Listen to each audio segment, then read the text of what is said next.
Big piss. Massive piss.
First bit badge feels strong man.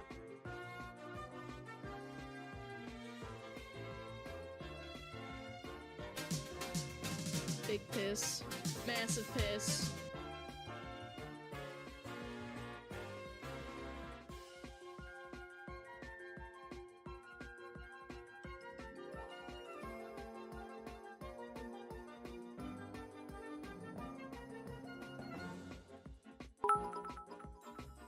Can't have Drowsy getting noticed kecking.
At Calthan suck my nuts.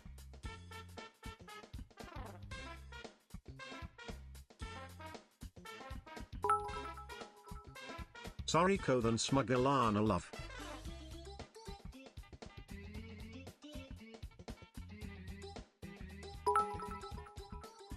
Hi everyone.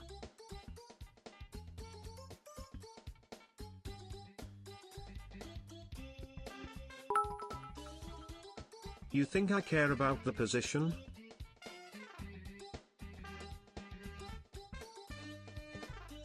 Wait! SmugAlana with the raid! Hi! What up, beep beeps? They're Jeeps.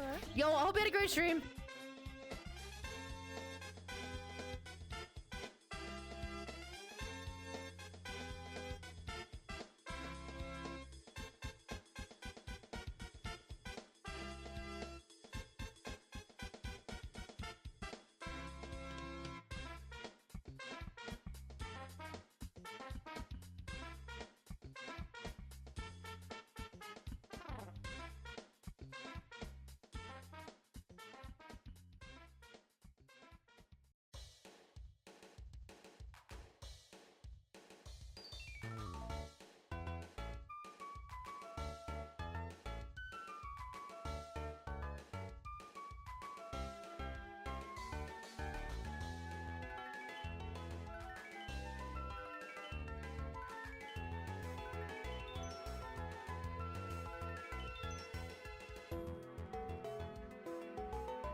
Disgusting!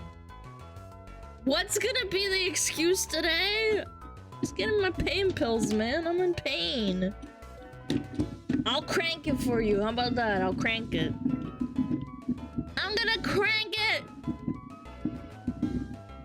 My schizo pills? No, man. Not my schizo pills. I don't take those. Yeah, I got, I don't know. I booked a consultation for my dentist. Cranking. We're cranking! No, Alana, don't take those. We will disappear. Shut up! Alex, how was your stream? What'd you do anyway? Were we playing Elden Dong? Bell and Ding? Pilgers? Yeah, my crown's acting up. I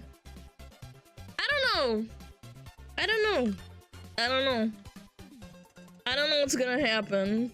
Maybe I should just tough it out and not get the root canal yet. Maybe it'll quiet down. Okay. Hello.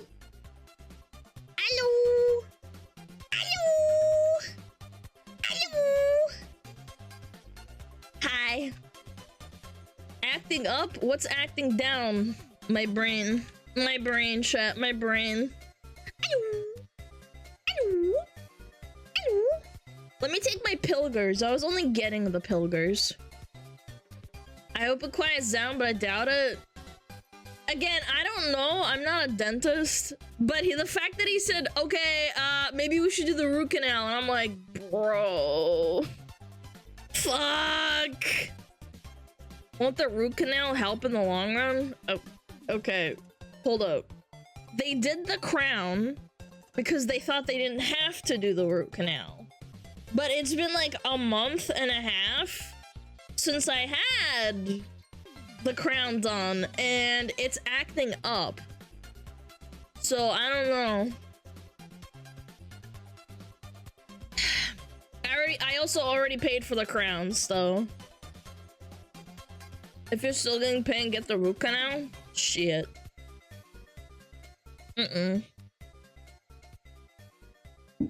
I hate the dentist, dude. I don't mind the dentist, I'm not gonna lie. I've had so much shit done to my teeth, I'm desensitized to it. I had braces. Would rather have a colonoscopy. I have the same issue. Did the canal and my god, it was a relief. You would rather have a telescope shoved up your ass than go to the dentist. You're trolling, shut up.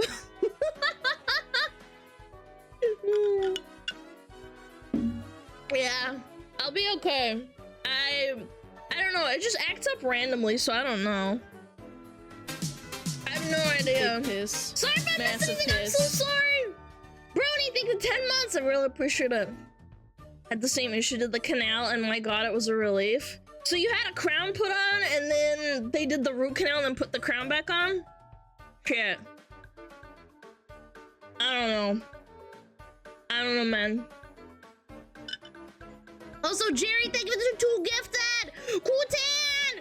Thank you for the 1,000 biddies! Just something else, thank you for the 500 biddies! Dally, thank you for the 300 biddies! And Drow, thank you for the 200 biddies! Kutan, thank you for the 200 biddies! Arthur, thank you for the resale for 4 months! And thank you, Drow, for the first 100 biddies of the month. I really appreciate it, man. You guys are kings. Thank you. Thank you. Woo! Shout out to me! I just entered here! Yo, W, this guy in the chat. Crunchy chip cookie. I prefer soft, but, you know, you do you, man. W chatter right now.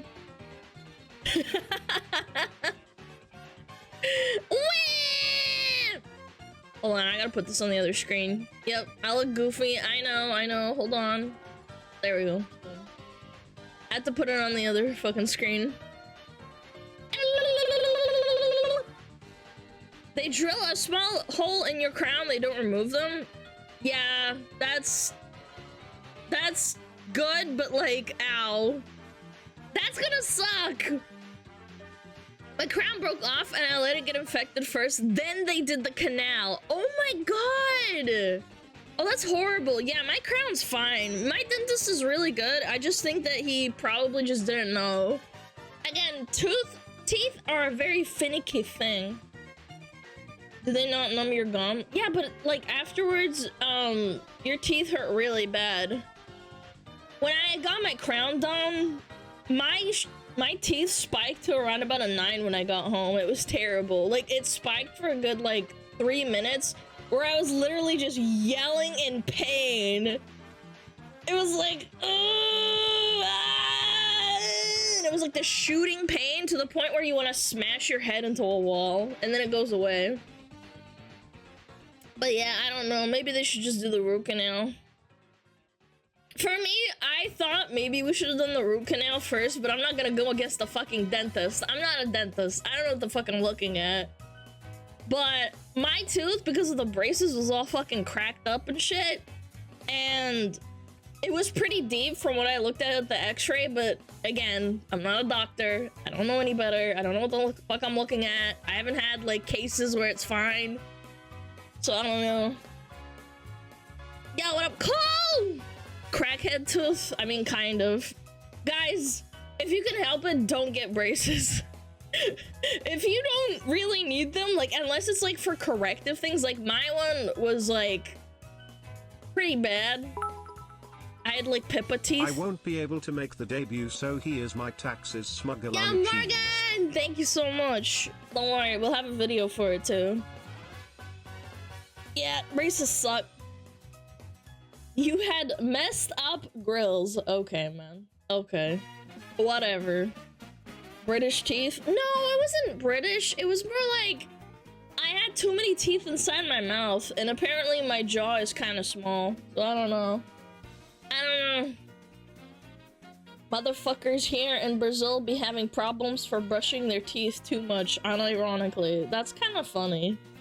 You can brush away the enamel like really badly. It's not good. So many teeth. You could say the tooth situation really bites. I'll see myself out. Mod's been that guy. Pull down his pants and grab him by the balls and throw him out.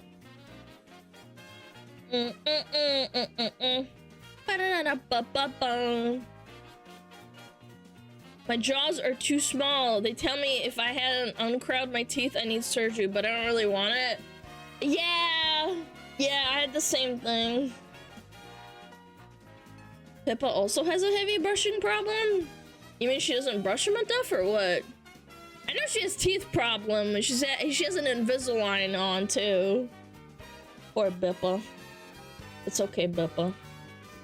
You'll be alright.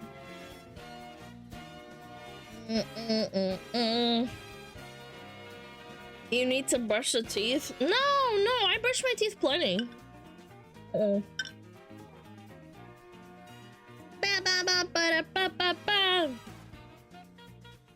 Yeah, chat, brush your teeth. Take care of your teeth. Yeah, don't fuck around with your teeth. You only have one pair, as in one set, so don't fuck around. No? Okay, fine. I don't give a fuck. I don't give a fuck.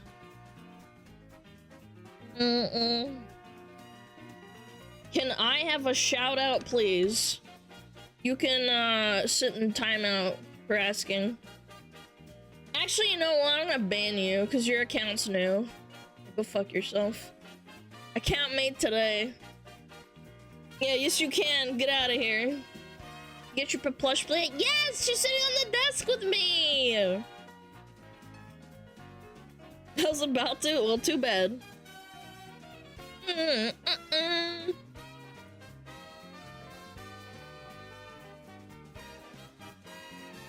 Japanese testing a thing that lets them teeth regrow. Oh god. Imagine the horrors. It like regrows extra teeth, man. Do you hug your plushie? Yes. Yes.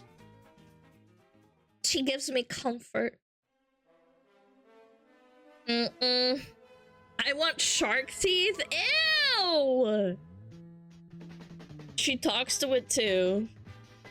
No, I don't.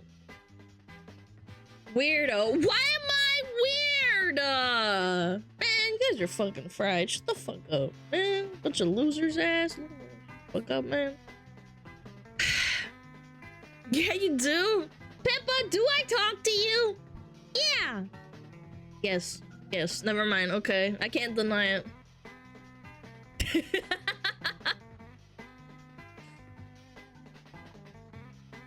What is it like to be a furry? I don't know. I wouldn't know. I'm not a furry.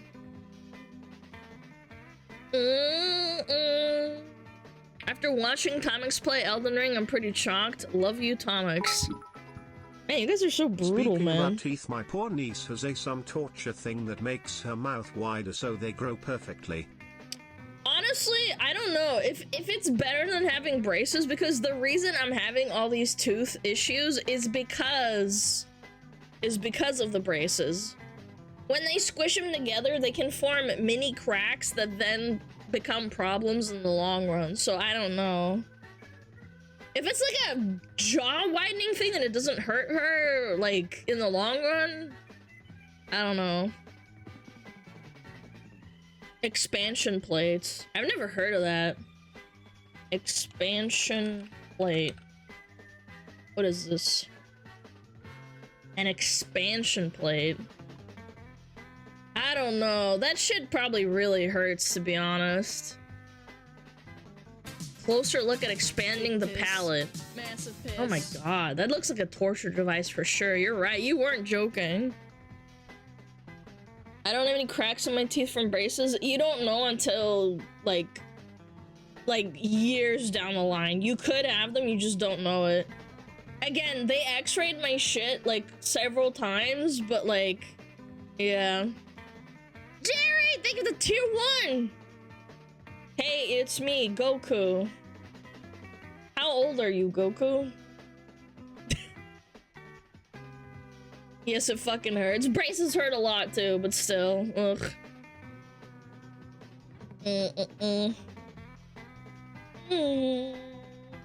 No, I'm Goku. It hurts while you are using it to widen the jaws. It hurts a lot. Well, yeah, obviously. Obviously. Expand on.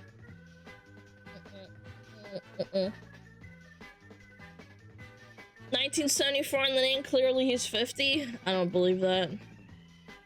I don't believe that. Are they worth it though?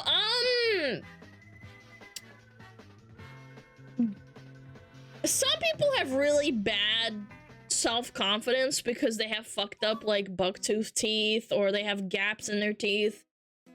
I don't know, it really depends on the case-by-case basis. Yeah. It really depends. I can't say, like, some people say it's worth it, some people say it's not.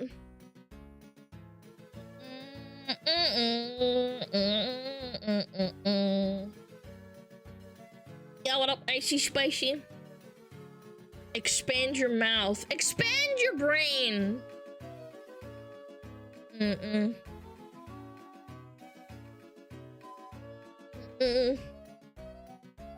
If you get braces and want to keep the results, you're stuck with a retainer for years after your braces get removed.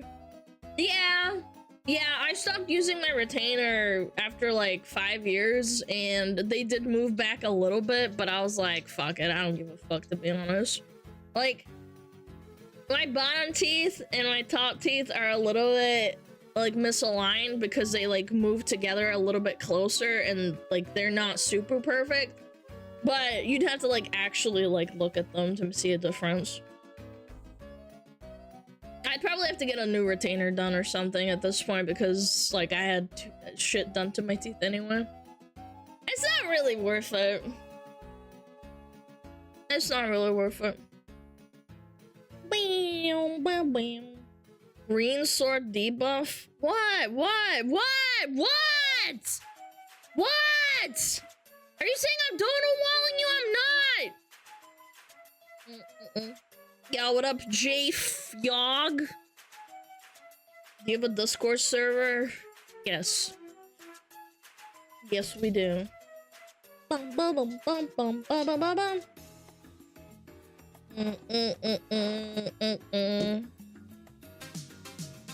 Big piss. I am not. Piss. If you What saw up, sub y'all? chat, you'd know. Oh my god. Check the Discord! Check the Discord! What am I checking? What am I checking? I don't get it. You didn't ping me. How am I supposed to know? I don't get it. Something about donor walling and trying to tell Alana something. I don't get it. You tried, man. You tried. Alana, do you collect cards? No. Alana, check your Twitter DMs. No. Bum bum ba-dum. Dum dum dum dum. Streams only for tier 3. Yeah. Also, Bob, thank you for this resub. Thank you for 3 months. I appreciate it, man. Alana, don't check your Twitter DMs. Okay. I'm gonna check my Twitter DMs. I don't see anything. You guys lied to me. Mods! Mods. Beat their asses right now. Oh, I got another offer for Raid Shadow Legends. Another one. Deleted. Deleted. Deleted. Alana, check the front door. Oh god, it's a ghost. Why you look like that one isekai Fenrir girl called Riss? Buddy, I made this character before the anime even came out, so I don't know. Maybe they made it after me. Have you ever thought about that? Why are you looking like a very generic white fox girl? I don't know. 'Cause you gay. I'm gay. Oh yeah, wait. It's not June month anymore. It's over. Why do you different? I don't know, man. Good question. I watched the new Demon Slayer episode yesterday. God, it was sick. It was sick. I can't wait for the last season. It's gonna be sick. It's Happy New Month time. No more being gay. Corpos, take off your pride flag.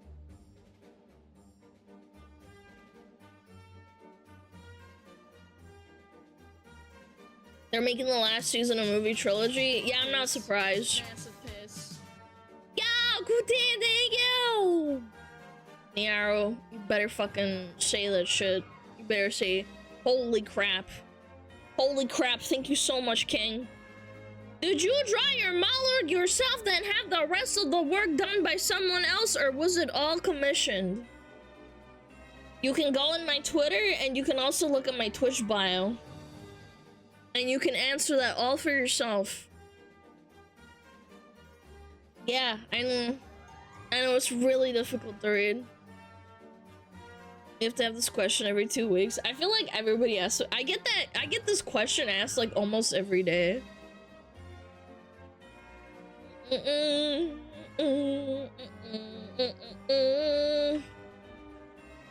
Where are my heart eyes for tier 3? You're such a simp. Actually, so fucking... Brother! Brother! Help! Help! Mods! Is that the SmugAlana? No. Any new seasons of anime you're looking forward to? Eh. Bum. You get timed out for spamming the same thing like 4 times. Yo, why is he spicy? Thank you for the tier 3. Oh my god. Oh my god, heart eyes. Does that count?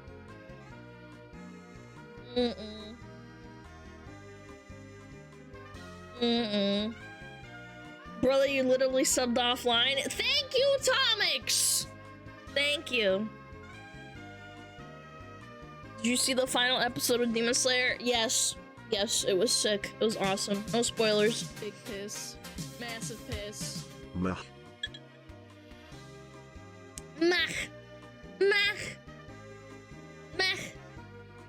Mach. Mach. LCT. Thank you for the 10 months! I was forced to tier 3. Buddy, nobody put a gun to your head in real life and made you type out the credit card one by one and then look at the back of your credit card. Shut the fuck up. Like, what? Still no sounds? Guys, I'm testing. I said this. I'm testing. No sounds. I want to make sure. Madden did? Madden didn't do shit. The fuck? I did not force anyone to tier 3. It was a fucking joke. Yeah, what up, Slayer Joey? Since you're testing, can you test higher TTS price? How about after debut? You think that would be more reasonable? I think so. $5 for TTS? Nah, I'll do probably like 200 bits. I hope Mix It Up wasn't the problem. I'm kind of suspecting it is. We have to make sure that it's not, because I don't want to crash during like something really important. Yeah, I don't want that to happen, man. 200? Okay, I'll make it 500 and be like Shy Lily. Sorry, guys. Donald. It's time to play Nikkei and Wuthering Waves and yeah. Sorry, I have to go. Yeah, it's time to play Honkai Star Rail. Sorry, lads.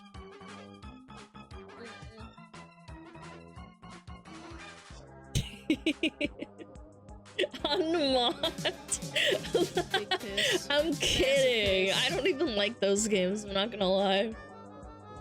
Yeah, it's time to play Azure Lane. Yo, go treat the 9 months, man! How's the baby? 200 TTS and 2 days off a week. She's a big streamer now. Guys, I'm not gonna lie. I'm pretty fucking burnt out doing 6 days a week. I get like 1 day off and I'm like, oh shit, I have to go fucking stream again. It's a little bit tiring. I'm not gonna lie. Let's do 4 days a week? Nah. I don't get mentally recharged, but it's fine.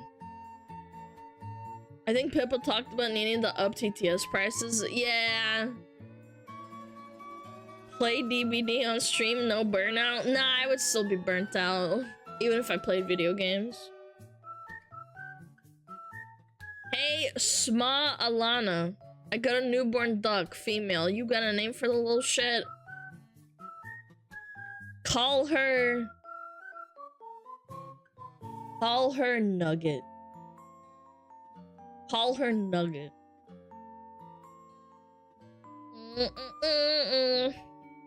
Hey, SmugAlana. Pippa's saying this so she can't watch Mari En or Lily. I'm confused. What do you mean? Because of all the TTS? Is that what you're saying?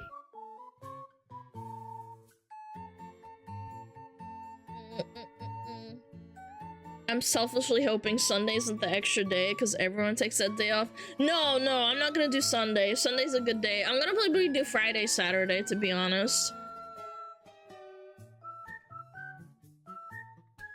There's a clip of that?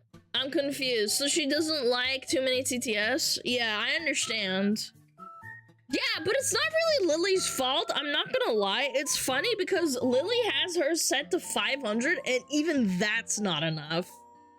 Bro, like, no offense, but like, Holy shit, she has some Oilers that just love to interrupt her and talk constantly. And it's like the same people. It's probably like a handful, probably like 20 people. And then there's the occasional like, hey, I love your content, I love you. Yeah, incoherent dono message. It's just like, oh my god, let the woman talk, man. Thor still has it set to 1K, people use it a lot. Yeah. It can feel spammy. Oh, absolutely. And then because she's this is like my polite way of saying if you spam TTS, it rots your brain. Because she doesn't like register most of them. Like people will resub and she'll be like talking and like trying to like keep it on track. And she kind of like dono walls half the time when it's not even intentional, if that makes sense. Even Kirshi's considering using TTS again. What do you mean? I thought she had TTS. Again, it's more so for the health of the streamer because like some people fucking abuse that shit.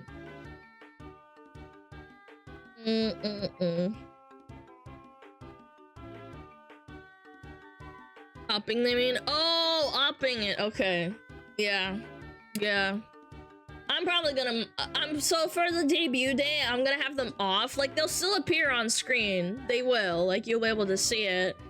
But I'm gonna have it off, like the sound.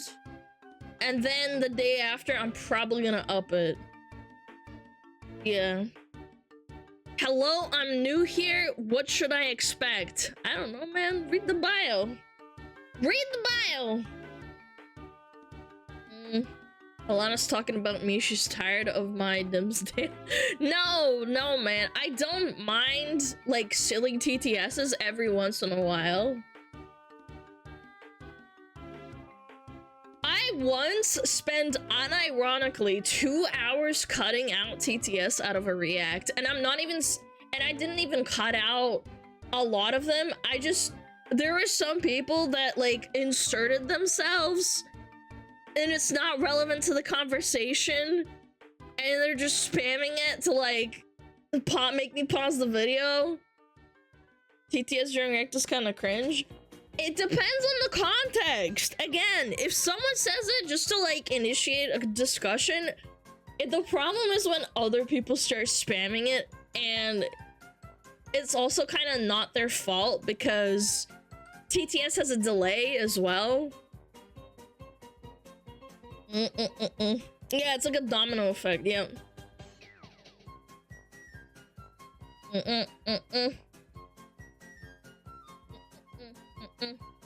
I don't know. TTS delay maybe interrupt you last time. No, it's okay. No, again, I'm not like angry or upset. It's just like trying to find a median where everyone's happy is like kind of hard. Got any videos in mind for today? I should make a command. I don't fucking know. Yes, there are videos. I will let you know, man. I'll let you know. Still at fucking 3.5 hours of yapping. Sorry, 2.5.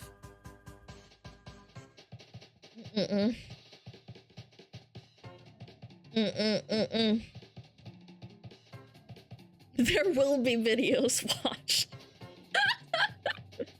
Yapping is good for nap time. Yeah. Oh, dude, I'm so excited, man. Hold on, I gotta check something. There's something really important coming in the mail. I gotta go get it as soon as possible. Like, I can't fuck around and wait. Expected delivery 3rd. Oh shit! That's soon, dude. Oh shit, when is that? 3rd is Wednesday? Oh shit. Oh, that's actually so unlucky. It's processing. Maybe it'll get there sooner than the 3rd. Because if it's processing in my state, it usually takes like maybe a day.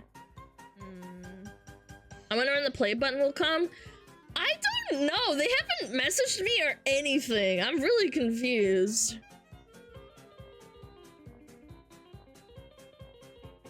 Oh shit, a Demon Dice waifu cup came out. That's fucking sick. Hold on. You guys know who Demon Dice is, right? That's pretty cool. Yeah, there's a... You're supposed to get an email? I haven't gotten one, man. I haven't gotten one. What if they're not gonna give me? I don't? Never mind, I'm not gonna spoil it. Those that know. They are... I shouldn't spoil it. Pomix doesn't know? No, I'm not gonna spoil it. No, don't tell who they are. If you want to know, Tomix, you can probably DM someone. I don't want to ruin stuff for people, but contact support if you don't have it by next week. Drow, there's no support for YouTube. There is, but it's usually really bad.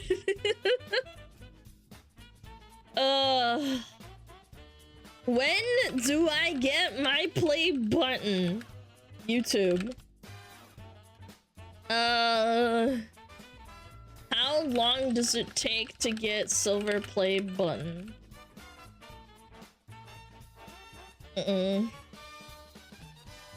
100k. How long after ordering did you receive your silver play button? 2 weeks ago. 3 to 4 weeks. I don't know. Maybe I should contact them now and be like, hey, bitch. You can choose what name to put on it, right? I'll just do SmugAlana. What other fucking name am I gonna use? Smoke check. Smoke check, man. Ba-da-ba-da-ba-ba-da-bum. Shipping and delivery. If you submit your shipping info, redeem your reward will deliver you within approximately 2 to 3 weeks. I still haven't gotten even an email about it, so I don't even know. Ba-da-ba-ba-da-bum. I have no idea. It only takes long if you're on a watch list. Just ask me how I know that. Okay, Fed. Ba-da-ba. Yo, thank you. I appreciate it, guys. Bum-bum-bum-bum. Do they still give out silver play buttons? Yes. Yeah, they do. Bada-bum. Bada-bum. Yeah, don't you remember all the Niji Sanji people got 100k and they said that they didn't get to keep their button? It's like in an office somewhere. Is it actually silver? I doubt it. I doubt it.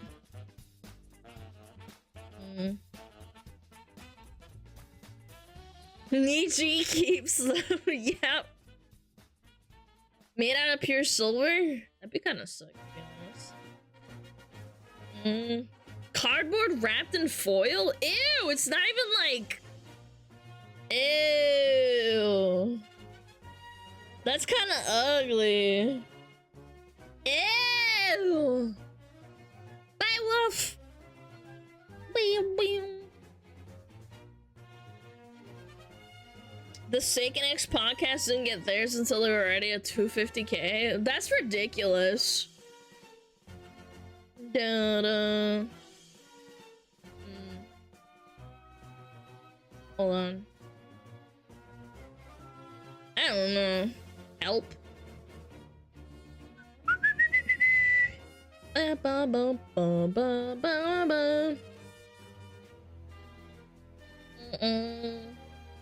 If you didn't, it's in your DMs. I didn't get shit. Oh well. Hello? Internet? Yeah, my internet dropped.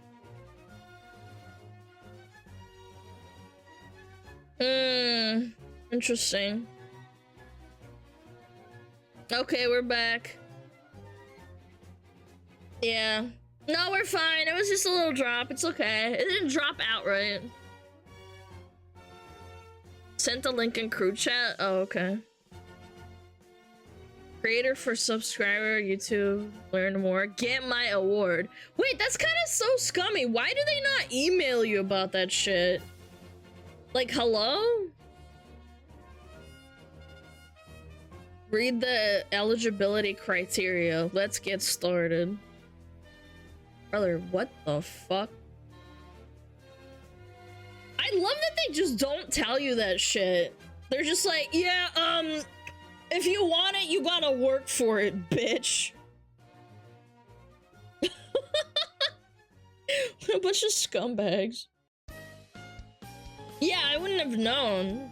Confirm. Read the eligibility criteria. Okay. Enter your URL. Okay. Ba-bum, ba-ba-bum.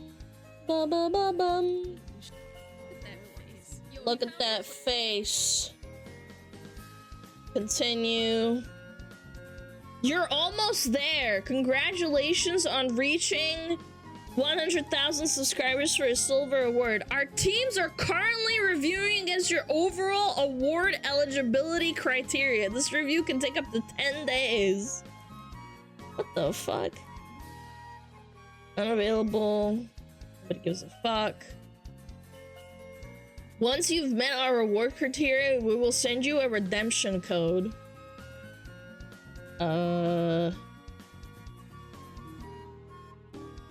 You don't have a content, you're in compliance, you've been suspended, your channel's active, you don't have any active community guide violations.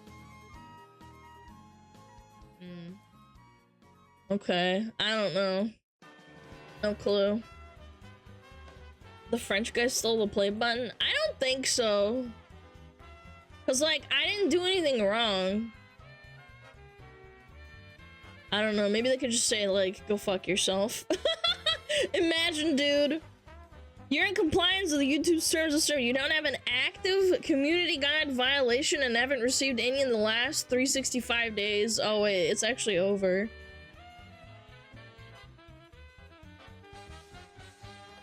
Rules of the road on how to behave on YouTube, these policies. Oh, it's actually over. Yeah, I'm not gonna get a play button because I had a strike on my fucking thing.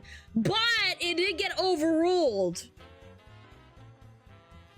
I think because it got overruled, I didn't actually get in trouble. Because it got lifted. Yeah. Because I don't have an active one. My streamer's a brand risk. It says if you have active, and if you don't have an active community guides violation and haven't received any in the last 365 days. I think. No. Read the fine print. And haven't received any in the last 365 days. I did receive one. So it might fall under like no. Just because it says and haven't received. I did receive one, but it's not active because it got lifted. Wait a whole year? Yes. So another year? Yeah, I think I might just not be able to get one. Let's make one.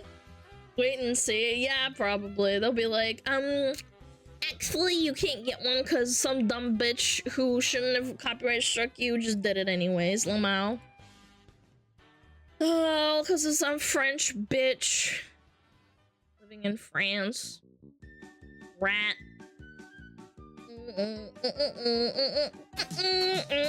Big piss. Just build one.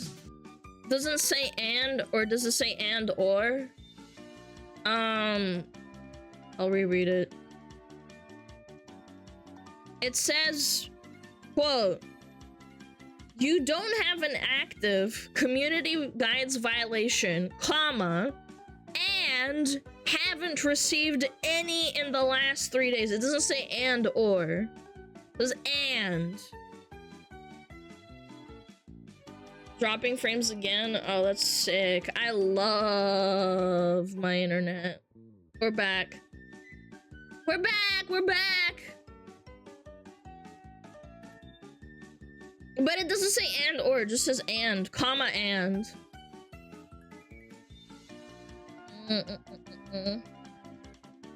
Like, the way I'm interpreting it, because I received one, even if it's not active, it means that I won't be able to get it because I had one because of some stupid copyright bullshit. Does I have to apply for it? It's already like applied. I didn't like, you don't have to do anything. Ba-bum. OBS character popped and screamed for a second. It's not OBS, that was VTube Studio. It was the internet. The internet dropped. The comma functions as an and/or, I think. I don't know. All we can do is hope. I don't know, man. Even if I don't get it, I don't really care. The thing's ugly as fuck anyway. It's just a button. Was it an actual strike? No, it was a strike, and then I had it lifted because it was resolved. Might want to ask, bro. I'm gonna get a bot, man. It's YouTube. It's Google. It's not. They're not gonna answer my question. They're just gonna say yes or no, and then boom.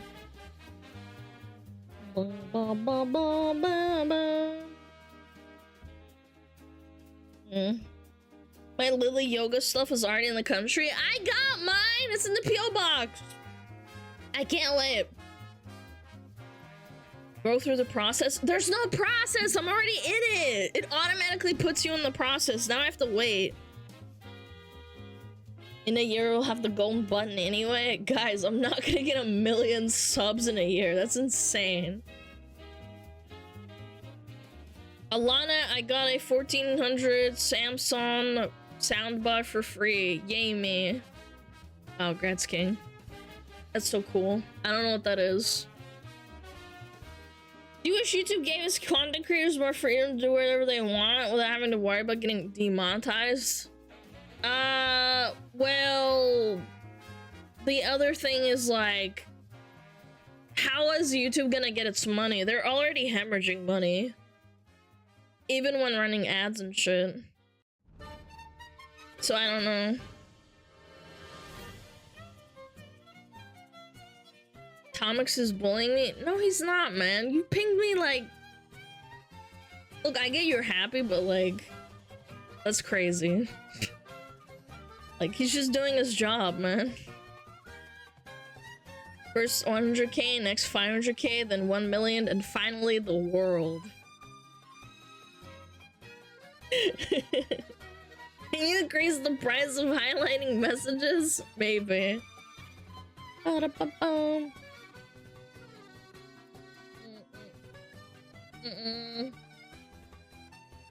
Yeah, what up, Enso? Bum bum bum. Once the Foxfire model drops, easy 1 mil subs right there. I don't think so. I feel like VTubers are very oversaturated. It's not like my model is really that groundbreaking anyway. It's not like if you started VTubing in 2020 or 2021 and you like popped the fuck off and you were there when like things were like popping the fuck off, it's a little bit more, I don't know, unique, I guess. There's still room for growth, but this market is stabilizing. Yeah, for sure. Your model is nerve-wracking. One teaser. I gotta tell you guys something. I will start posting teasers when I go on my 3-day break before the debut. I will not be streaming from the 4th until the 6th, so it's gonna be like a 3-day break. That's when I'm gonna post teasers because I won't be streaming anyway, but yeah. What? What do you mean, what? That's so much, guys. It's not. 3 days is not much. Yeah, we'll do the collab, and then I'm gonna take a little break. I'm gonna be so fucking cooked. I need it, man. We're gonna die! God, you guys are such babies. Alana, if you streamed as a cat, I would probably still watch. I know you would, because the cat's funny. Collab? Yeah, I'm doing a collab with Fillion, and Kirsha. Yeah, I'm doing it on Wednesday. It's time to go to Home Depot. Stop! It's 3 days! Hyped for the collab tomorrow? It's not tomorrow, it's on Wednesday. It's not tomorrow, it's on Wednesday. Wednesday American time, not Wednesday European time.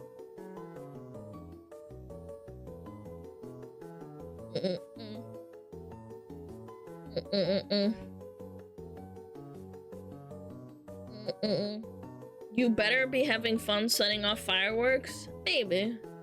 I'm gonna see family and like chill out. I need to get away from everything. I'm really like cooked. You should do another YouTube community post during break. Yeah, absolutely. I might, if I don't do it, you could probably remind me if I don't do it, because I know I'm gonna be really fried. Do you know when the collab starts all the time? No, I do not. Philly didn't tell me, but like, I'm assuming what I think I'm gonna do is stream, and then when we do the collab, I'm gonna raid into her, and that would be cool. What do you guys think? I feel like that's kind of like what people do. Cat time? Oh, fuck me. Frick me!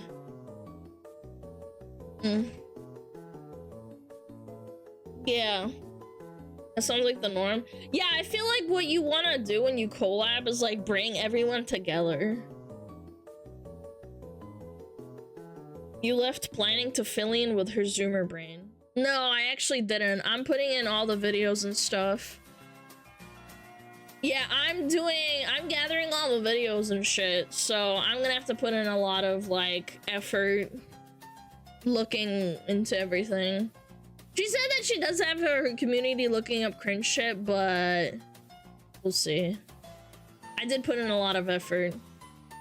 Alana's the cooking. I'm doing the majority of the cooking, and but she said she will supplement it. Did your mom pussy? Nuh-uh. Is the collab tomorrow? No, I said it. It's on Wednesday. I said it like 5 times. Ow. Ow. Ow. I'm gonna have to do, I'm gonna do a thumbnail probably too to promote it. It's on Philly stream, no cat time torture. No, I'm not gonna fucking, even if I did the collab on my stream, I still wouldn't have the cat enabled. Is the collab tomorrow? Is the collab tomorrow? Is the collab tomorrow? I'm so excited. What are you guys cooking? You cringe, you lose.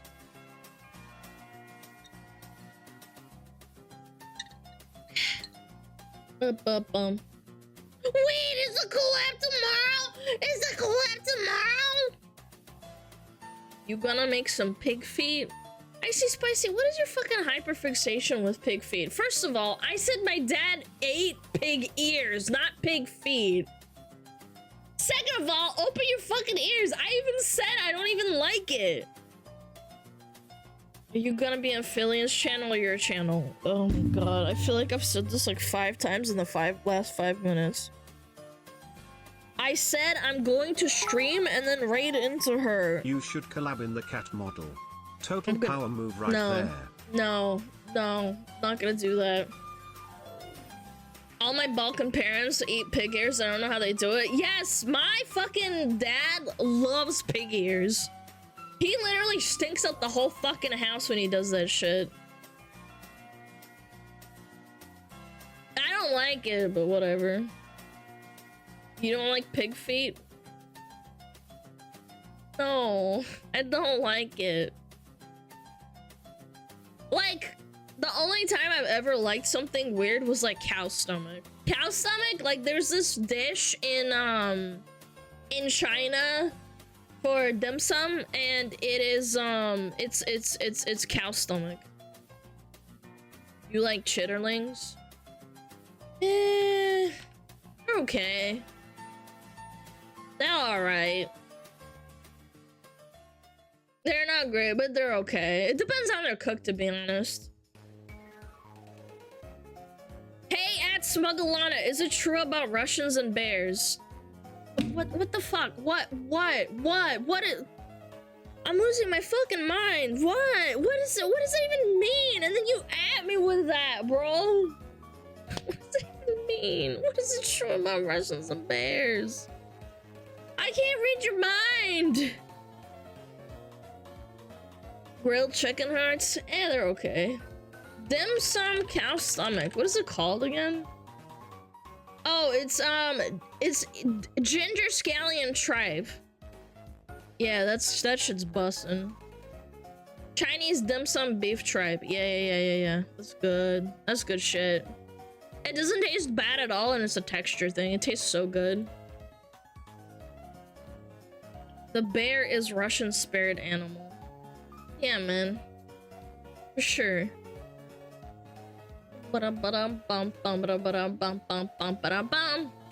There's a Balkan red soup with pig belly. I forgot its name. Pork belly's fine. I like pork belly, but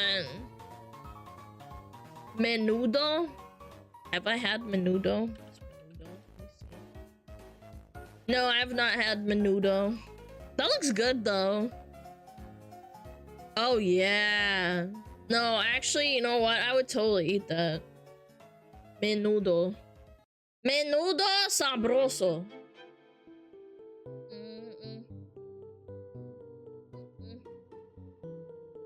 Bear these nuts. True.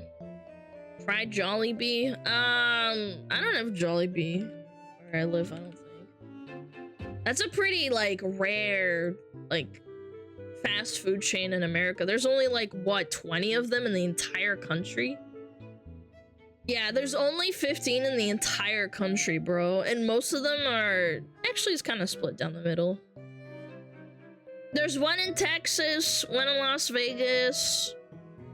There's one in Illinois. I don't know why, but okay. There's 2 in Florida! Interesting. There's 2 in Florida. And there's one in Philadelphia and one in New York. No, actually 2. 2 in New York. Isn't the one in Texas in Austin? No, it's in Houston. There's 3 in Houston, actually. Never mind.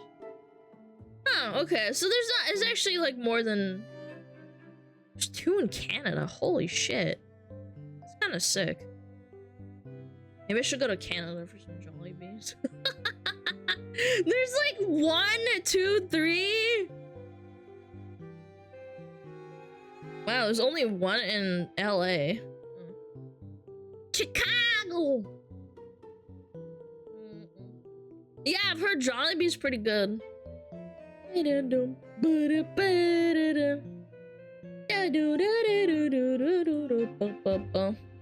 Like they're practically pets over there. Grizzlies are actually really cute when they aren't tearing out your entrails. Buddy, it's a... Bears are, like, a wild animal. No, it's like asking if someone has a fucking jaguar. No, nobody has fucking bears like that. Usually they were killed by hunters and people take them in because they feel sad. And they feel bad for them. And they're usually people that know how to, like, deal with a bear. They're not fucking pets. People don't just own bears.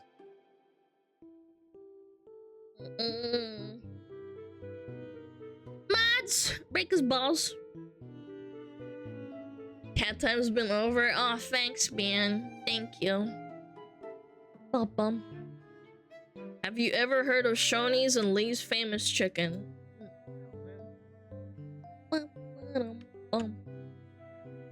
Don't most women want to be in the wood with bears? Yeah, really fucking stupid ones. Yeah, I totally agree.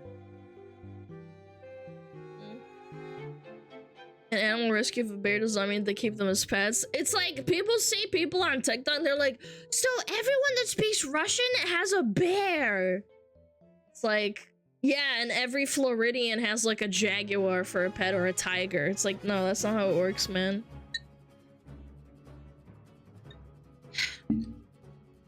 The stories I've heard is that hunters find like little baby cubs in the woods because someone kills their mom and they don't know what to do.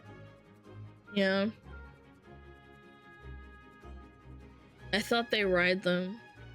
Yeah, man. For sure. Why do we even entertain these dumb topics? Because I'm here to set apart people and set the record straight. And I live in an igloo? Yeah, every Canadian lives in an igloo made of syrup. Florida rides gators to work in the morning. Yeah, and Texas people ride machine guns to work. They like put wheels on the machine guns and make a car out of it, and then they just like drive to work with like 10 machine guns glued together. No, we ride bulls. Oh, and hogs. You guys ride hogs to work. Like the wild boars, because there's so many of them. You like whoosh, whoosh, whoosh. I'm from Africa. I have a lion in my garage. Oh shit! Can you show the can you show the stream?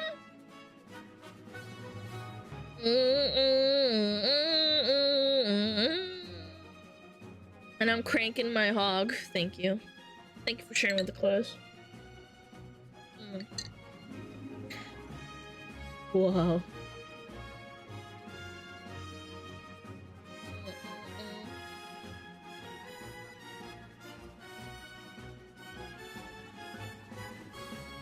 Yo, what up, Brush? Question mark, hi! There's a policeman that patrols a parking lot on a horse here in Texas. Yeah, I believe that. Yeah, some of the Mounties in Canada, they ride horses. Not all of them, but some of them do, yeah.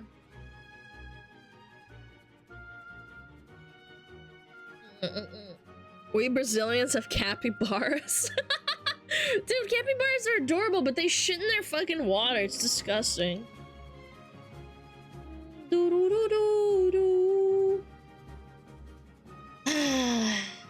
Okay. There we go. Boom.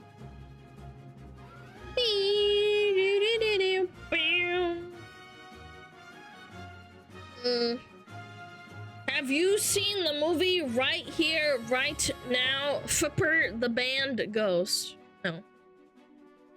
I don't know what the fuck that is.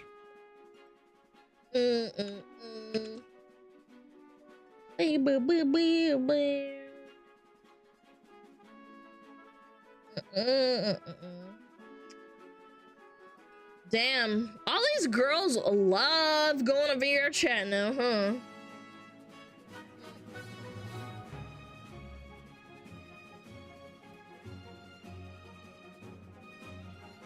Ghost is a heavy metal band? Okay, cool. Why is VR chat popping now? Because VTubers who are 2D, basically they have stricter rules than people who do VR chat, and you can like have your like tits out almost.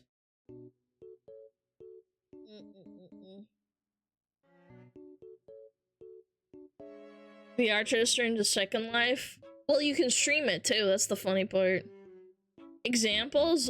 Oh, Lucy made a post and she said, "Hi, I'm skirting the VTuber rules because VR chat Twitch TOS loophole." Yeah, because she can't do what she's doing in VR chat as a 2D model, but because you're in VR chat, they let you do that. It's stupid. VR chat when I get a house.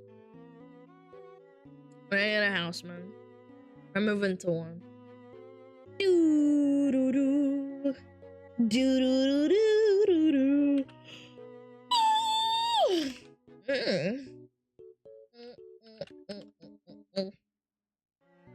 3D models already collecting dust. Guys, I would love to. I just don't have space, man.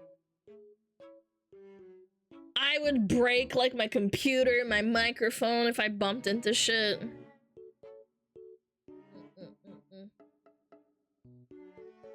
I want to use it. Don't get me wrong. I actually would really love to. I want to do stuff. I just can't.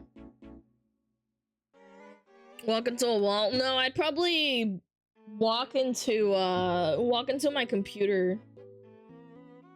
Yeah, and then like knock it over and fucking break it if anything. That's what I'm scared of. I don't really give a fuck if I break a wall. I'll just pay for it.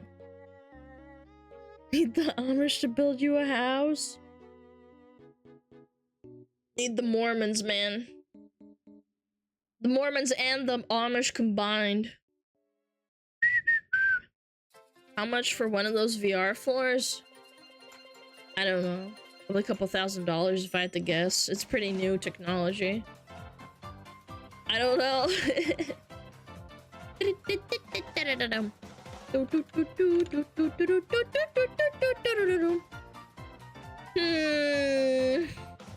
Someone build me a house right now.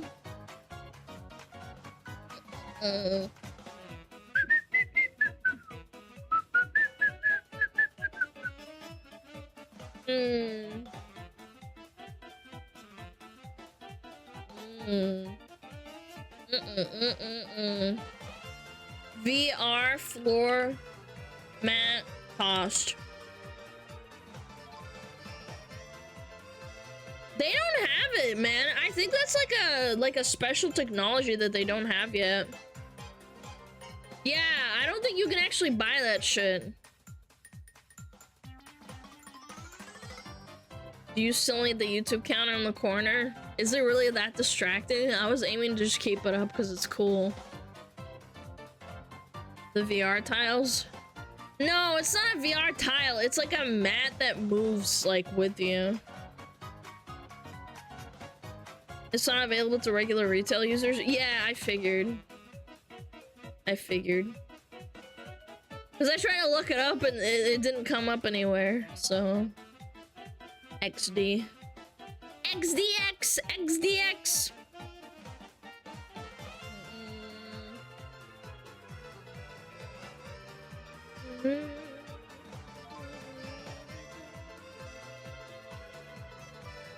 Yeah. Nothing on houses. Fortunate. If you want the VR treadmill, it's $1,000. Wait, there's a VR treadmill? Why? VR treadmill. Omni by the Vertix, the leading most popular VR treadmill. Oh, so it's like the same... I feel like you can't... I don't think this is a good idea for like streaming. This is more for like games and shit. Like for VR chat, this seems kind of like not worth it. So you can walk around? I mean, I guess.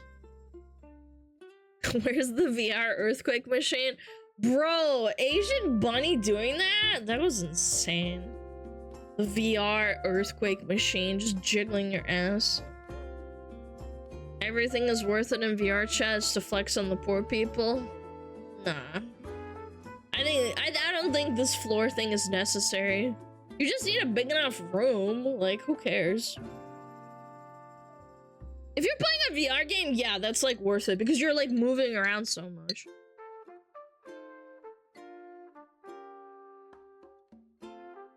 Is she still doing it? I don't think so. I don't think so. I haven't seen any clips of her doing it recently.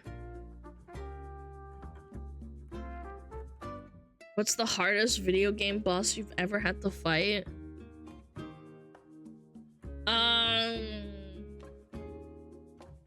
I don't know. Relatively speaking, when I was like a little kid, Diablo and the original Diablo 2 Lords of Destruction, because I sucked at the game and I was under leveled to shit, I tried to kill him and it took like forever. I don't know. But relatively speaking, it's not hard. Like, I don't know. I've never really been stuck on a boss.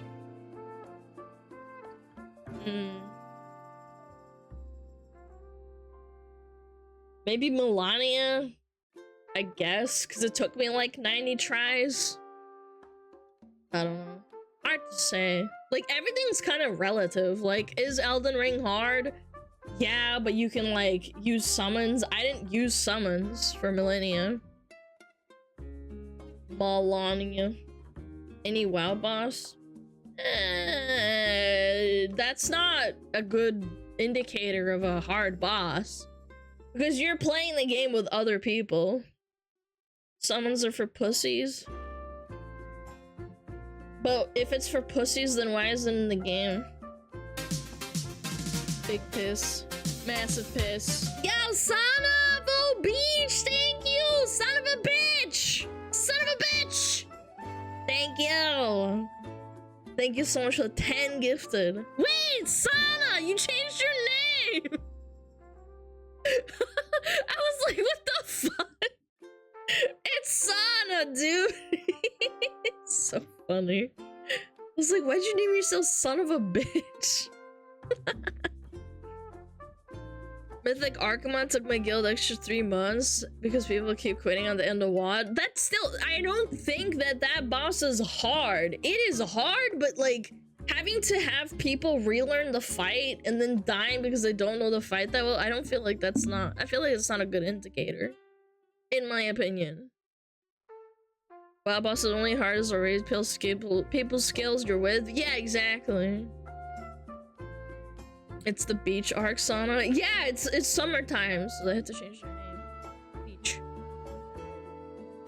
The roster bus was the hardest. Yeah, I got recruited a bunch of times to different guilds to do that. What is the hardest game you have completed? Bro, I don't know. Like, it's all relative. Like, no game is truly hard. It's only as hard as you make it.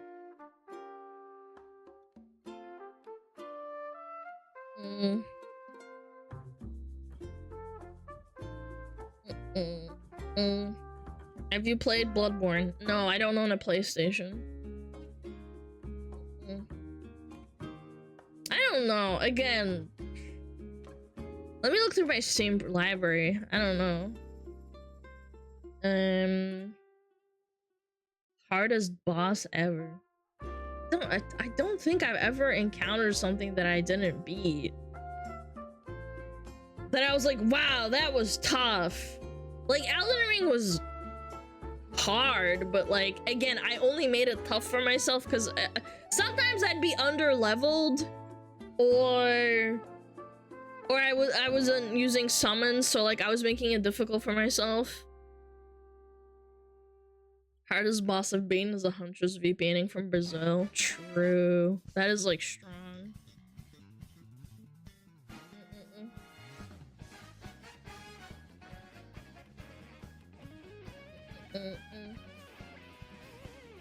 Hi, Parsi! Hi! The era is fucked up. Balancing like game is obnoxiously hard even if over leveled. I disagree. Purely because you can use summons and buffs to like make it easier even if you're over leveled.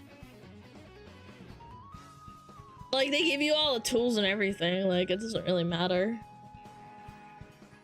I guess the real answer is probably the hardest boss for me. It was what's the scorpion guy's name? God, I always forget his name. Astarion, the camera. Well, yeah, that too. Estelle, that was it. Yeah, Estelle. Estelle was really hard for me because I was like 30 levels below what was required to make it like an even boss, and I was beating my head into the wall. So yeah, that was about it. Have you expressed an opinion on this emote? It's really weird. It looks like Thomas the Tank Engine.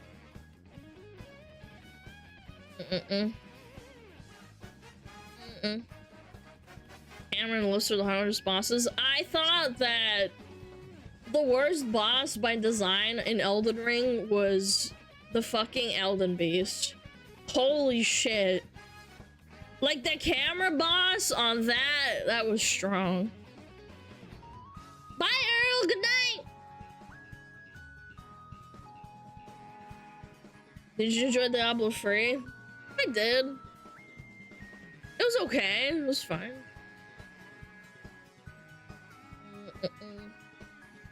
Just don't lock the camera. Yeah, but like, that's true. However, counterpoint. Why would you design a boss that is so miserable to hit and like keep track of? You know? Like like, he doesn't actually do any hard, like, his moveset is actually really easy. The only thing is, like, keeping track of him without the camera lock on, and then if you use lock on, it's hard to track because it's, like, fucking flipping all over the place. It's really fucking dog shit.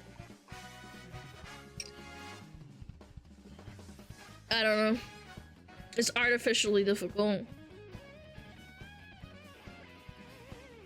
Camera's a noob trap for most enemies. I agree. I know what the philosophy is. It's like, oh, locking on is actually bad. What I sometimes do is I lock on and then I flick it off. Yeah. But other than that, I feel like it is a boon. Unironically, I think locking on isn't actually that bad, but for actually dodging certain moves, yes, it's not good to lock on.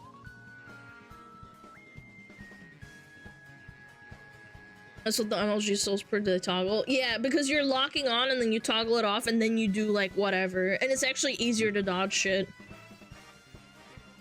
You can also sidestep shit if you don't lock on, but if you lock on and you sidestep something, it will hit anyway. But at least they finally gave us torrent for Elden base. Yeah, I also didn't like how much running around there was in Elden base. That was fucking cringe. But I did it without torrent. Yeah, what up, Phoenix? Hi. Yeah, I fucking hate the Elden Beast purely because all the running around and like trying to hit him if you're melee. So it's like, what the fuck, man?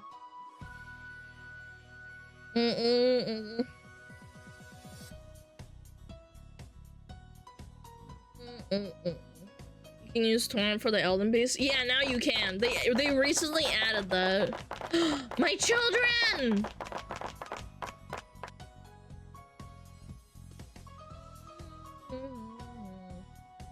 Look at them go! Firewalker soon. Yeah, shit. Yeesh. Yeesh.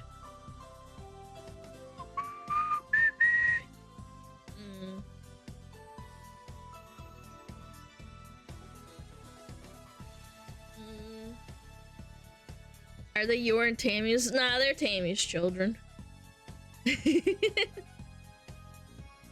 You have kids? Oh, thank God. Disgusting. Are you stealing my kids? No! I'm just calling them my children because it's cute! Custody dispute? Yeah, it's over for me. Bum. Down, down, da-da-dum, bum, bum, bum.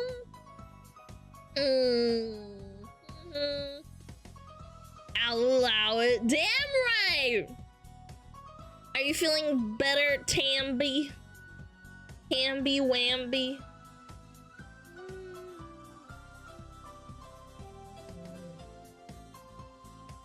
Thumb, thumb, thumb, thumb.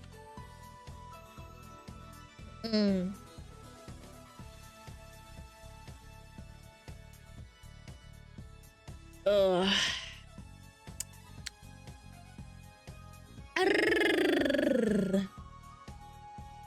My tooth's not aching, but I did take Advil. I'm just glad it's not constantly hurting. Silence!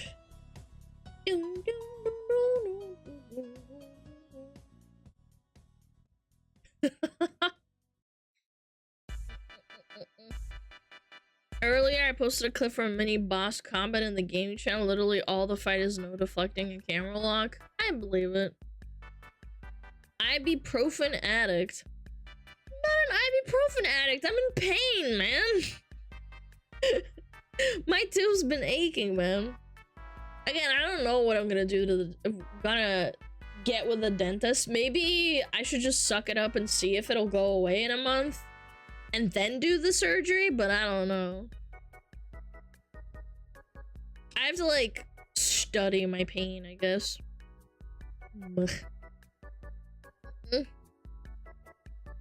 Strep throat, ew. That's terrible. Cleaning your teeth might help. Okay, low IQ dent head. I do clean my teeth. Thank you very much. That's not the problem. Ba-bum, ba-bum, ba-bum, ba-bum. it really hurts, it probably does need surgery.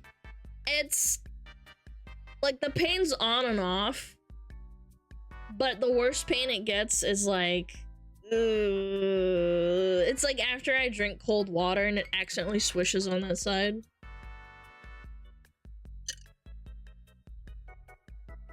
Stream down. It's not down. Getting timed out for that.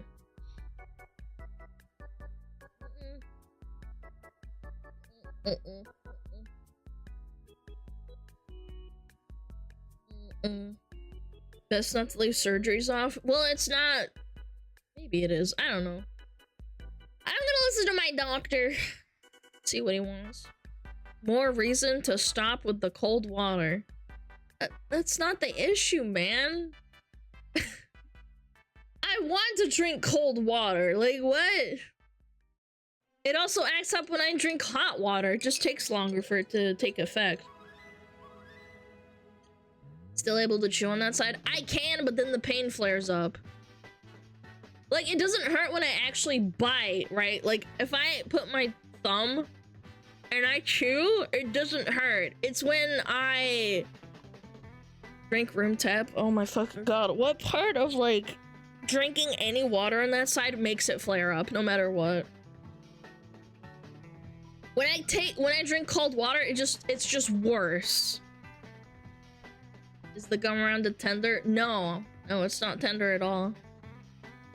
Like, I can poke at it. Like, I'm poking at it right now. It does not hurt at all. It's just the nerve is really, like, volatile and annoying.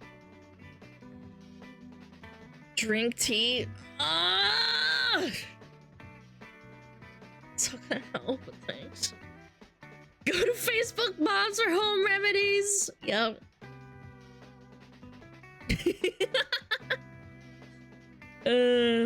Don't take medical advice from doctors. That's what Facebook's for. So true, King. It works. No, it fucking doesn't. Shut the fuck up. Then go to a fucking dentist. My guy, I'm going tomorrow.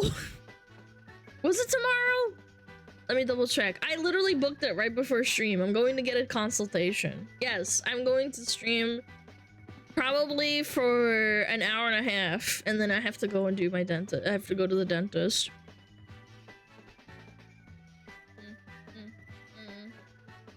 WebMD said you have mouth cancer.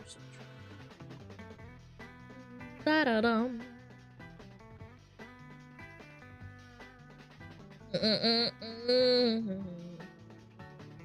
Yes, the dentist is good. It's just a really, like, sensitive thing, man. Dentists are scams, just yank the tooth out. Did you realize that, like, yanking out a tooth and then replacing it, and even if you don't replace it, is really bad? It's not. You can't just yank a tooth out. You're supposed to preserve it as much as you can. Ripping out teeth is really bad. Shouldn't do that unless it's really necessary.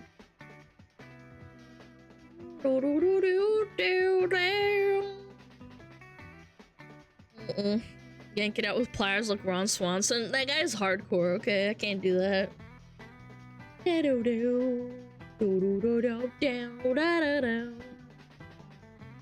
Dude, stop with the Savix emote. It's fucking horrible.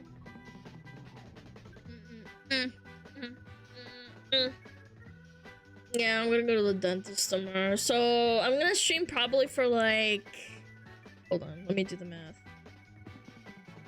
If it's at 3:30, yeah, I'll do 3.5 hours of stream, and then I'll go. Or actually 3 hours because the appointment is at 2:30. Yep. Yeah, I'm gonna do 3 hour stream. More than that though. If your tooth is on the verge of falling out, then yeah, remove it on your own. Okay. Yeah, chat. You're an expert for sure. 100%.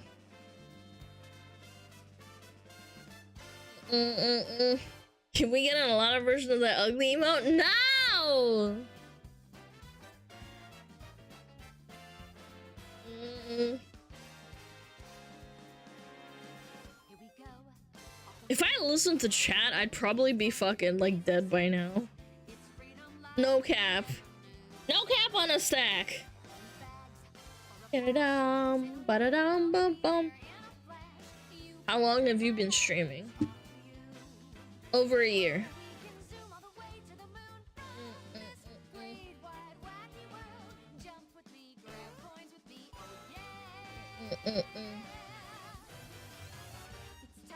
I think I'm gonna go to Home Depot. I'm getting there, man. Someone gotta express pick up that Home Depot rope, man.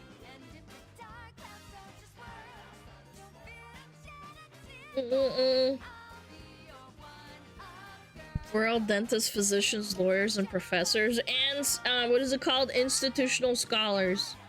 Don't forget that part. Da da da da da da da.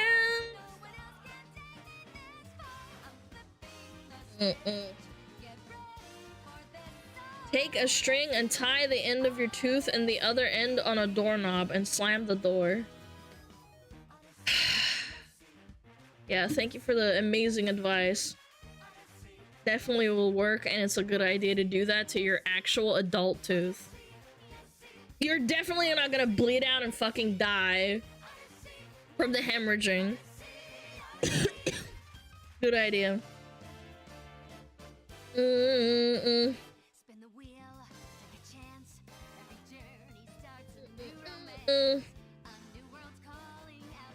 Take a rope and tie one end to your penis and slam your door really hard.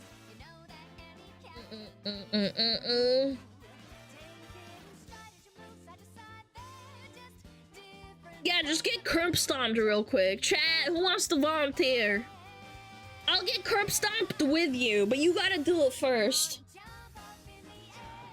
CBT, let's go!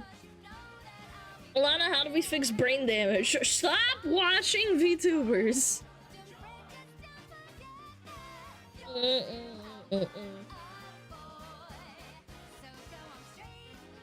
Me, I want Alana Stompies, Puggies. Okay. Line up right now.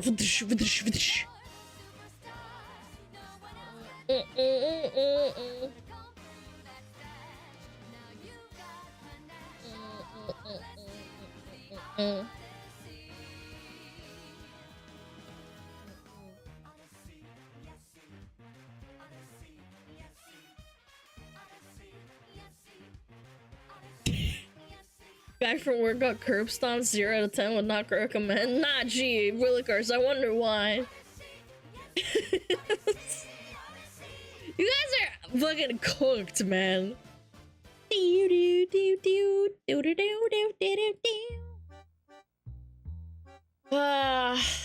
Chat is cooked, deep fried, and done.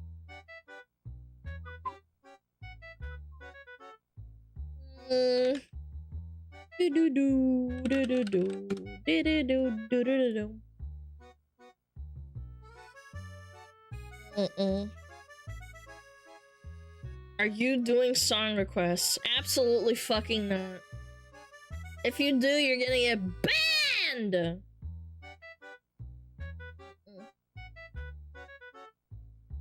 Dun, dun.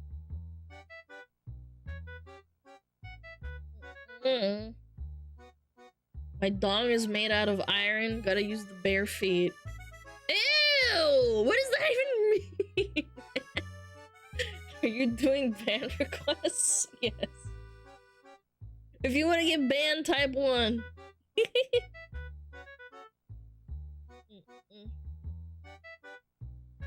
We can't hear you singing, Alana, not ever. No, I don't like singing. I think the only thing that I've ever really done or would do was maybe like drink and do drunk karaoke. But even then, I don't know. I'm kind of skeptical of that one. Because at least I wouldn't really care about what people are saying and saying, like, you fucking suck! Pippa got one guide on stream the other day. when she was doing drunk karaoke and she like got one guy by a first time chatter who said like, this fucking karaoke blows, and I'm just like, bro, you're such a fucking chud.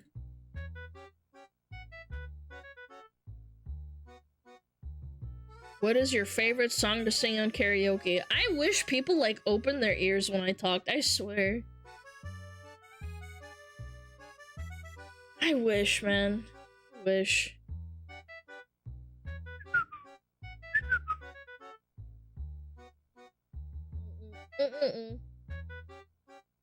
The fuck did I do? I literally just said I don't fucking like doing karaoke, and then you ask me in the same breath, what's your favorite song to do in fucking karaoke? It's like saying, hey, I don't like sushi, and then being like, oh yeah, what's your favorite sushi? Jesus Christ.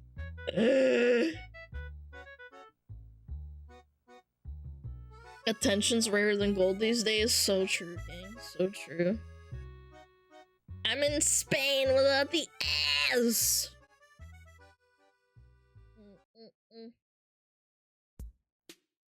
But you love sushi. The fuck?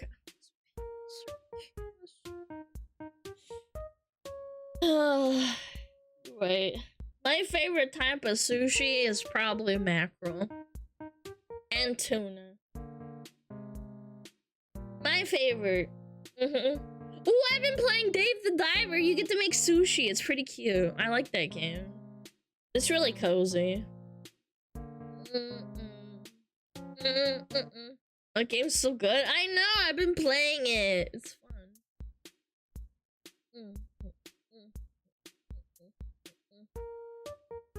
I think I understand why Alana seems irritable today, and it's not because of the tooth. I'm not on my period, you fucking ding-dong. Ow! I'm not. I'm irritable because people don't open their ears, and it hurts my brain sometimes. Oh! When the fuck did I say that? I'm kidding. I'm making a joke. I'm kidding, guys! Don't rip them apart! It was a joke! I was playing along.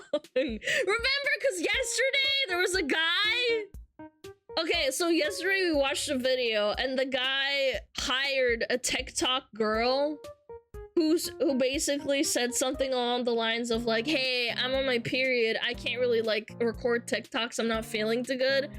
And this guy's like, ah, of course you aren't. You're a fucking woman. And I'm like, that is so fucking funny and heartless to say. He's like, stupid, a woman doesn't want to work, she must be on her period. That was the joke. Yeah, I just remembered some people might have not been there. No, it was like, you're like this because you're on her period. Yes! Yes. Yes. Yeah. Yeah, i.e. womaning. Yeah, you're being a woman right now. I just gotta feel my period.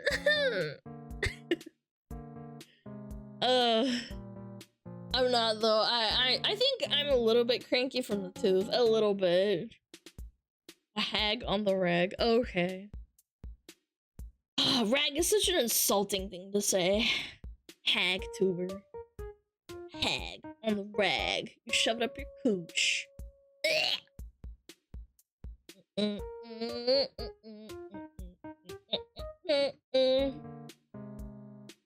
Ba-da-bum. Eel sushi. Oh yeah, we were talking about Dave the Diver. That's a really good game. Your favorite killer hag? I actually fucking hate playing hag and being against hag. It's boring.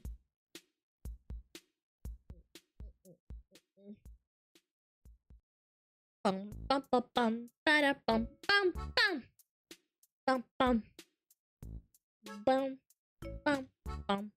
The new term is heifer. I thought heifer refers to like any girl that's of marrying age. I'll take hag over skull merchant back to back. Oh yeah, no, for sure. For sure. What's the definition of heifer? Fine heifer. Female cows who have not given birth to a calf. Oh. Since then, it took the meaning of a female who is obese. Oh. I don't know, man. I think heifer is like, kind of like, I don't know, it's not like, it doesn't sound offensive, but I guess you could take offense to it. I don't know. Cows can be cute. They're fluffy little ears. I've seen some really cute cows, man.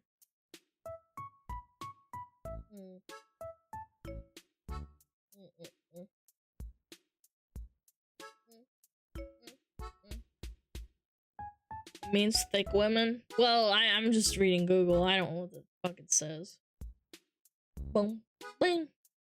Heifer, a word to describe an obese person or name to which you will randomly call someone who has caused you annoyance. It is used to describe large women, normally obese, and the word is used in a derogatory way. That's what it says on Google. I don't know. I've never, like, seen people use that word ever. Obesely obese? I'm smartly smart! Chat, are you smart? I bet you are.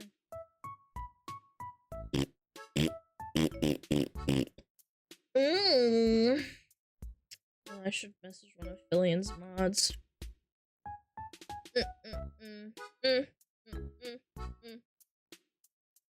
Shit.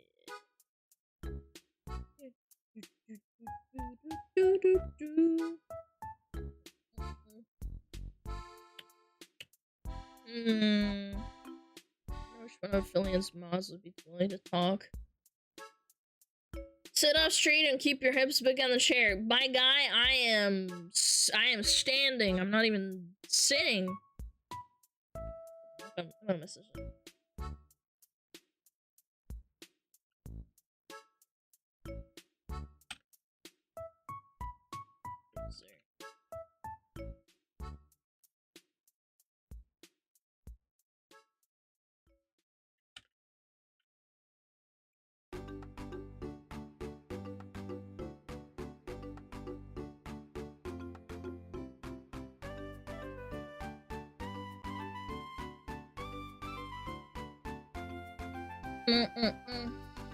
If someone is going to call a woman a cow, they usually just say cow. That is true, man. Your legs must hurt. What? Why would my legs hurt if I'm standing? Don't people stand around and work? Like, what? Охуеть, ты говоришь по-русски? Нет. Нет, не говорю. Yeah, people stand around constantly. Because you're standing on them. Nope. No, I stand for like 3.5 hours on stream.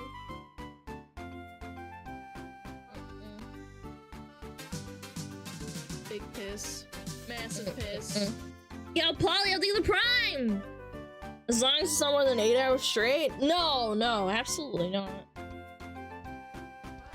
No, my legs don't hurt at all. I just stand. I don't know. Я даже сначала не понял. Не понимаю. Почему?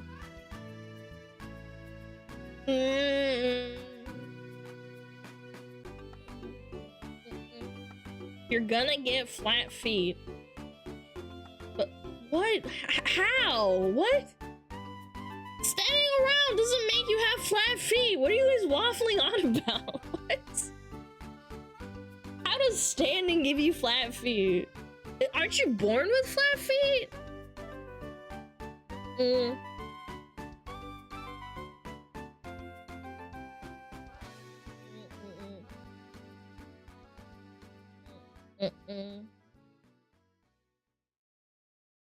As a person with flat feet, that's genetics. Yeah, I have really high arches in my feet. I don't have flat feet at all.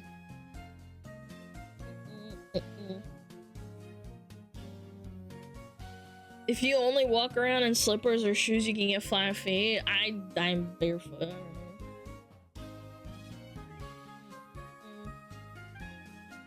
Give me the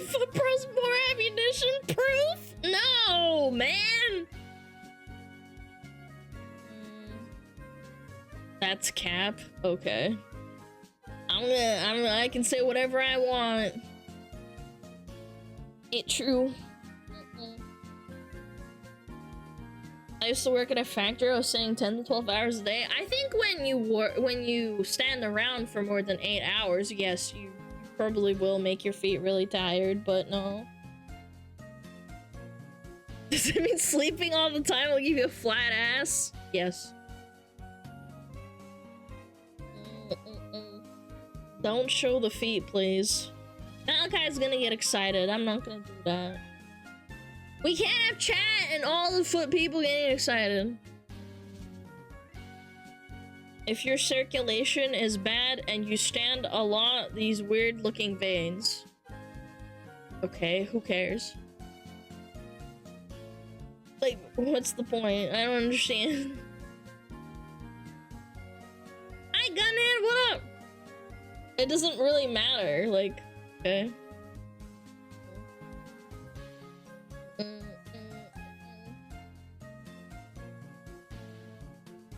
You showed legs once and chat didn't go feral, you're safe, I think. I showed them with, like, pants on. Like, неплохое произношение.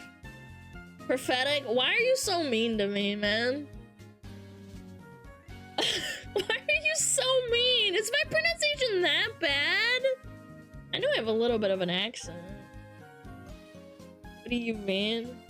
No, I'm referencing the guy above. I thought you were agreeing with them.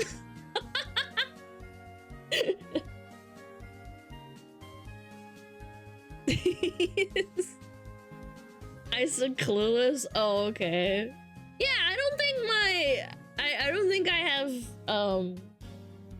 that bad pronunciation. Only when I start hiccuping. Brother, I am sister! I am sister! Yo, someone give Prophetic a gifted sub right now.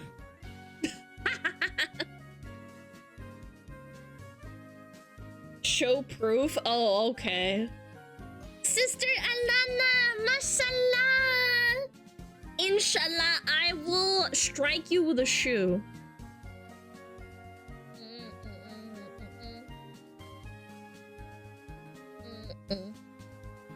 No, I don't think my pronunciation in Russian is that bad. It can be when I don't know what the word is. I get confused. Big piss. Massive piss. Quasar, thank you! I was kidding, by the way. Prophetic doesn't actually need a sub. I don't think he gets ads. You don't get ads, right?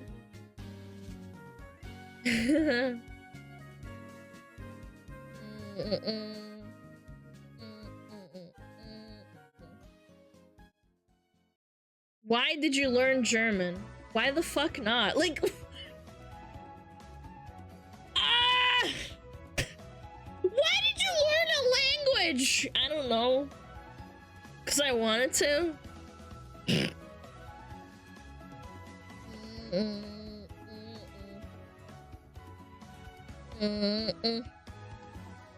Learning languages is good, it makes you smarter. Yeah.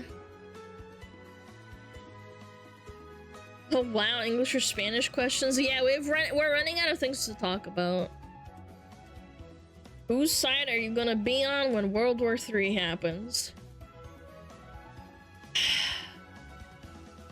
Nobody's side, man. I'm probably gonna be dead.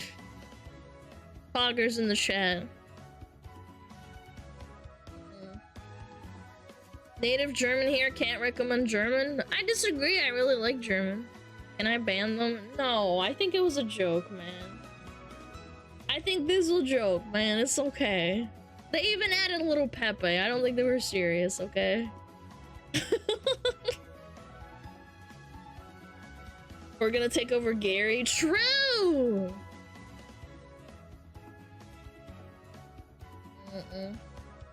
Do you want slaves for Christmas?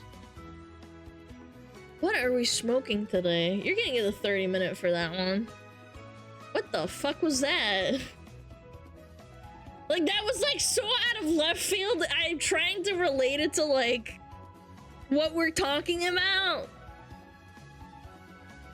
I'm going to Home Depot! Alana, it's July, so all the kids are on vacation. True. What's happening on streams recently? Prophetic. It's summer vacation. Все детки в стрим приходят и там бухают, типа.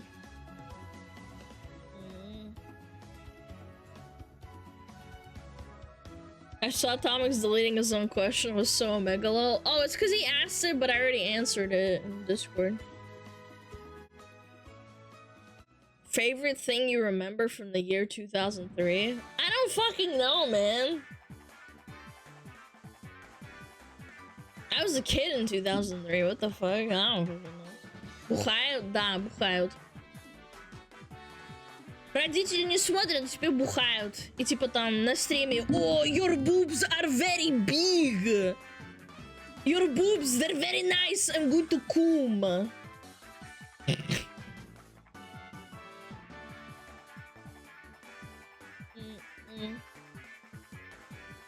Your boobs are very nice, Alana. Very nice. I'm going to come to your boobs later. Later. Later.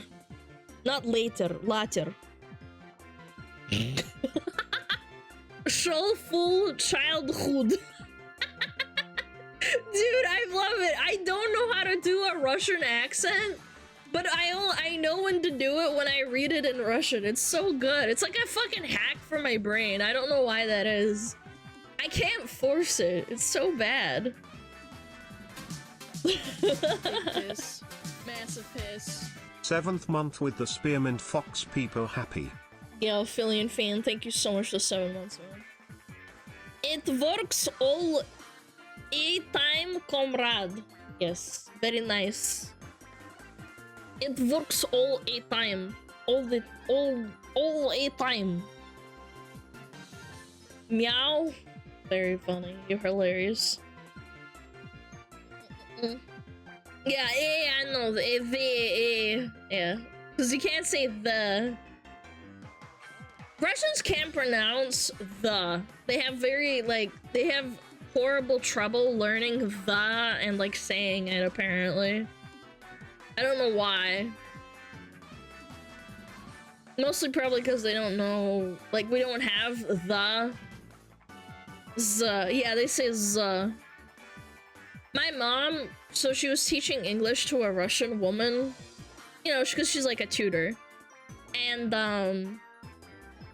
she spent like a good 3 months trying to beat it into like this woman's head to pronounce the and not say z or z.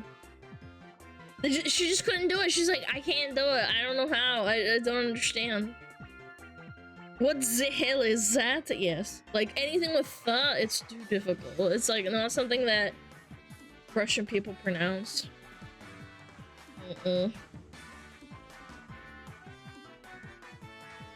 lot of accent is sort of muscle memory for the tongue. Oh, absolutely. Yes, it's practice. Z. Time to smoke the Zaza.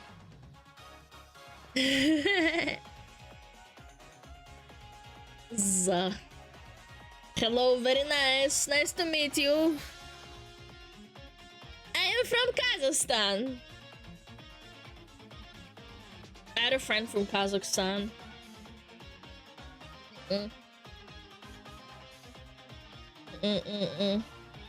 got to the point when I say the instead of Z in Russian. I think I'm starting to lose my accent. Tomix, I don't think you are, man. Oh yeah, that's a fucking fat timeout. That's a fat timeout right there. You're getting banned for that one. Yeah, don't ever do that again. You have to sit in timeout for that. Banned. You can get an unban request and apply and apologize. Cause I keep shitting.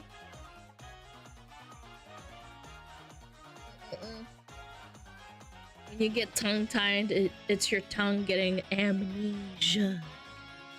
Amnesia. Are you applying Russian phonetics as if you're reading a Roman transliteration? Yes. Yes. This is my neighbor. He is pain in my asshole. Yeah. My parents used to bully me, so only Russians will understand this, but my parents used to unironically bully me about my pronunciation of certain Russian words because I wouldn't know how to pronounce it until they would tell me. And so they would say I had like a really bad like Kazakhsky accent. I don't know how to describe it. Like what? I don't know. It's like like a Kazakhstani like accent.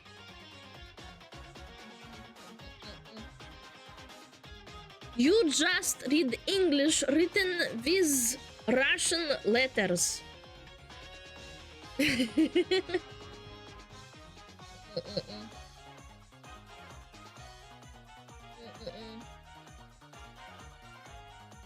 Ой, бляди, бляди, бляди.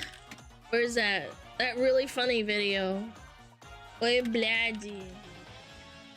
Бляди, бляди, бляди. Где мохнатые бляди? That is such a fucking old ass, hold on. It's so bad. Basically, it's so difficult to explain, but basically they're all singing whores in Russian, but because it's like in a different language, it sounds very funny. I'll put it on screen. This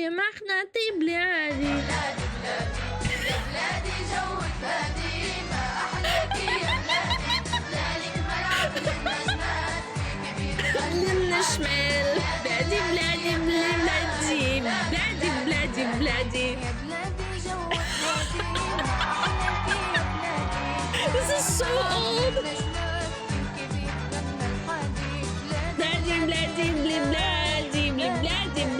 Bloody.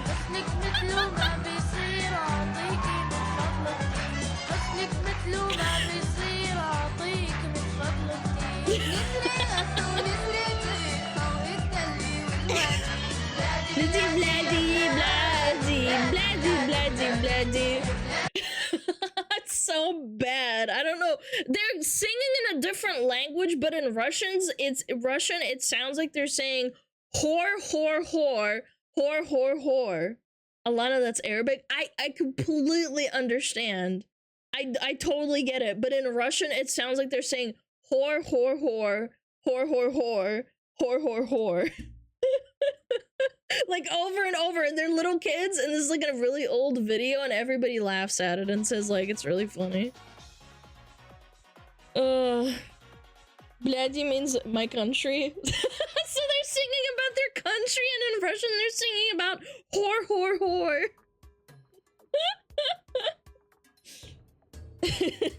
You wstань, ухвати, got me. Dude, my parents used to cry laughing at that video. They found that my brother, he would visit like Russian forums and like find memes in there and then show them to us, and it was so funny. He thought it was so funny.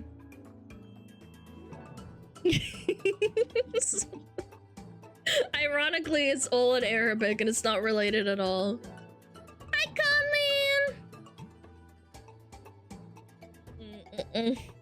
Russian memes are a lot like, they're kind of cooked. Like, if you think of the most cooked Russian memes, like in English, they're extra cooked. They're crispy.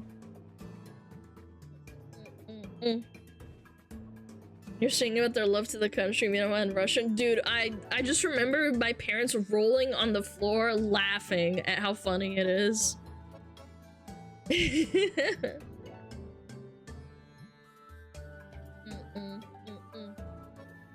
And you show us? Show us what?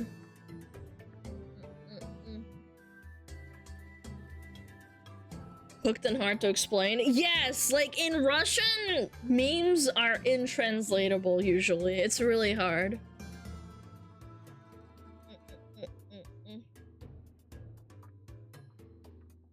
In Metallica's Through the Never, there's a line that sounds like Alanas YT. Wait, which song is that?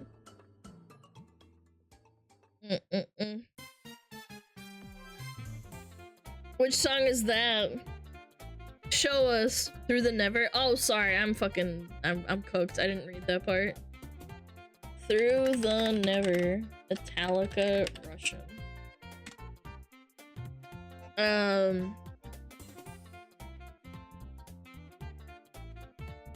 Is there like a meme version? Yeah, link the video. Yeah. This one. Yeah. Dude, this is so fucking funny. Holy shit.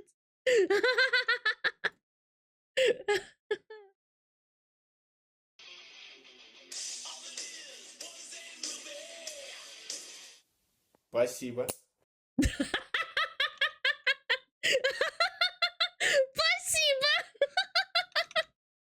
Yeah, man. Спасибо. It means turn around, look, there's money on the ground. That's what it sounds like in Russian, but it doesn't sound like that in English. It's just a silly, stupid meme. Again, it has absolutely no meaning, it's just silly. I love misheard lyrics, they're super funny. Спасибо, пожалуйста.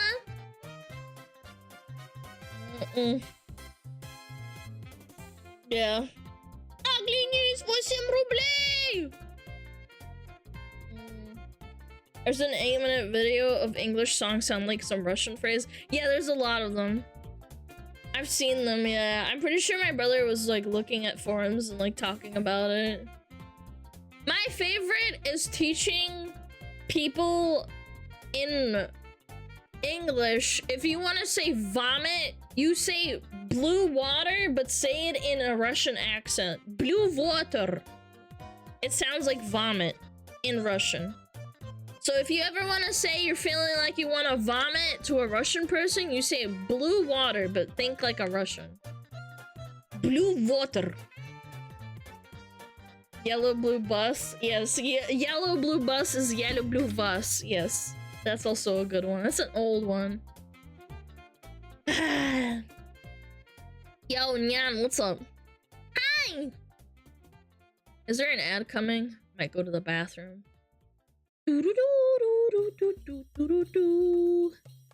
Ah, there is! We got 30 seconds! Okay. Chat. I'm gonna go pee. Yeah.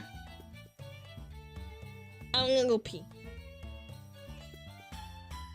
I'm gonna get water, and then I'll come back, and you better behave yourself, you little bitches, okay? Mads! You have the floor.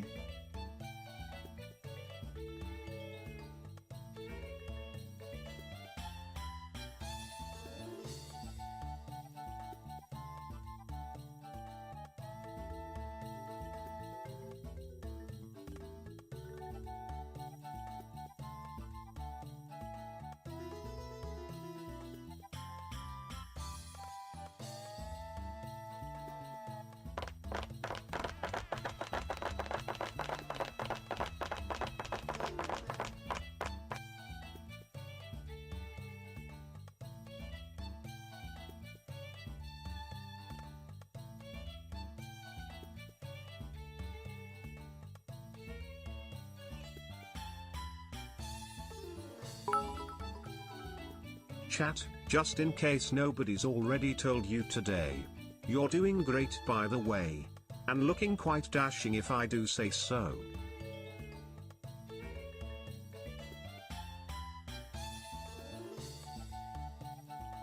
You got jebaited. You got jebaited. You got jebaited.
Ana.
Wait, you guys have been sitting in silence for like 3 minutes? Oh shit, I'm sorry! Oh my god, I'm so sorry. I didn't realize. Oops. Yeah, the fucking music stopped. Yeah, because it ran out. How convenient. How convenient! Alone with our thoughts. Yeah, no noises, no nothing. You guys are going crazy.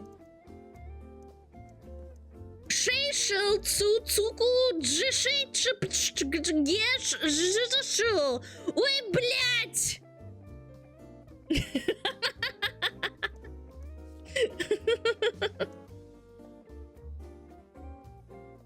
Ободряю, да. I agree. I осуждаю, but also ободряю.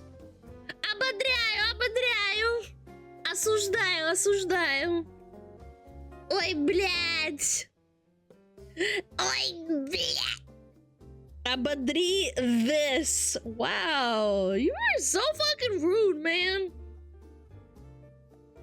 Can we get Mix-It back up just for this? No. I don't want to risk it. Is this copyright or internet emote? I actually have no idea. No idea, no clue. Chat, you're a heifer. The internet said so. Baba booey.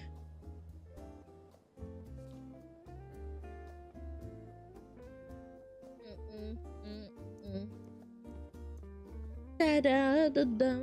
Oh, it's Happy Canada Day. Oh shit. Damn.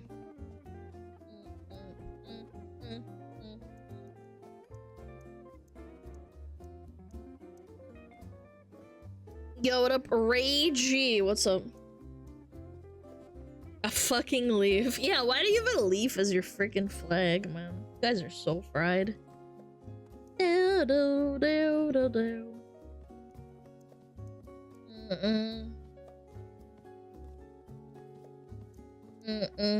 Your mom is so fat, it took her 9 months to make a joke. Bro, that was one of the worst jokes, yo mama jokes I've heard in a really long time. That wasn't even like insulting. There's nothing like there's nothing to it. It is you. Bro can't even type. He's like stumbling on his fucking keyboard. He's like, this anime girl. Ah, you shouldn't have banned him. I was gonna clown on him some more. Ah, pathetic.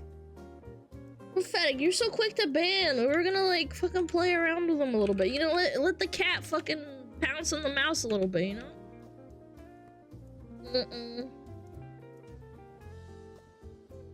Dude! Oh my god! We got an unbanned request of that guy that spammed song lyrics. He says, I'm just a kid and life is a nightmare. Little bro, what the fuck are we smoking today? I hate kids so fucking much, man. Holy shit.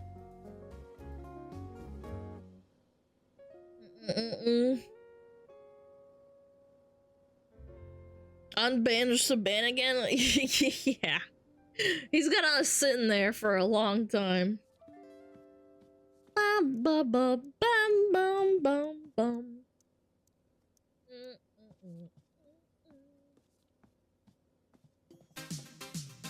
Big piss. Massive piss. Go, Billy, thank you. Thank you for the sub.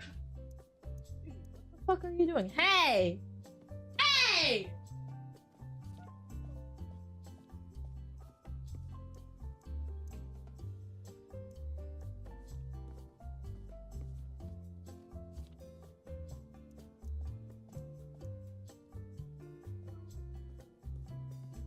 Shut up, woman. Nah, he has like he's sneezing or something.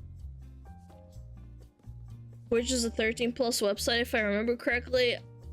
Yeah, but this is an 18+ stream. I don't want to deal with stupid kids being cringe. If you're a kid, you better fucking hide it from us, you know?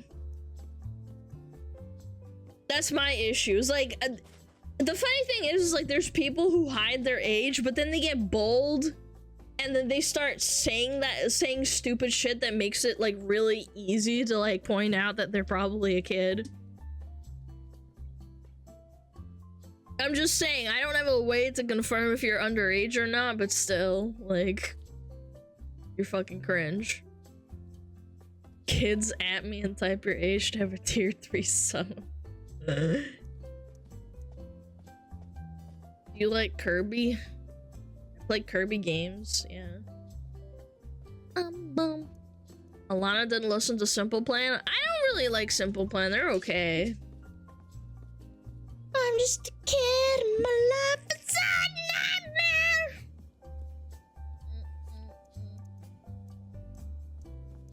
wants to play Roblox with me. I'll play Roblox if we get to play Warrior Cat Roblox. Proof is to show social security. Yeah, exactly. Like I can't. No. Remember chat, if you're under 18, DM one of the mods your age to be entered into the PS5 giveaway kecking. So true. Warrior Cat roleplay with all the VTubers that play Warrior Cats or enjoy Warrior Cats. Yeah.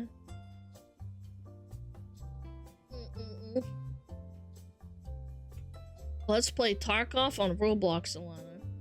I don't want to. Yo, Tuxedo, what up?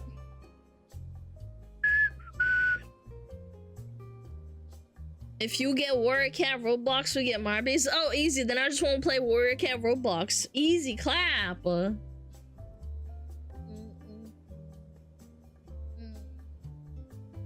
my tooth's acting up.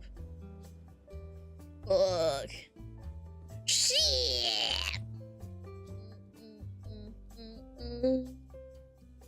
Do, do, do. Pills? Bro, I already took 4 Advils. I already took 4 Advils. I can't take more. You want me to die? My liver's gonna shut down.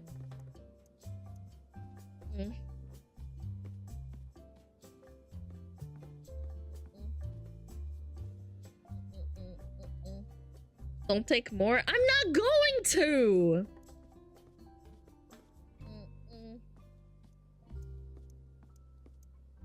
No, not gonna take any more. I'll be fine. Just have to deal with it until I can take some more. Probably a couple of hours if I had to guess. Unfortunate. Got you on lurk as I hunt for a Arctic fox or a white-tailed deer. Have a good stream. You too, man. Catch something. Do do do do do do. 2,000 is the max. Yeah, it's like the max you can take.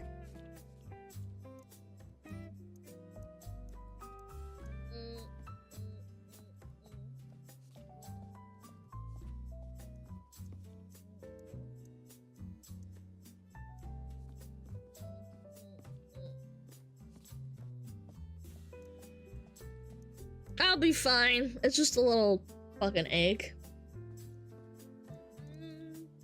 If you're really desperate, you can try caffeine. Does that help? I don't have a migraine. Guys, I don't have a migraine. It's my tooth. My toofies. I redeemed it and nothing happened. Was there an ear dance? I don't see it. Chat!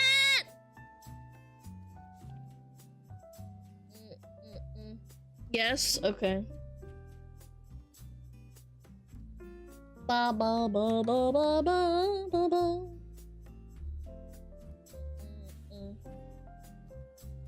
Ba ba ba ba ba ba.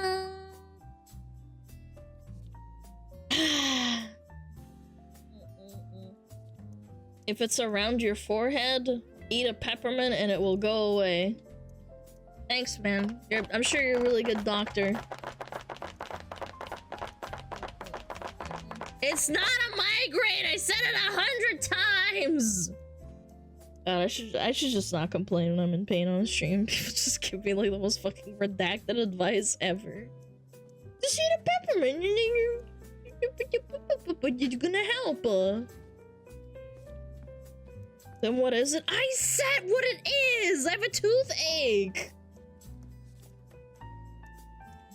Jesus Christ, I'm losing my fucking mind. I said it 30 seconds before someone said anything. If you have a headache, visit Home Depot. Yeah, I'm about to get a rope. Bum, bum, bum, bum.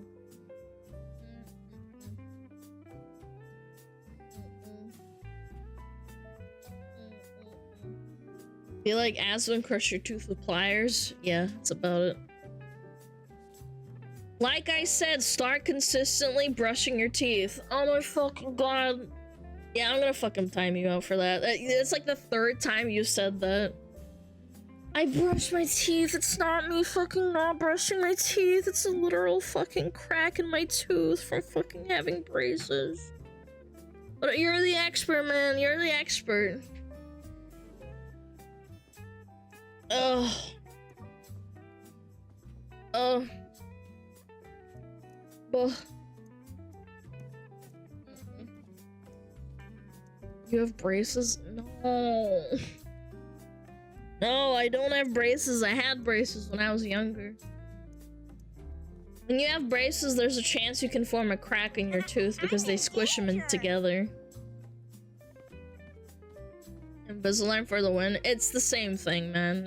You can still get cracks in your teeth from Invisalign because you're squishing your teeth together and readjusting them.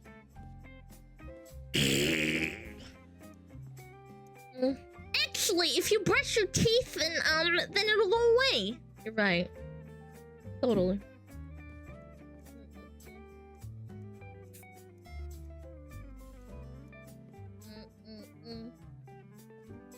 I got cuts on my gums from Invisalign because of tooth grinding. That sucks, man.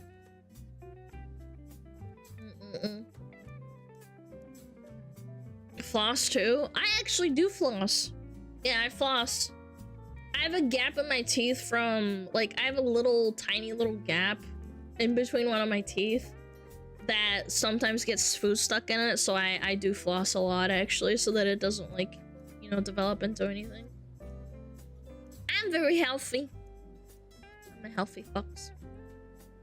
Floss like Chibi? What does Chibi floss like?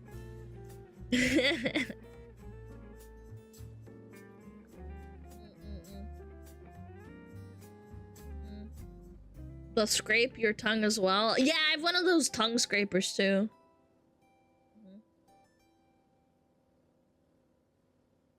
Apparently, if you don't brush your teeth, you are more likely to have a heart attack or something. I don't know what the correlation is. She has a flossing toggle on her new model. Oh, I didn't see that. I saw her new model. It's really cute.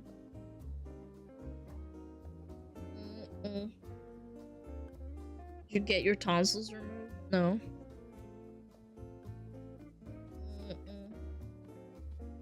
Plaque buildup, bacteria gets into blood. Oh yeah. That's it. That's why.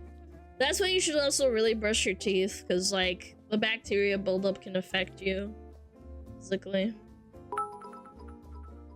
Every day 1 in 3 white foxes break their teeth from eating rocks. Consider using code SMUG to help support your local fox. 10 advice, thank you. Yeah, 10 chews on rocks. For sure.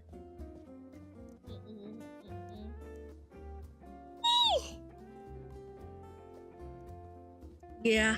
1 more week? Less than that. 6 more days, Chatta. 6 more days. I am a rock consumer too, trust me.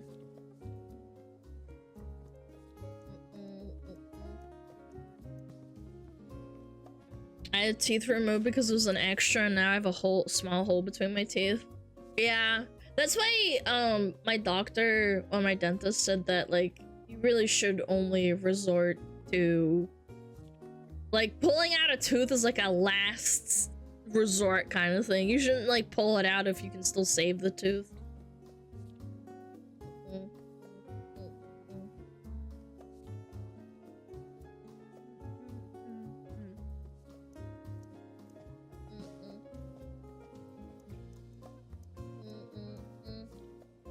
Cheapest resort? Yeah, I agree, but also if you want an implant, that's also quite expensive. Yeah.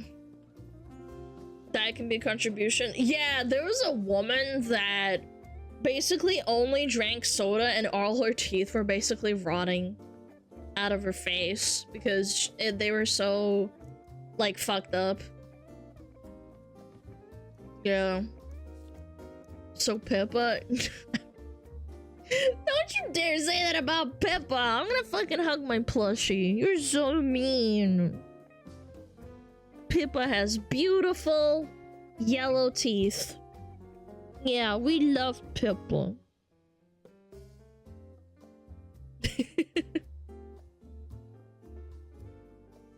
Beepa.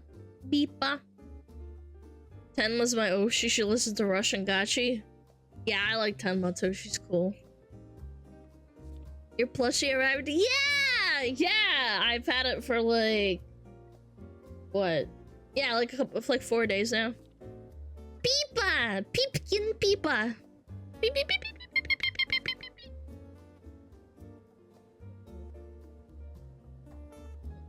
beep.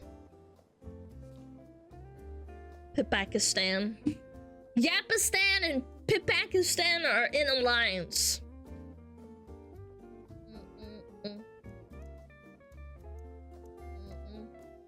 Have you been able to not hold it at all times? Yes, she sits on my desk. Thank you very much. Does Terma have a plushie? Emma plushie. No, she does not. Fuck. Chat, you better tell me when Tenma gets a plushie. I will get Pippa. I will get Pippa a companion.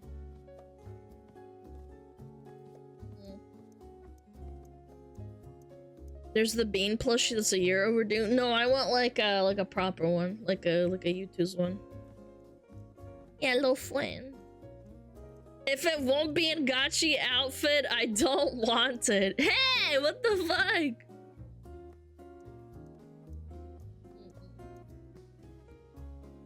Yo, what up, Lich? Yeah, I like Tenma. She reminds me of my Russian aunt. Just the attitude is very funny. I have a really cool Russian aunt. That's my mom's like... She's not like my auntie by blood, but like my mom and her have known each other for like 30, 40 years. And she's really cool.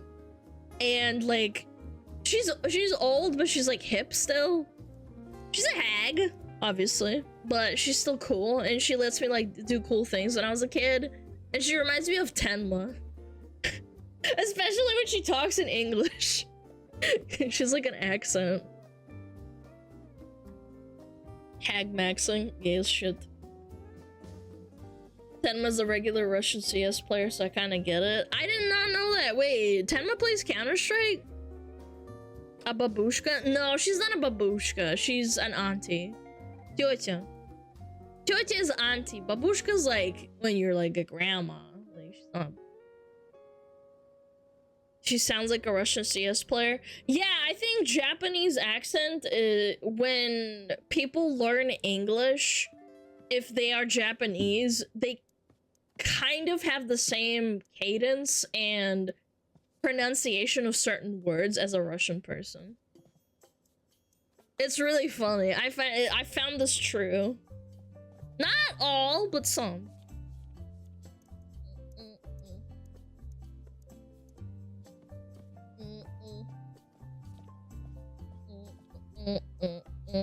They don't roll their R's? No, yes, exactly. No, they don't. The same phonetics? Yeah, except for the rolling R's and L's and stuff. Yeah. Ikra. Ikura. Ikra. Ikura.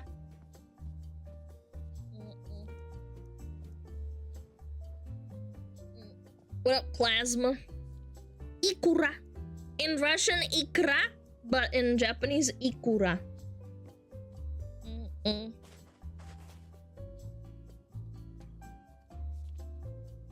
Tenma and Kershey plush. Gosh darn it. I want a Tenma Miami plushie so bad.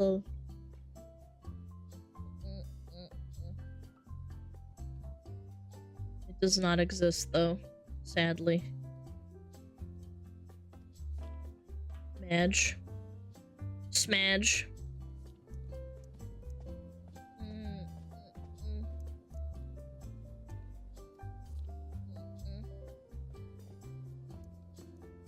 Tenma крутая. Да, правильно.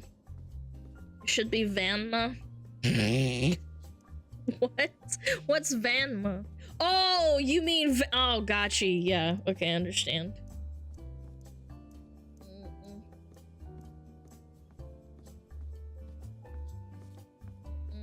Cause a scene on Twitter until they get it made. Maybe they already have it and it's coming. I don't know. Hi, Luna. What up? Bum, bum, bum, bum, bum.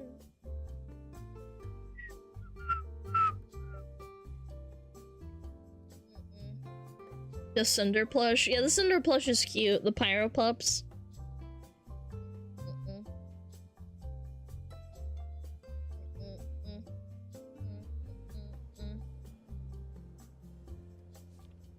Can't wait.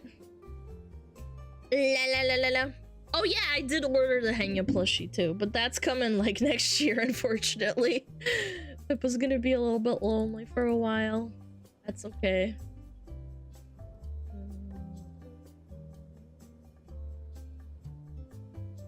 Boy next door. Boy next door. Boy next door.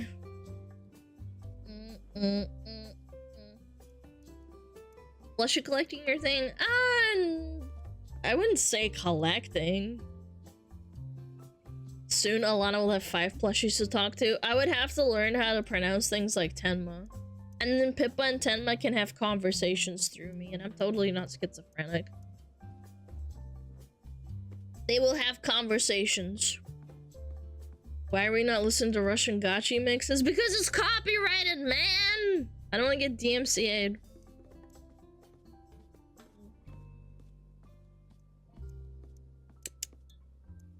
Are you thinking the cheese will be the official mascot? I don't know. Maybe.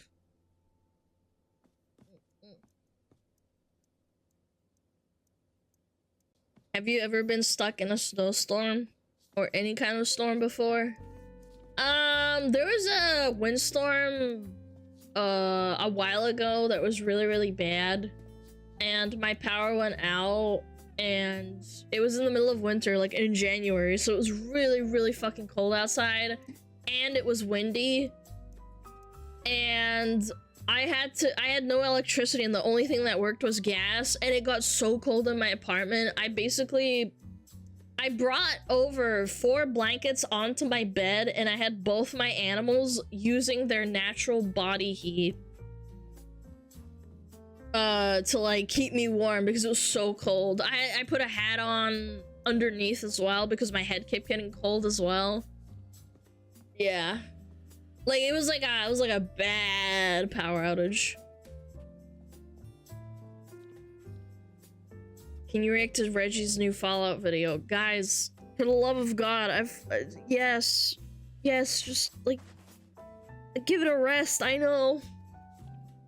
If you want me to see a video, don't fucking paste it in chat. Just fucking go and post the link. Living in the Ice Age? I mean, it was just like... It was cold. It was really cold.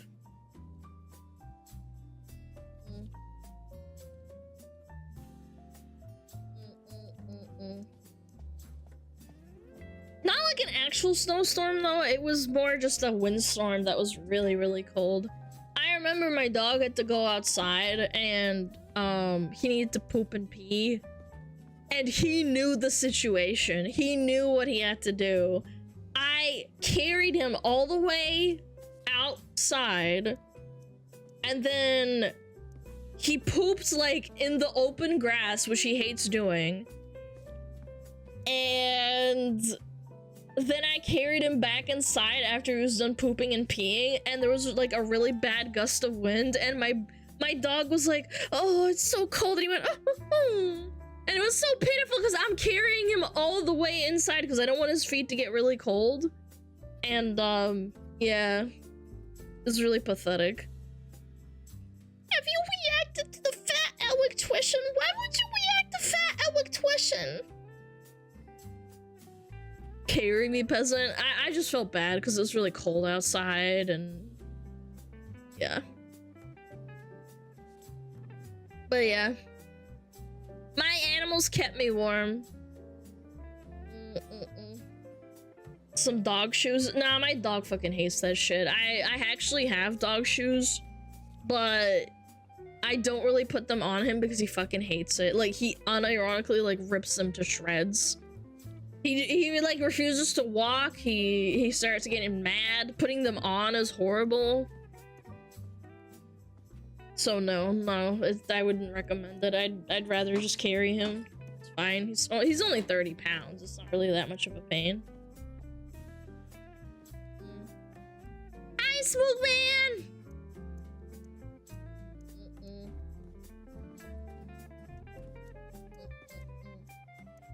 Smug check.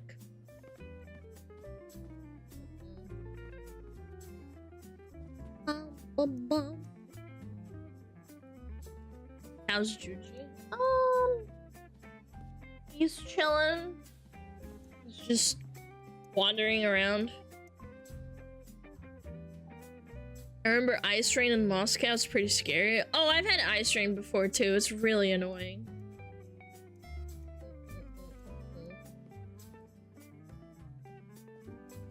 Yeah, ice rain is really, really bad for driving, specifically, because it's like, it's not quite frozen ice and it's slick and wet, but then there's also ice patches in certain parts.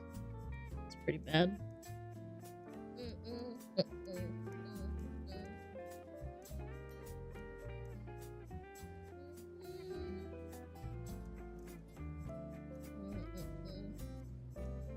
Yo, what up, Luna?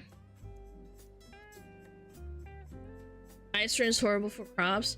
I remember it like rained and it was really, really cold rain, and I just planted a bunch of stuff and it killed everything and it made me so sad. It just killed everything. Unfortunate.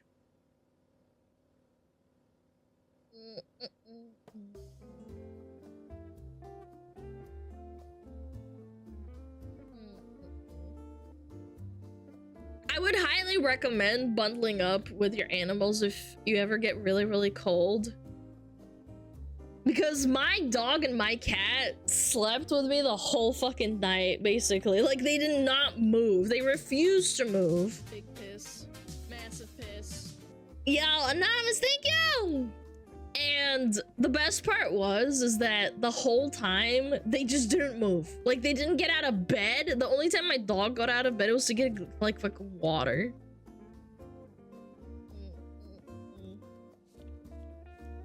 Yeah, they were warm. I put on a hat.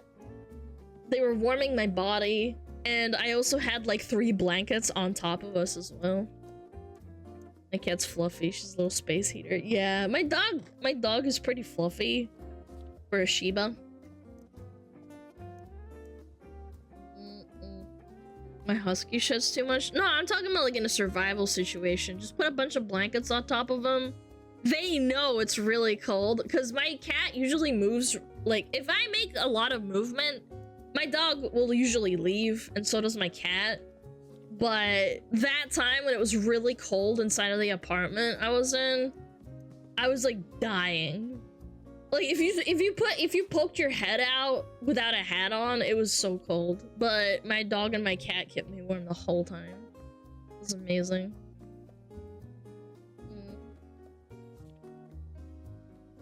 I usually don't even really like when my animals like have contact with me on the bed because they're really, really hot and I get hot really fast. So when that time came, I was like, oh hell yeah, give me that dog and that cat. I'm gonna put right next to me. And then we were just snuggling.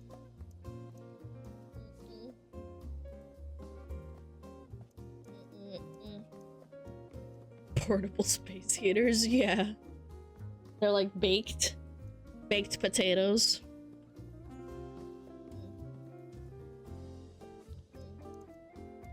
Are your pets okay with little sweaters or a thinnish coat? Nah.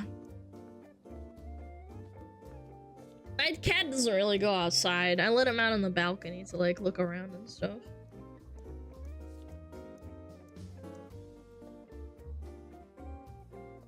We had a week of no electricity because of a snowstorm. Like cold was something else. Even the candles helped. Yeah, again, I opened up my oven door and I closed everything. I closed the blinds and I closed the curtains to keep the warmth in, and then I turned on the oven because it was actually heating up even though there was no electricity, and I just like warmed myself up just a little bit. It wasn't like, you know, it wasn't like I could take off my shoes and stuff, but like I had socks on and like a jumper and I had a hat on. Get a gas stove? Yeah, it's a gas stove. No, it warmed it up real nice. I'm just lucky because it actually helped a lot. It was getting really fucking cold. Do. Guess this.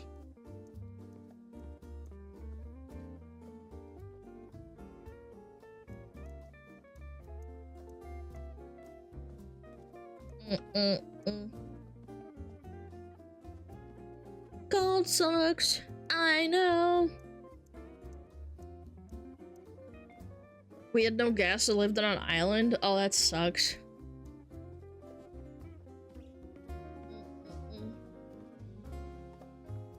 I had a cat that really liked wearing sweaters. Nah, my cat doesn't like wearing stuff. He gets annoyed. He rips it off.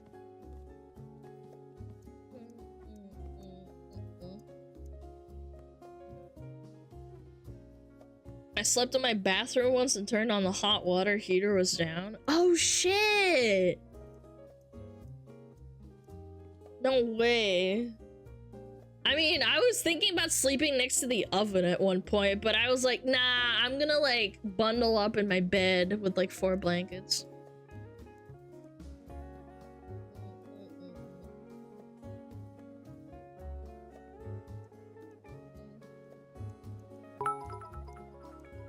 Well, I got my rod and I got my bait. All I gotta do is sit here and wait for the big fish to come my way, even if it is gonna take me all day. Is it a song? Was the car an option? No, it was not. It was not an option. It's too cold outside. It would have been too cold.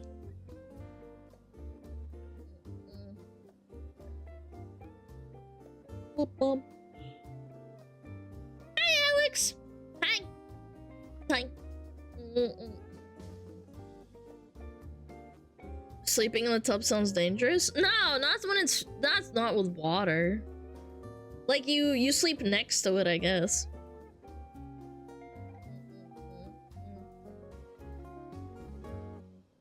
-30? No, man. I'm just telling you, it'd be like why would you sit in your car for like 8 hours? Like the power was out for like 16 hours.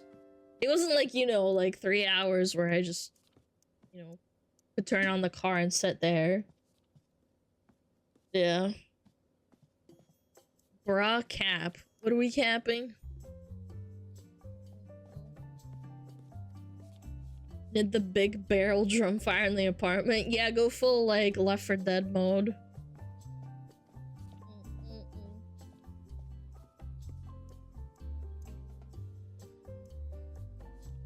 I would turn my power back on.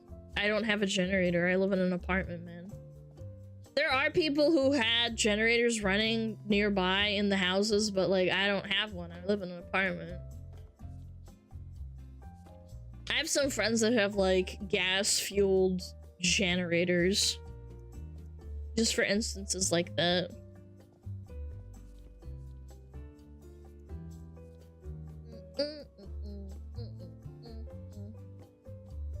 Generally covers the fridges and stuff though. Sometimes people hook them up to the heating, to like a heater, so that they don't freeze. Get a reactor? Yeah, let me just get some uranium too while I'm at it. Your neighbor friend still a giga for lowering that generator you during subathon? Yeah, that one's basically only for the computer and like a little heater. Yeah, that one was Giga Chad. At least I could like stream. It's like I had a pretty bad windstorm, but it was like not, you know, it wasn't like it would knock out my power for like 30 minutes and then it would come back.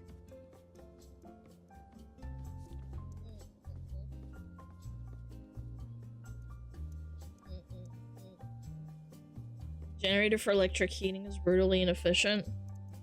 Well, most people like they light a fire in their like place, like in their fireplace. But if you don't have a fireplace, like what are you gonna do? Die?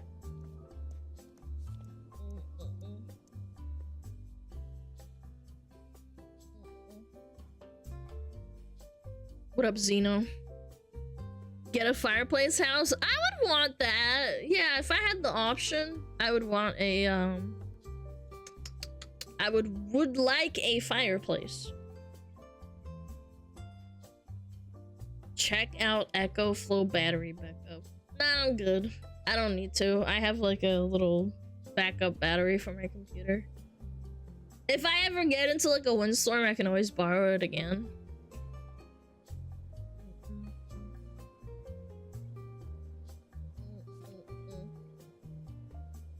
Stream on a treadmill connected to a battery. Air. Use your computer. When I lived in a hot state and I lived with my parents and I had my own computer, I remember at one point my entire room was like a sweaty ass, hot ass room because my computer would heat up. Like, it would heat up the entire room, and then it's also hot outside, and you're just, like, cooking while you're playing video games, and you're just like, oh, I wanna die! Put a generator on the throne? No, man, I live in an apartment. Where am I gonna fucking hook it up? Wait, you a dog, right, Alana? Yeah, man. You a dog, Alana. That's strong. That's definitely something.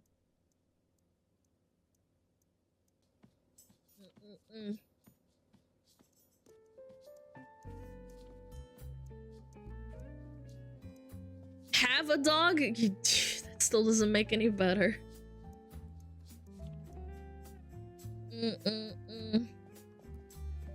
Leave the Jenny on the balcony, run the cord inside. That still wouldn't work. I'm pretty sure my apartment says no generators on the balcony because they can explode and like fucking damage the property.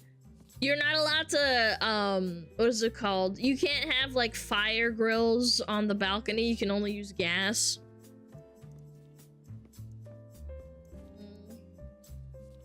Can Jen smoke inside? Yeah, that too, actually. You're supposed to run it, like, pretty, like, far away from people. Yeah, I'm not allowed to, like, do that.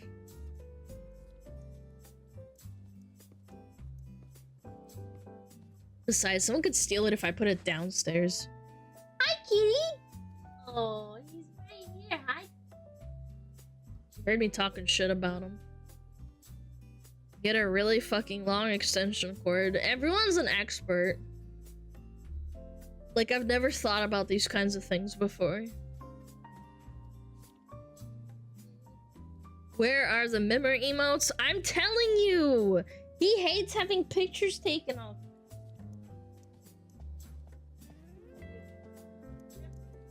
Picture of him, he always, like, runs away or wants to come over and it ruins the picture. Fucking orange cat. Let me pick. Oh, he's so cute. Oh my goodness. Oh, he loves me. Yeah. Yeah. Oh, he's not even purring. He's so happy. Are you gonna purr? No, you don't want. He's back on the chair. But no mimmer. You can have a mimmer emote. Someday. Just keep keeps rubbing against me. Like, what are you doing, little guy? It's not feeding time. Up for another, like, 3 hours. What? He's so cute. He just keeps rubbing against me.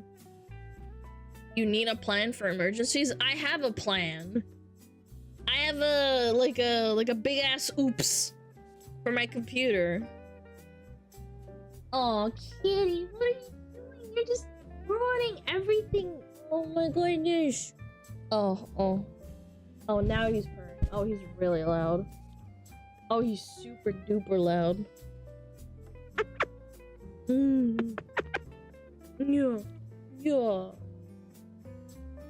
Yeah. Yeah, you're so... Oh, he's so loud.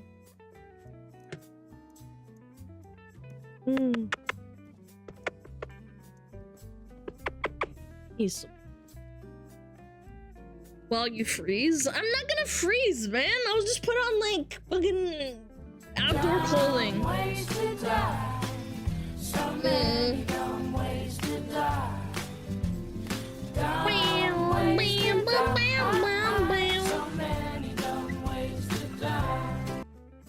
Someone found the button. Does he ever jump on your desk? No, he doesn't actually. He's a really good boy. He never jumps on the desk at all.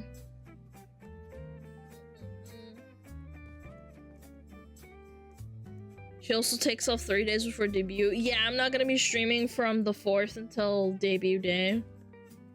Yeah.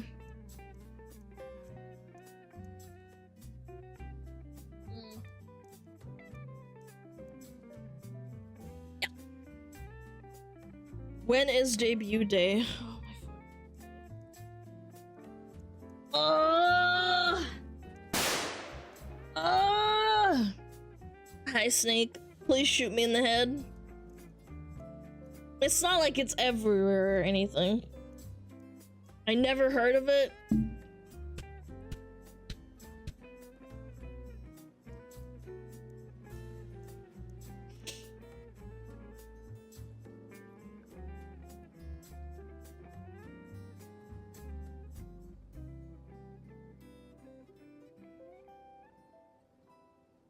The title, it's on my Twitter, it's in, there's commands, I've talked about it. Woo! Write it on your tits? I think people still wouldn't read it! Do you have enough reacts in your backlog? Yes, yes I do, correct. Yes, I do have enough reacts for backlog. Don't worry. Show the trailer again? Okay, fine. We'll watch trailer. It's been a little bit.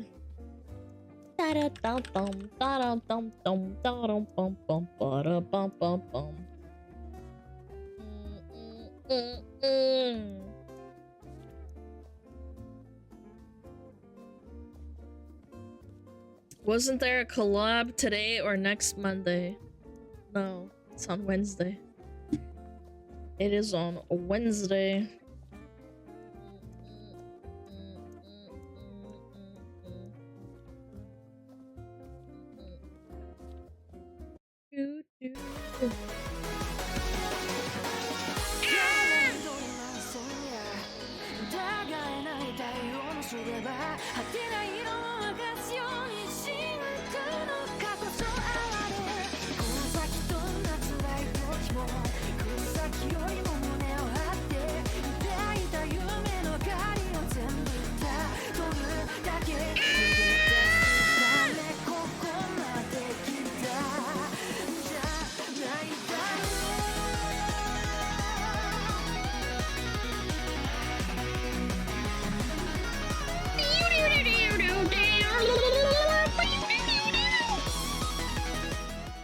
Let's go!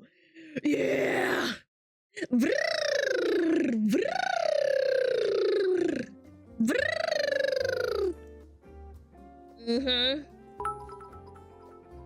By the last episode of this season of Demon Slayer Yes, I came saw. out yesterday. I saw. It's Can't awesome. wait for the movies to come out. Yep. Yeah, I can't wait. It's gonna be so fucking sick.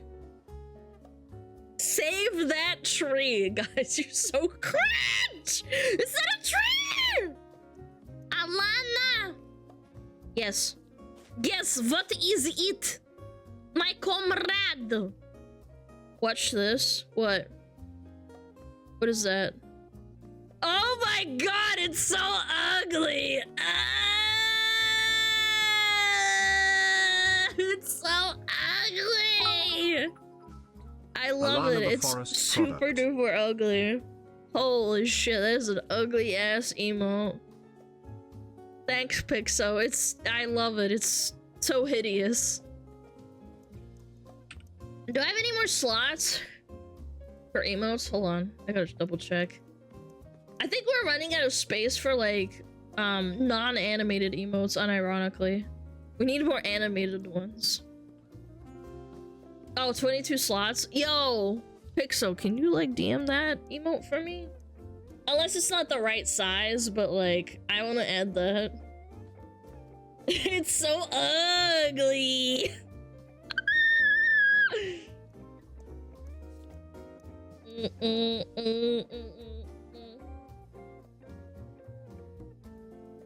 It's not a square? Ah, shit. Okay, never mind. That's a shame. Twitch auto formats pictures? No, it's not that. They have to be a square. It has to be like a perfect square, otherwise they won't let you. Stupid. Like, you can have it any size you want and then make it a square. But I can make it a square. Okay, then do it! I want it now! Right now.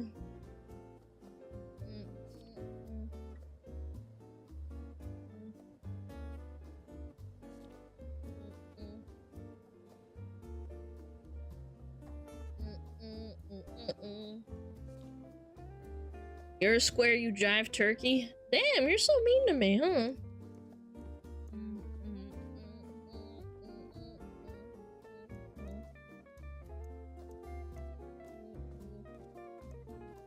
Oh, by the way, I posted the debut video, and the guy that we permabanned for being racist, and then he emailed me twice, and then he DM'd my mods. Yeah, the KFC guy.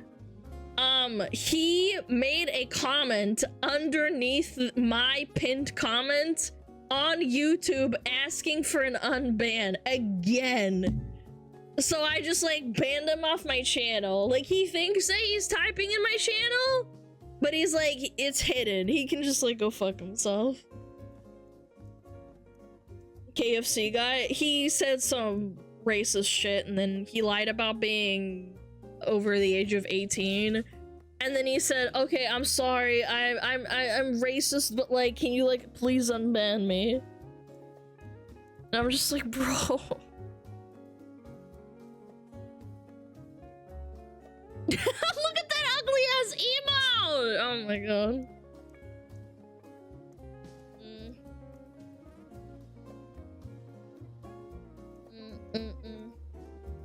It's so ugly. I love it.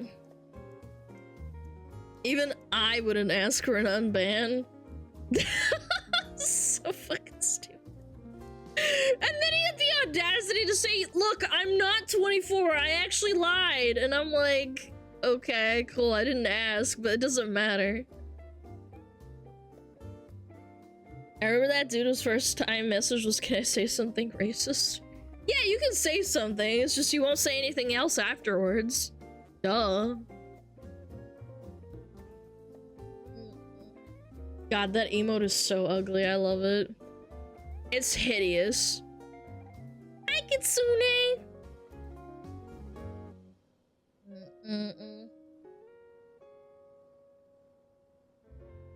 Look at that emote. It's so ugly.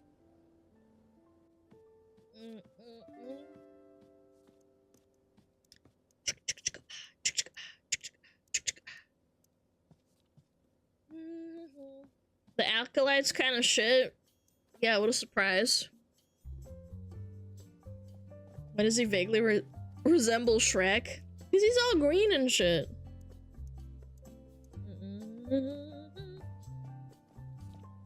He's ugly and green, and it kind of looks like an ogre. What racism level are we on today? I don't know if I need to grind far. The mod auto level for racism level 4. I love that they have like stages of racism in like the Twitch modding. Oh, level 1 racism. It's like a little casual, but like, you know, it's level 1. You're not there yet. Yeah, racism leveled up.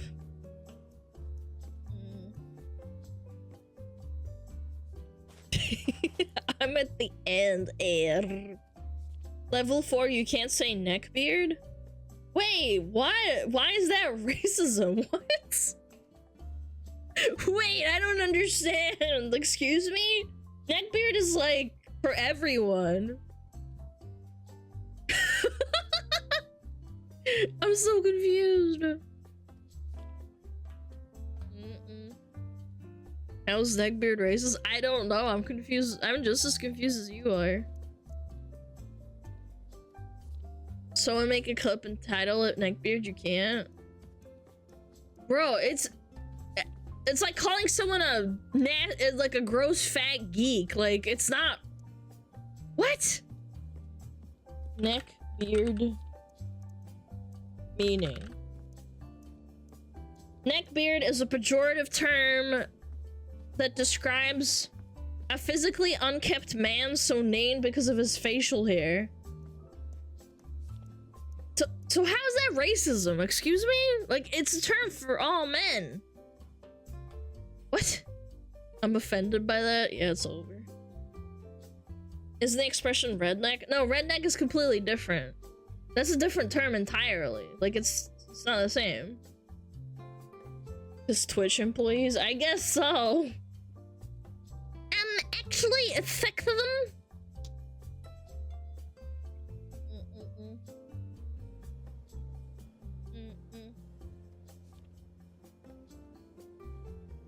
Hillbilly's more offensive? Nah, I don't think hillbilly is as offensive as calling someone a redneck. Again, it all depends on the context, but I would say, like, as a level, I don't think it is. Nice words. Too bad I can't read them. Racism level 2! Redneck is racism level 2.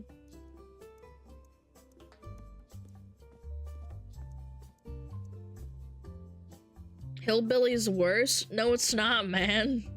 Hillbilly is not worse!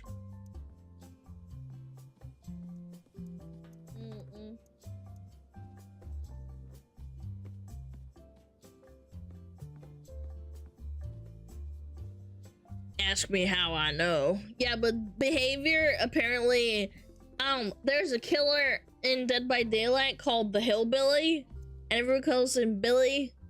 So, therefore, you're saying that that's more offensive.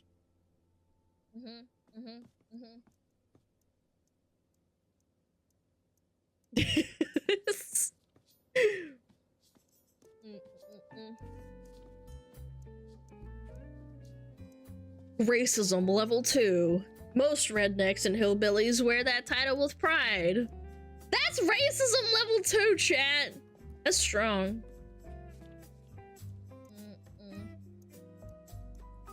It doesn't matter because they don't care. So true, Giga Chad. You call me whatever you want. I don't care. Did you see the unban request? Where? Unban. Unban request.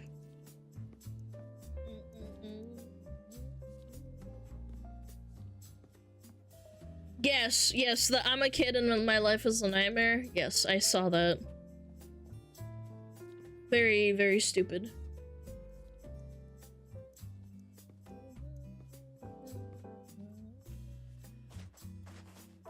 I love that one, not gonna lie. You wanna unban him? I don't know, man. Maybe tell him don't fucking spam in chat. Say stupid shit. What level is a Call of Duty racist? People who play Call of Booty are ass.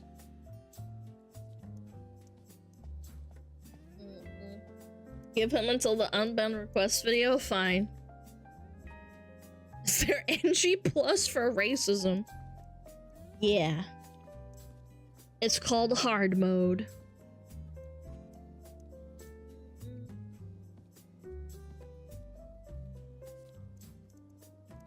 Instead of underwater basket weaving, we get underwater racism.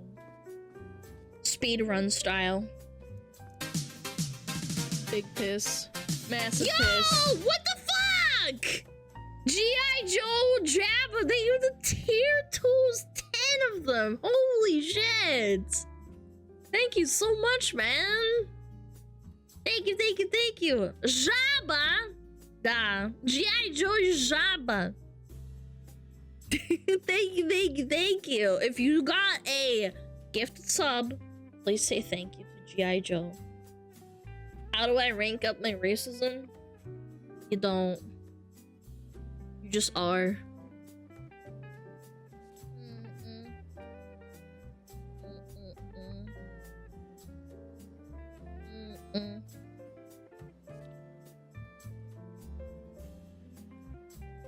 Insult the French, always auto-modded. Yeah, when you insult French people, it gets auto-modded. If you say fuck the Frenchies, it gets auto-modded. It's pretty funny.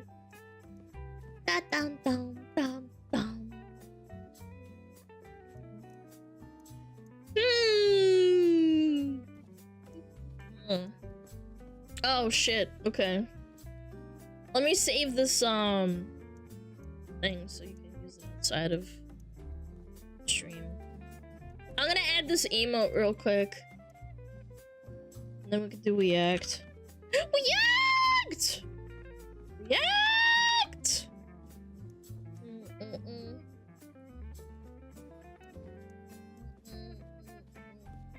Will Simp get auto-modded? I don't think so. An update. Smart detection. Okay, emote. Add.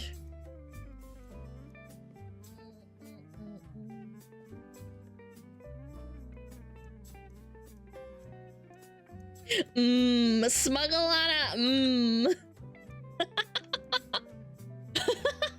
Dude, it's so dumb. Okay, I added it. New raid message? Oh my god, no. Man, it's so disgusting. I know, isn't it just nasty, dude? I'm ready to post 4 mms in Savix's chat. Yeah, I added it to the what is it called? The sub emotes.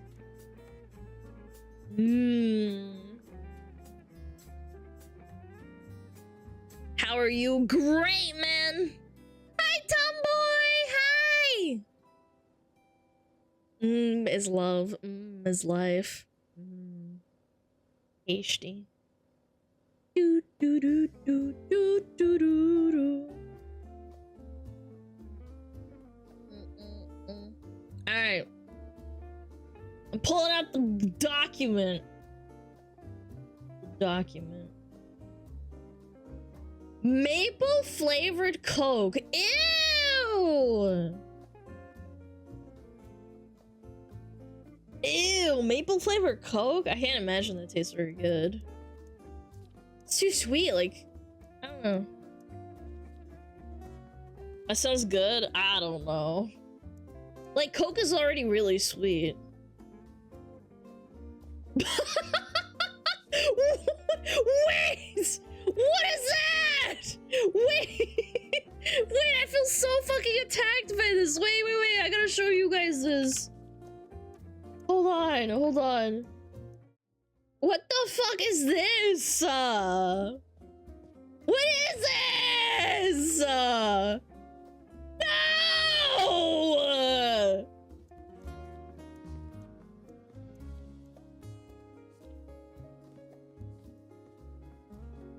My pet plushie is never gonna hear the end of this. No! Don't listen to them! I made a new friend, real or a plushie. Oh, come on! It's not that bad! Weirdo talking to plushies? Alright, Schizo. Go do a line of crack cocaine. Oh. Don't listen to them! Don't! I'm gonna post this on Twitter. This is so unhinged. I feel attacked. Schizo. Oh, you guys are so mean to me. What? What is this? What? What is this?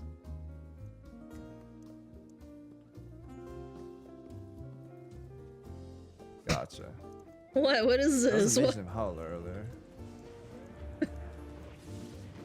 Drow posted the emotes. What the fuck is that? SmugAlana has one too now.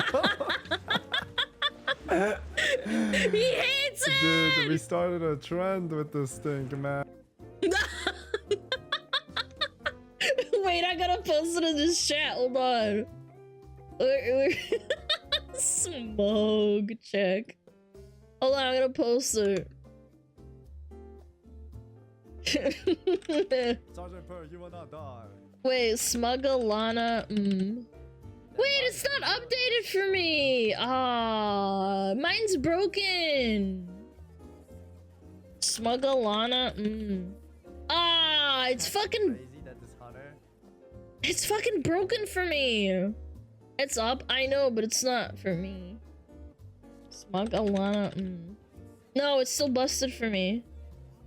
It's not updated for me. Oh, fuck. I was gonna post it in this chat. That would've been funny. Refresh? I literally just refreshed it. It's broken. Yeah.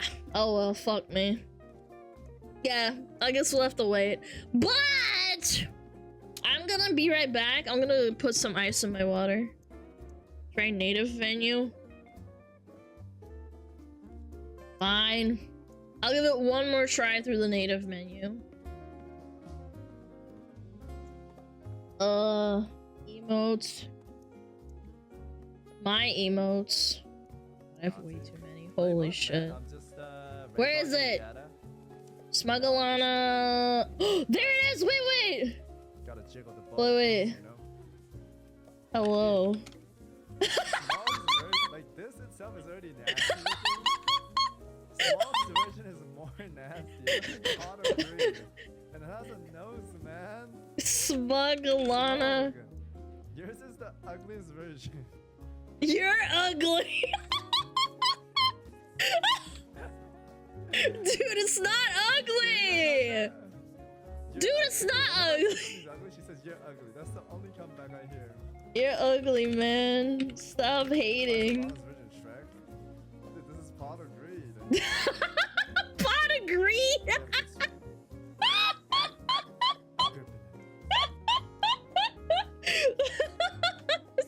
It's so ugly. Stop hating on me. Yo, chat, I'm gonna be right back, okay? I'm gonna get water, more water, get ice so we can do react, okay? Entertain yourself!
Yo, what up? Hi. Chat, you wanna go down? You wanna crank it?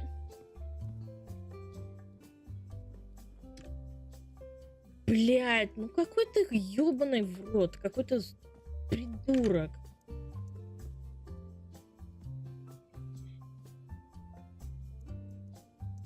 Crank it!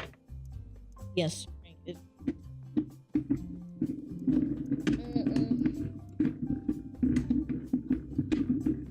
Crank it, crank it, crank it. My cat does not like the cranking. He's leaving. I'm cranking, I'm cranking, I'm cranking. Alright.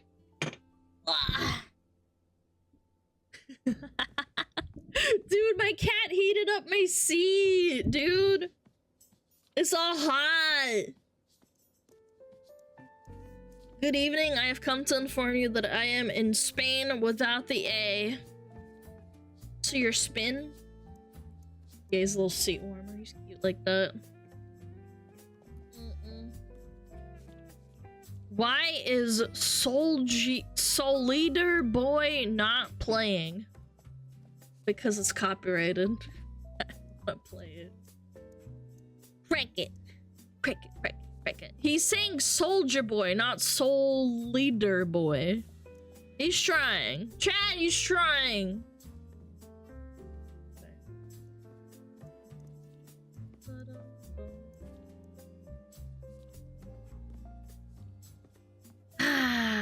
Let's bring up that good old Google Doc. Jesus! Solder boy! He's good at soldering, chat! Duh! I'm gonna crank out some good reacts so I can have a backup. This toy illegally spied on something. Ooh! Ooh! Why is it sweaty? Oh yeah, dude, why is it sweaty?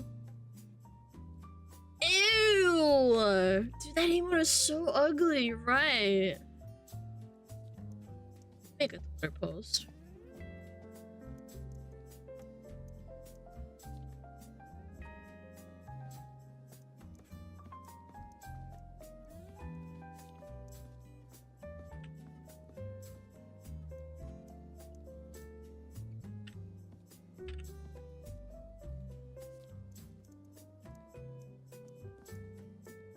Shit, hold on. How do you spell Capipolis? Look.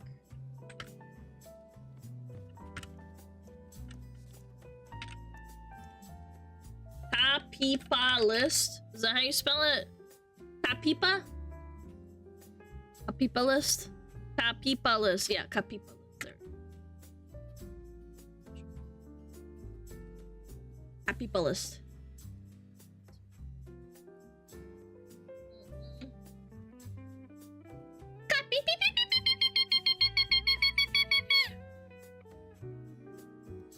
Alright. It was illegal. Oh, chat the oh my god, chat the oh my god, chat the oh my god. Are you ready for React? I'm ready. React! This looks like fun. React!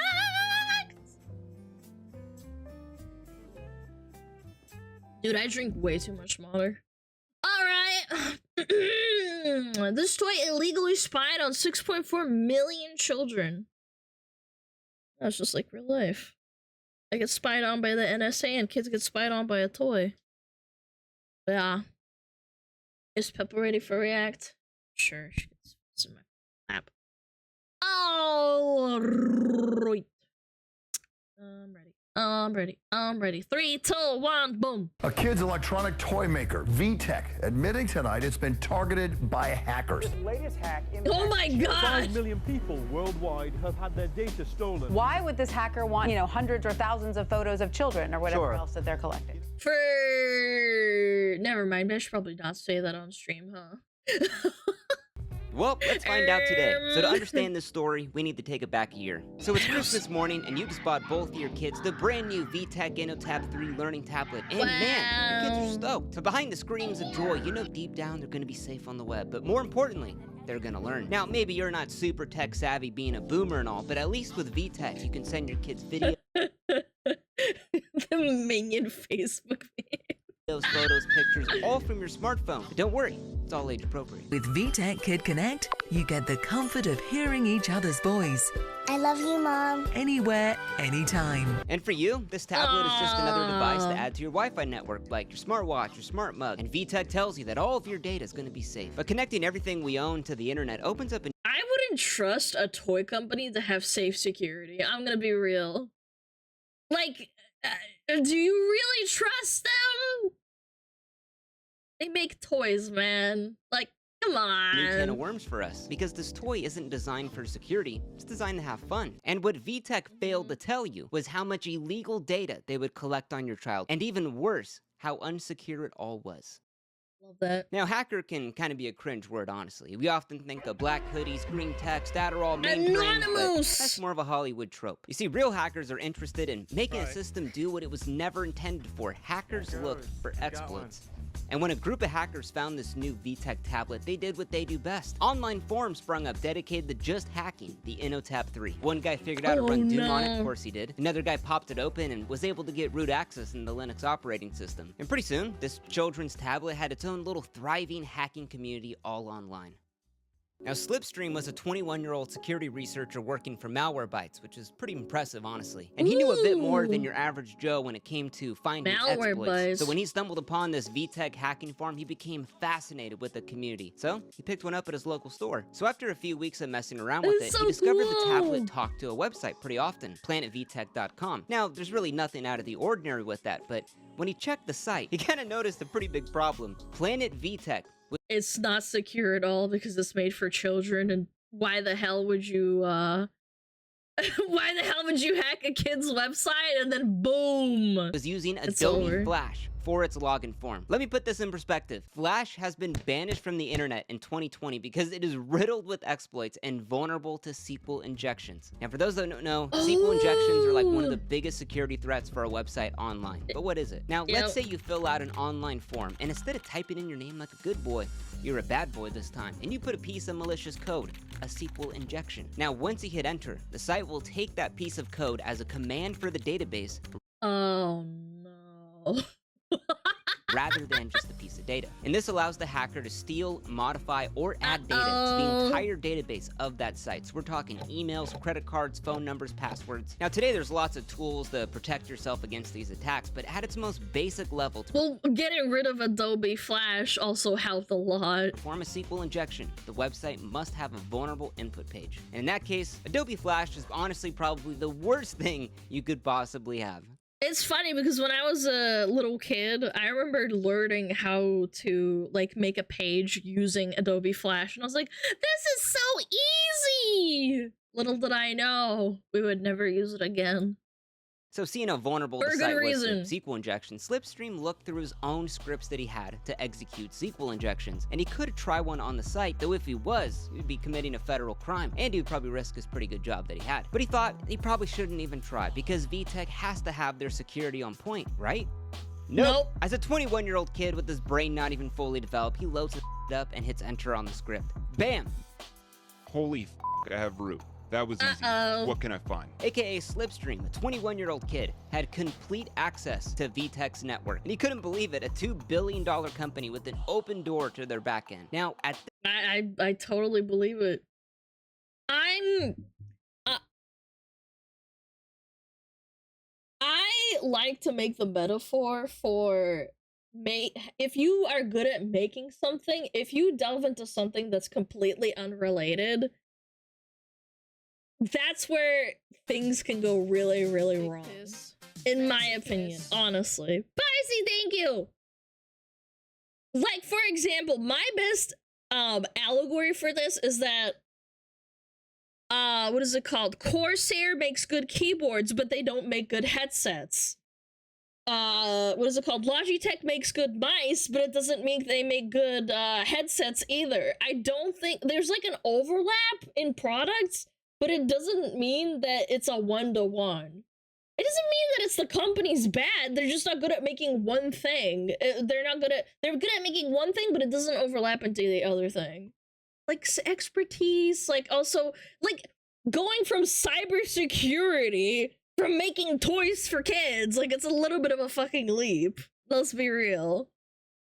At this point, Slipstream should have just left the network and alerted VTech of the security gap, and then hopefully they would have forgiven him for hacking in, but that's not, he didn't do that. Now, let's remember, 21-year-old half-developed brain. So he's in the network and he starts snooping around, and he finds several databases, and they're all big. I mean, we're talking gigabytes of data, which seems Me when my mom asks why there's 10 gigabytes of Shrek. pretty important. Now, he didn't have time to actually look inside and see what there were, so we thought steal now, and he'll check it later. So he clones everything he can find, and then quickly disconnects from planetvtech.com. Now, once the adrenaline wore off, Slipstream had just realized he had committed a federal crime, and a pretty big one at that. Stealing the data of over 4,833,678 accounts. Holy. That's a lot, too. Like, I thought maybe 100,000? Hell, on the dark web, your data goes for $65 a pop, so times that, that's $314 million. Even if he was to make 100th of that. That's a pretty nice payday. But Slipstream wasn't in it for the money. It was just his curiosity. And when that curiosity led him to take a closer look at the stolen trove of data, a pit grew in his stomach. Because this wasn't your average data breach. It was the data of children. We're talking full names, email addresses, questions, home addresses, who their parents are, what's their address, everything. Essentially, anyone with access to this database could say, here is 7-year-old Tom Beck with his dad, Mark Beck. They live at 123 Oakview Lane. His password is 456. Their security question is, what's your dog's first name? Answer, Rex. Mark Beck at Hot. And people also reuse their passwords and their answers for these questions all the fucking time. It's so bad. Mail.com. Pretty But the scariest part of all of this was the thousands of messages and videos and pictures of children who had used the tablet. It was essentially the data for anyone who had ever registered with VTech, which is a $2 billion company. Now, Slipstream just couldn't believe it, that he had just taken the identities of children. So he had 3 choices at this point.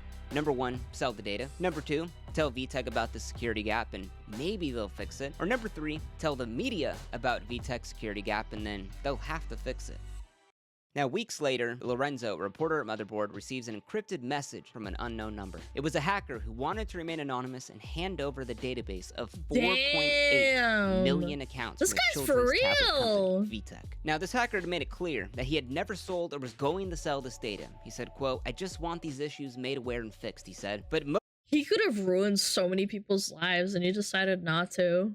That's impressive. Like, he's a white hat hacker for sure. Most important of all, the hacker wanted him to break this story. Now, for Lorenzo, the hardest part wasn't writing the article about this. He needed to verify that this even happened, because any story about a data breach could just tank a company stock and lose them millions of dollars. So yeah, you better make damn sure that you do your due diligence on this. Now, for Lorenzo to verify this, one person came to mind, Troy Hunt. Now, he's known as the data breach expert, the creator of HaveIBeenPwned.com. It's where you can check to see if your personal data's been compromised. So I've used that before. So Lorenzo sends him all of the VTech files, and the minute Troy opens them up, he's astounded by how bad the whole thing is. The identities of 200,000 children who were on average 7 years old. 4.8 million customer email addresses with their corresponding unencrypted passwords. Now, the passwords weren't stored in plain text, but what's called hashed with MD5. Now, MD5 is a cryptography algorithm that's been broken for about 20 years, meaning that all of these passwords could be cracked easily within minutes. But then that didn't even matter, because the secret questions and answers for the whole password recovery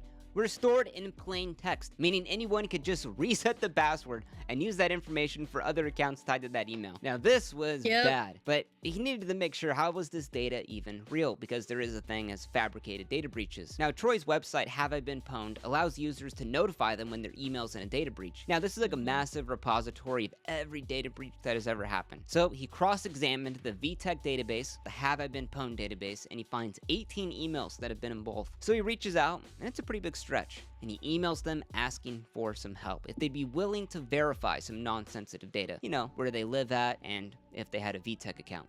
And all he could do now was just wait. But thank God, because within 24 hours, 6 people respond back. Yes, that's my data. Ooh. No doubt about it. So it looked like all the signs were pointing to this data being real. And again, he could have just done like the worst thing imaginable, but he's working with them. That's GigaChad behavior for sure. But it even gets worse, because even though there were tens of thousands of children's photos and video files, they were all encrypted, that same database they were in had the decryption keys for all of it, meaning it didn't even matter. VTech had up so bad. So with Lorenzo having the full confidence that this breach, the whole thing happened, now we had the mission of trying to tell VTech about this incident. And I say mission because you think for a $2 billion company, that'd be a little bit easy. Nope, emails referring him to this guy, telling him to call here, telling him to leave a voicemail over here, back and forth, and then finally, after a couple of days, he finally got a hold of someone. A couple of days trying to get a hold of people, telling them to get hacked? Oh my god. And they said, this is why I hate corpos, man. I hate corpos. You want to help them, and they're like, yeah, you have to call this guy, and then you have to get to this department, and then,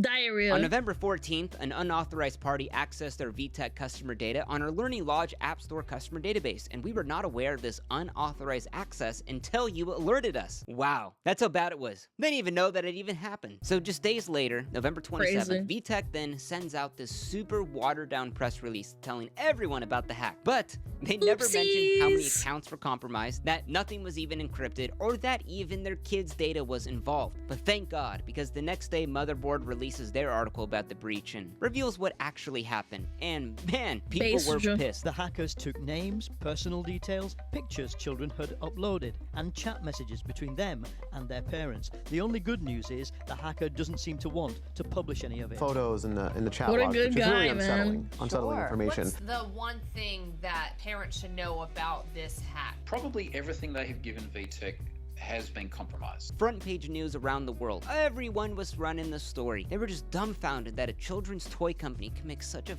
stupid mistake when it came to... Again, I'm really not surprised. They're a children's toy company. They're not involved in tech in any way. The data of their kids. Not VTech surprised had to at make a all. tough choice because they were going to shut down all of their App Store platforms for all of their toys for 2 months to fix the servers. Imagine if you bought a toy that did not work for 2 months. You'd be pissed. That's but it bad. even gets worse. This part's insane. So the day after they stated they got hacked, they said the hack was actually way worse than anyone ever said. That those 200,000 accounts of kids, it was actually 6 million children that were hacked. Wild. Whoa! So for those 2 months while That's a VTech lot. servers were down and they're getting the much needed security upgrades, they have another surprise. Was that a fucking cock and... 2 months while VTech servers were down and they're getting the much needed security.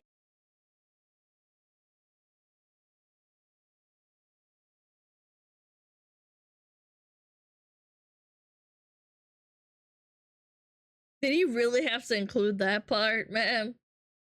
The cage?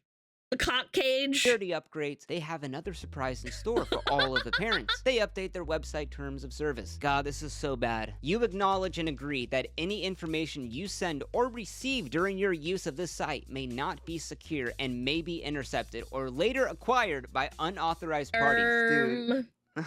In other words, if VTech ever gets hacked again, it's the customers have no ground for complaining because they already said it wasn't secure. Like, how is that? So then at that point, the government started to ask questions because you can't be saying stuff like this about their security. Senators would write public letters asking if they sold the data to anyone or did they collect data on kids that were under 12. Okay, real quick. So while I'm editing this video, I found something wild I had to share. So Senator Joe Barton, who wrote this letter to VTech, strangely enough, had his own data leaked on the internet a year later. And by data, I mean private photos.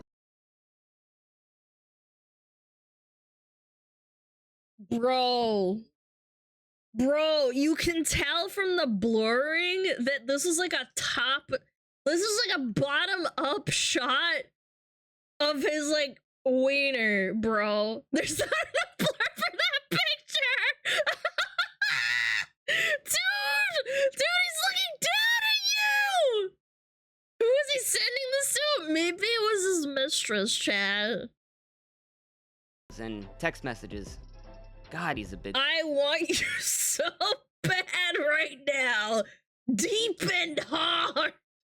Yo, Joe B. Holy Holy shit, this guy's a fucking dog. Boy, let's just say Joe Barton isn't a senator anymore. Yeah, no shit. Because VTech didn't just violate their customers, so they funny. violated COPPA, the Children's Online Privacy That's not an Protection email, Rule. that's And a the government text, I'm said pretty that sure. number one, they failed to encrypt the It data was of an 6 email. million children. And then number two, they never told the parents that their children's data would even be collected, which is insane to think about today. For a company as big as VTech, $2 billion, the FTC would settle with them for $650,000. Or to put This reminds me of when Nexon, the people that made MapleStory, they made like $6 billion off of like faking gotcha like probability, and they only got fined like what, $250,000. Like they're worth $6 billion, and they made like $1 to $2 billion off of that scam from MapleStory. Basically, the long story short is that they faked the drop rates. And then they told them, oh yeah, you can get it. And then they faked it and changed the numbers and you can't actually get the item. And then it was like $250,000. I think it was 2 million. Yeah, well, like the point is they still made like $2 billion and they only got fined 2 million. Like it was ridiculous, the rate that they were fined for. It's like when you're really, really rich and the speeding ticket is like $60, but you make like $100,000 a year, so you don't give a fuck and you just keep doing it. That's the same principle. I think that what Sweden does is really smart. They check how much you make in a year, and then they'll eventually take away your license. Bro, it doesn't matter. Like, you could get into a car accident and kill someone before that. That's not the point. You also get like a bunch of strikes, but the point is, in Sweden or Norway, I forget which Scandinavian country, you get fined. If you're poor, you don't get fined like $100. You get fined X amount, right? But if you make a lot of money, you get fined the equivalent of your salary a year. Oh, it's Finland? Yeah, it was Finland. I forget which one, but like I think that's way better. Way better. a little differently, 10 cents a child. That's what your child's data is worth to the government. But the best part is VTech didn't have to admit or deny any wrongdoing. Just a real slap on the wrist. So what's VTech up to these days? Well, they're killing it. They just came out with their Kitty Buzz 3 phone, baby monitors, webcams for kids. They're doing just fine. Would I buy anything from them? Probably not. Now, Slipstream had laid low after he talked to Lorenzo, and kinda no one really heard from him. And then just 29 days after this whole ordeal, the English police finally tracked down and arrested a 21-year-old man and seized all of his assets. His crime? Hacking into VTech. Now, the police at the time didn't even state his name or stupid. show a photo of him. But the that's so stupid. Like, really, truly, that is stupid. Story doesn't end here, because for that unknown hacker Slipstream, well, today we actually know his name. Zamas Clark. Now, 1 year after the hack, now at 22 years old, the English police stated he was given a formal adult caution. Now, don't worry, I had to look it up. I don't know what it was either. It's like a first-time offense where you admit guilt, but you're not prosecuted, and you're pretty much let off the hook. And honestly, he got pretty lucky, because even if VTech had no valid excuse for being vulnerable to SQL injection, like no one really does today, just a hacker accidentally causing damage to where they had to shut down all of their servers for 2 months and lose out on millions of dollars, they could have pinned that him. See, a good analogy for what he did is he brought a loaded gun into the TSA checkpoint and fired it off into the air. He didn't harm anyone, but he still committed a crime. Now, you would think that getting a slap on the wrist and a chance at life again would be some kind of deterrent from illegally hacking people. But no. So just 2 years later, Slipstream gained access into Microsoft's internal servers. No, he did it again! Microsoft's not gonna fuck around with this guy. He stole over 43,000 confidential files. We're talking confidential copies of pre-release Windows, betas of games that worked. And then he uploaded a piece of malware onto the network, and then he was arrested a week later in June 2017. You get off scot-free. Okay, like, I don't understand. Why would you... Like, this guy just lashed out at them. Microsoft is gonna beat your ass for that. Now, Clark was bailed out immediately, but he was given no computer restrictions, and then guess what he did? He went to go hack into the Nintendo internal network, and he stole 2.5...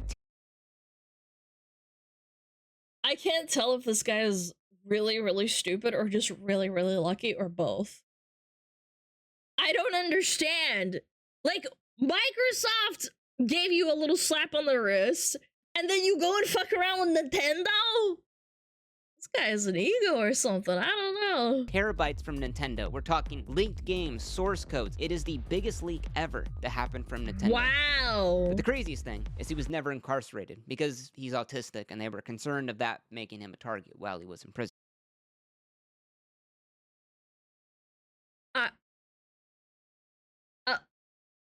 But that's not an excuse. He still knows what he did. He put malware into, like, the Microsoft database. I think I remember reading about that, unironically. I'm pretty sure. It really is a superpower? Yeah, I guess so. He's a winner. So, in 2019, at 24 years old, Zamus Clark, Slipstream, would admit to hacking into Nintendo and Microsoft and stealing confidential information. So in the middle of editing this video, I kept coming across these North Korean PowerPoints about surveillance technology, but the craziest thing was Slipstream's name was credited in all of them, along with his Twitter handle. Now, I thought this didn't really make sense. I mean, Slipstream is from England, but Microsoft and Nintendo are assholes, though.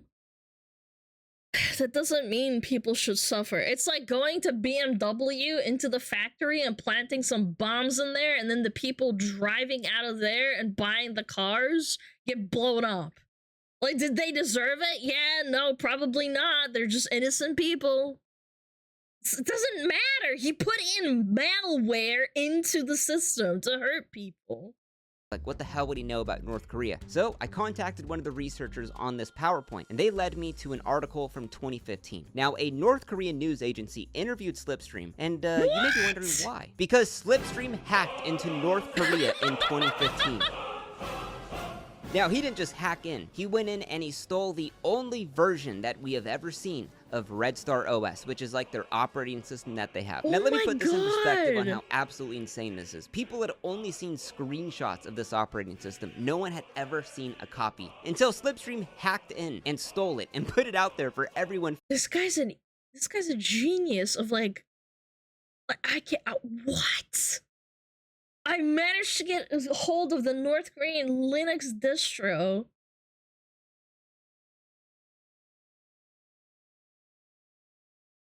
For free to download. Absolutely insane. Now, if you're interested in seeing Red Star OS in action, I do recommend Mudahar's video. Yeah, Mudahar saw it, yeah. So let me just sum up Slipstream's career real quick. That was so long ago. That was years ago. I remember reading about this. He hacked in the VTech. He then hacked into Microsoft and stole 43,000 confidential files. He then hacked into Nintendo and caused the biggest data leak in Nintendo's history. And then he hacked into North Korea and stole their operating system, all before the age of 24. So Slipstream, if you're watching this, I'm not condoning what you did, but god damn, is that impressive. Now, times are really changing, and concerns for our data are no longer confined to just what we deliberately share with companies. All of these devices store and transmit huge quantities of data: location, habits, patterns, fingerprints, walking speed. And the scariest thing about all of this is that biometric data carries a new level of risk. Unlike passwords, you can't just change your fingerprint once you've been compromised. Now, companies state that our data is the most valuable asset for them, but when there's a data breach nearly every week due to horrendous security, it's like they don't even care. Because if they really did care, they would do everything they could to protect it. Remember, chat, corporals don't love you. Corporals don't give a fuck about you. You're just a number to them. They take biometrics for palms now. What the fuck for, man? Yo, chat, check them out. It's Vince Vintage. Very cool. Very, very nice. Good video. Yep, they love your wallet. They don't love you. They want your money.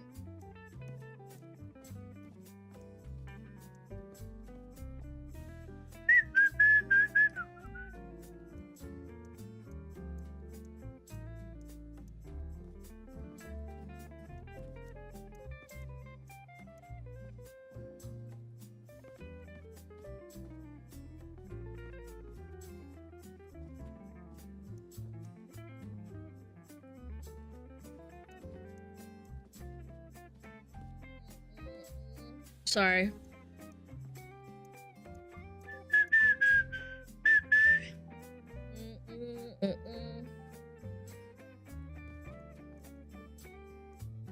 Guys, I swear to fucking God. And that's why I use the bathroom at work more often. Because I am pissing on Corpo's time. Dizzy Nice. evil. I do that all the time. Well, I used to anyway. Guys, stop fucking asking for fucking, like, videos to be watched on stream.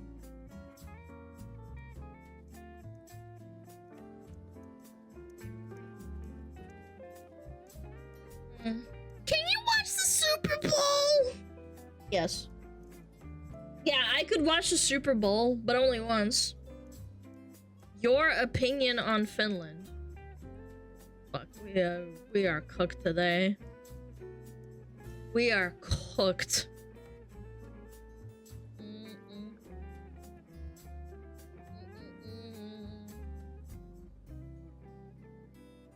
Hey, can you react to Fat Electrician? Can you watch the clock tick forward? Yes. Absolutely, I can do that for you. Bum bum bum bum.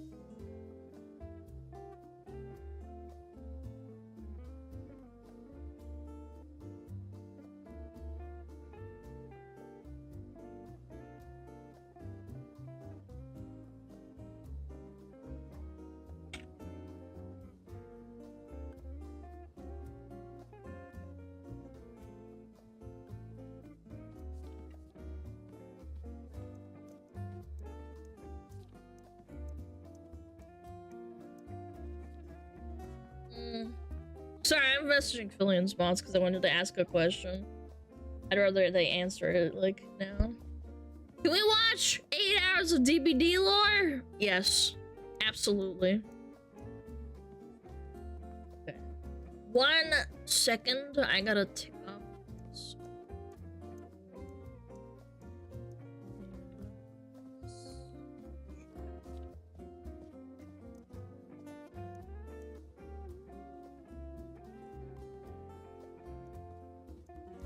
Ooh. Ooh. Your opinion on FS's ass. Who the fuck is FS?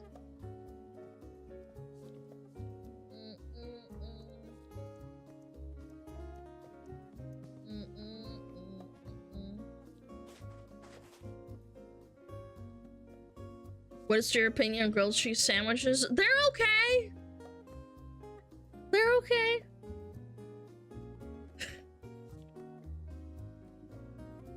Lillian doesn't have mods. Nah, she does. They're helpful. I actually, like, talked to one of their mods, like, a year ago. They're really nice. Unironically. Woo! Alright. Bye-bye! Look at the nice video.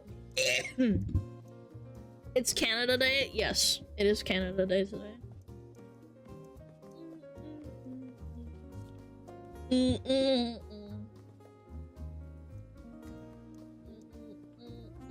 You are cooked today, guys. It was at the end. They said they were kidding. It's fine.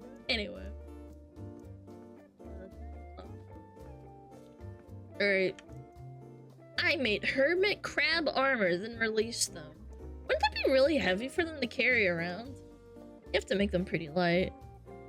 He kind of looks like,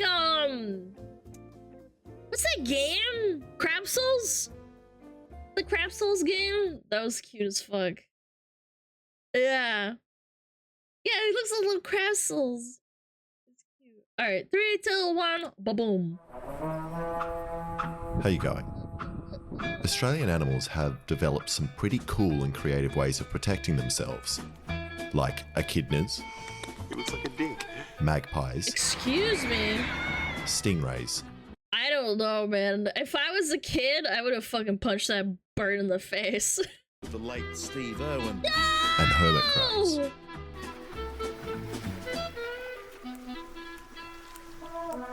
Oh, they're so cute. But some of their methods aren't quite strong enough. So today, I'm going to make hermit crabs. He said no crabs were harmed, but I'm still hurt. I'm still hurting, man. I'm still hurting. Ah! stronger by giving them some armor and weapons, so they can destroy anything that tries to touch them. Oh, he's so cute! Alright, the first thing I need is some hermit crabs, and I could just buy them from the store, but they are expensive, and it also seems a little unethical. So instead, I decided to get them from the wild, taking them away from their home, family, and friends. Oh.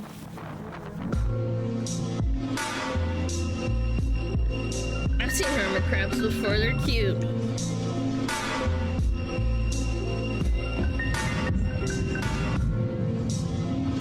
Grab 'em! Bum bum bum bum bum bum bum bum bum.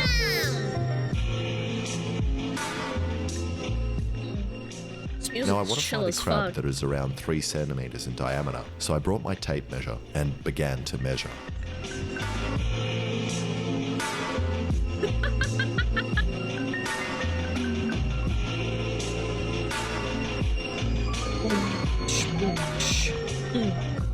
But after losing a tug of war with an octopus, Wow! Yo, he's grabbing!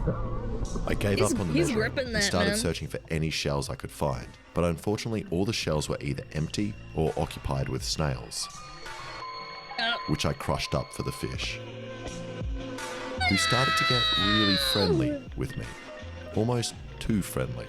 So I decided to call it and get out before they get up to any funny business, as these guys are notoriously named blue gropers.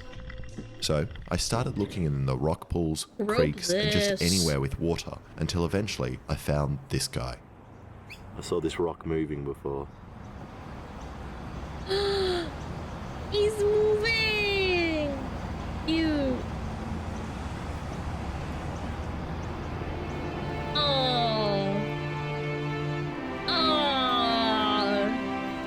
So then I gave the rock a wash and began looking for more.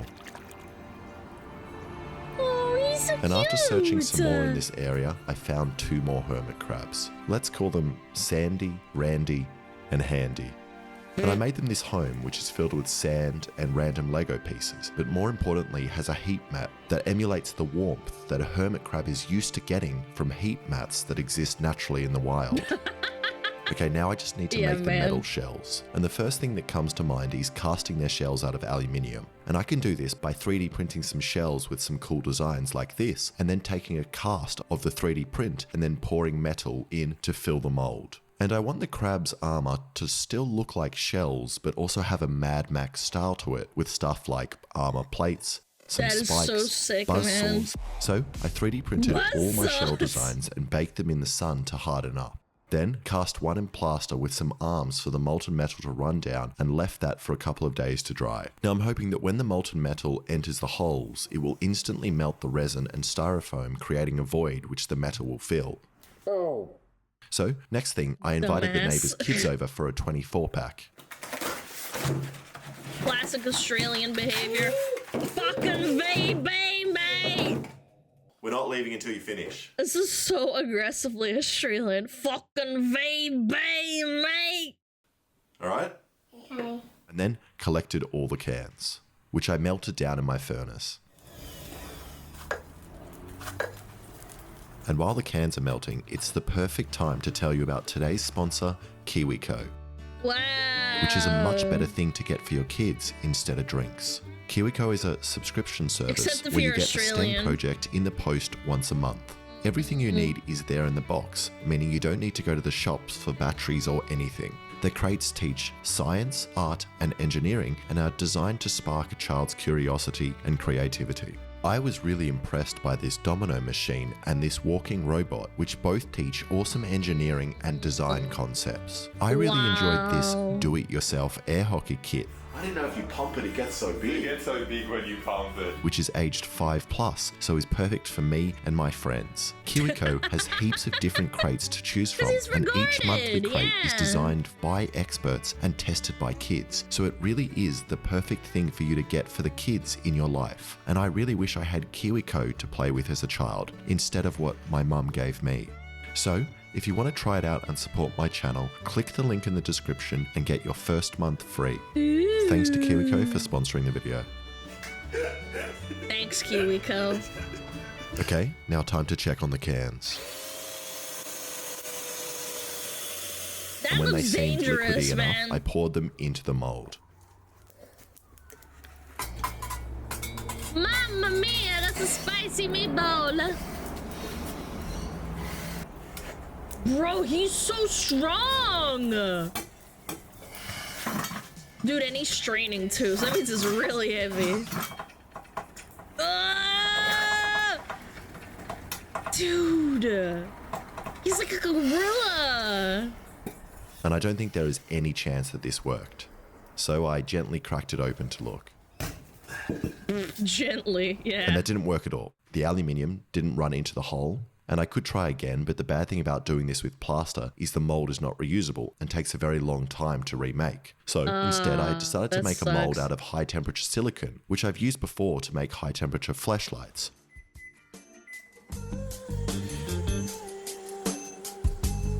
Where's And the then we'll horny use music, pewter as the metal, which I can just melt on the stove, which is great as I won't burn myself as much. And to make the silicone mold, I took the resin shell and placed it at the bottom of this PVC pipe, and then poured silicone over the top until it almost came over the shell. Then I let that dry before pouring another layer on the top so it runs inside the shell, and then let that dry. And now hopefully I can neatly pull apart the layers, creating a two-part mold.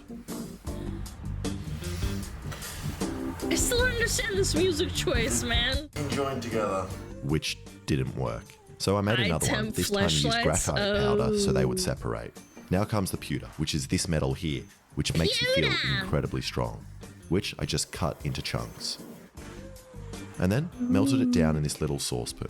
And if you're following along from home, it's very important that you also use a pot with a plastic handle like this one, which will catch on fire, releasing poisonous fumes. Then once the metal was no longer its solid self, I poured it into this hole. Oh, that's hot. Oh, that's hot. Creating this. Ooh. And it turns out casting a hollow spiral tube is very hard, but I kept trying. Boom, boom, boom, boom, boom, boom, boom. Yeah, that doesn't look very good, huh? Got holes in it. And after pouring and destroying at least 10 molds, I finally managed to get this. That one actually looks pretty good. Oh shit. Oh, that's gnarly! Which is almost good enough, but I've realized a problem. This shell is very heavy, at 90 grams. And if we can... Yeah, I was gonna say, like, getting an intermediate, like, metal thing that isn't too heavy and easy to mold, I don't know, man. Compare that to the weight of a hermit crab. Yeah, that's 9 times heavier. Sheesh! Poor little guy. Which is 0. The shell weighs infinitely more, which is a big difference. So I need to come up with some other way of doing this, and I think electroplating is my best bet. And the first thing I need to do is make a bath filled with the metal I want to plate in, which is nickel. So I just got 2 nickel plates and put them in a vinegar solution, and then got this wire and attached it to both plates. And then, very quickly, the bath turned from clear to green, meaning it's now filled with nickel. And I know this setup looks bad, like I'm making meth or something, which I am doing, don't get me wrong, but just not here on this table. Right, yep. Okay, now that I have my green bath, I tested to see if I even know how to electroplate using this copper wire, which I connected to the negative power and then put the positive on this nickel chunk. And now hopefully the nickel metal moves from the negative through the bath onto the copper, coating it in nickel. I just had PTSD for doing this instead in university, man. I had to do this for my chemistry class, man. Why do we watch videos that remind me of school, man? And after only dunking it in the solution for like 30 seconds, the copper wire was covered in a layer of nickel, which means this should work. So I covered the shells in a conductive paint and put them in and waited, and waited, and waited. And the shells were much slower than the copper wire, but it does look like it's working as I can see some nickel, so I left them overnight.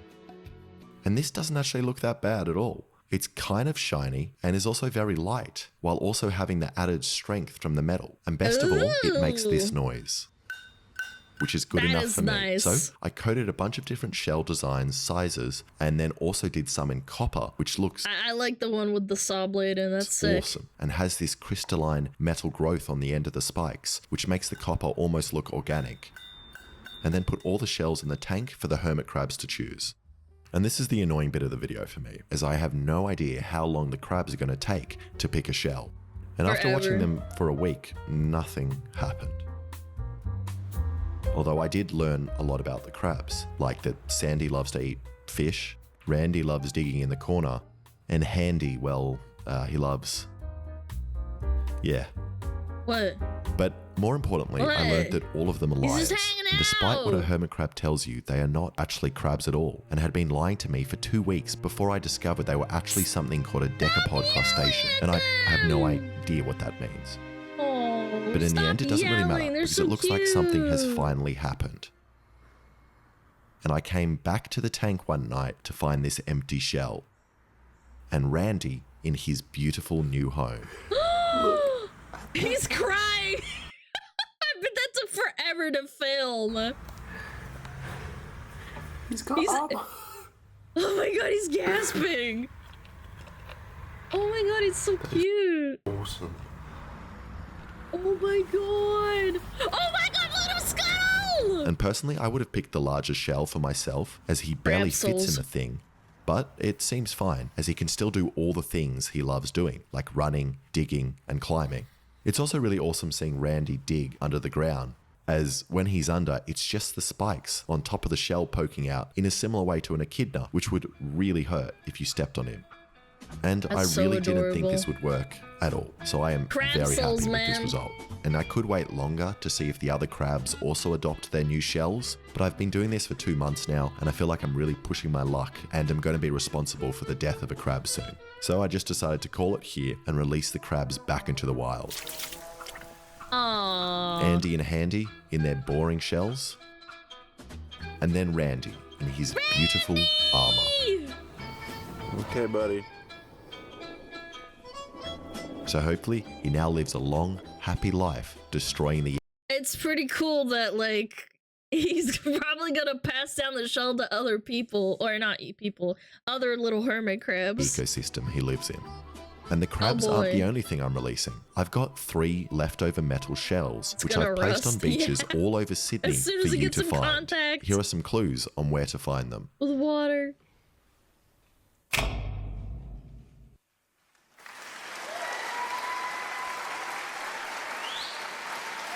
Woo!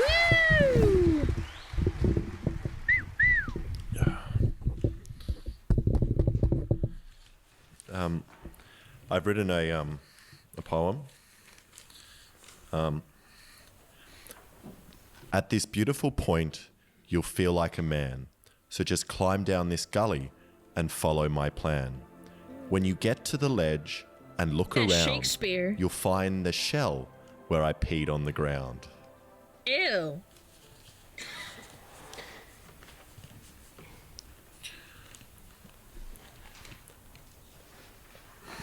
At this beach, you'll find many men laying bare. I was tempted to join them, but I didn't dare. Wait, So I hold on. That one had a certain decal on it. Herm. placed the shell right under this rock, but all I could think about was that man's smile.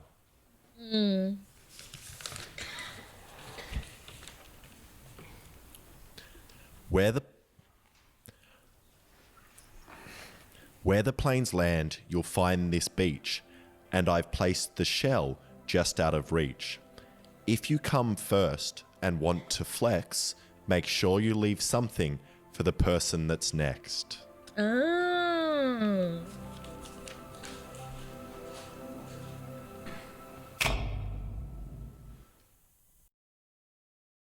Well, that was beautiful.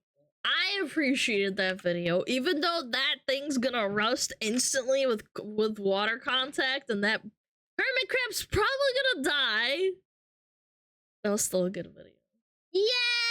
Yay! Clappies, clappies, clappies, clappies. Nickel doesn't rust. Wouldn't the inside, because it... I don't know.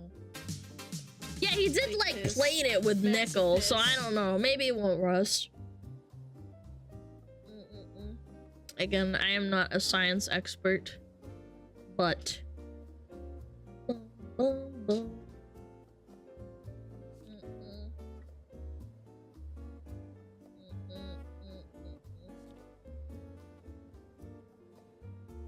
Is coat on the inside too? Yeah, because he dipped it in the water.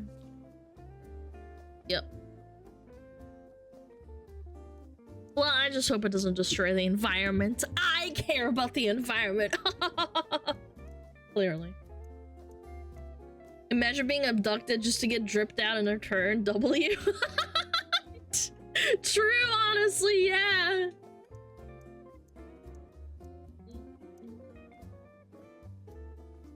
Do you care about as much as Mr. Beast? Maybe. Yeah, what up, stars?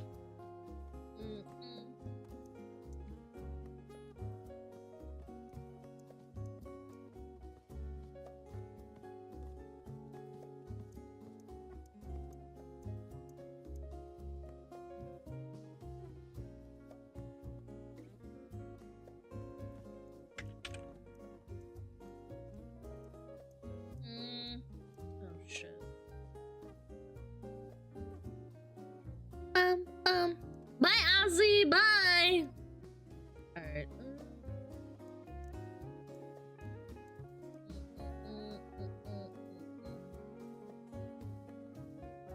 Wednesday's gonna be fun. I bet you it will. I bet you it will. All right, this is the Reggie video. I'm gonna go pee. I'll be right back. Entertain yourself.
She fell in the toilet. Shut up! I was petting my dog! Shit, girl, you pee a lot. Yeah, I'm very healthy. I drink a lot of water. You guys should try it sometime. I gave my cute dog a kiss on the cheek, and I pet him, and I gave him a belly scratch too. No Juji pick? No, man. No Juji pick. Okay. It's gonna be good.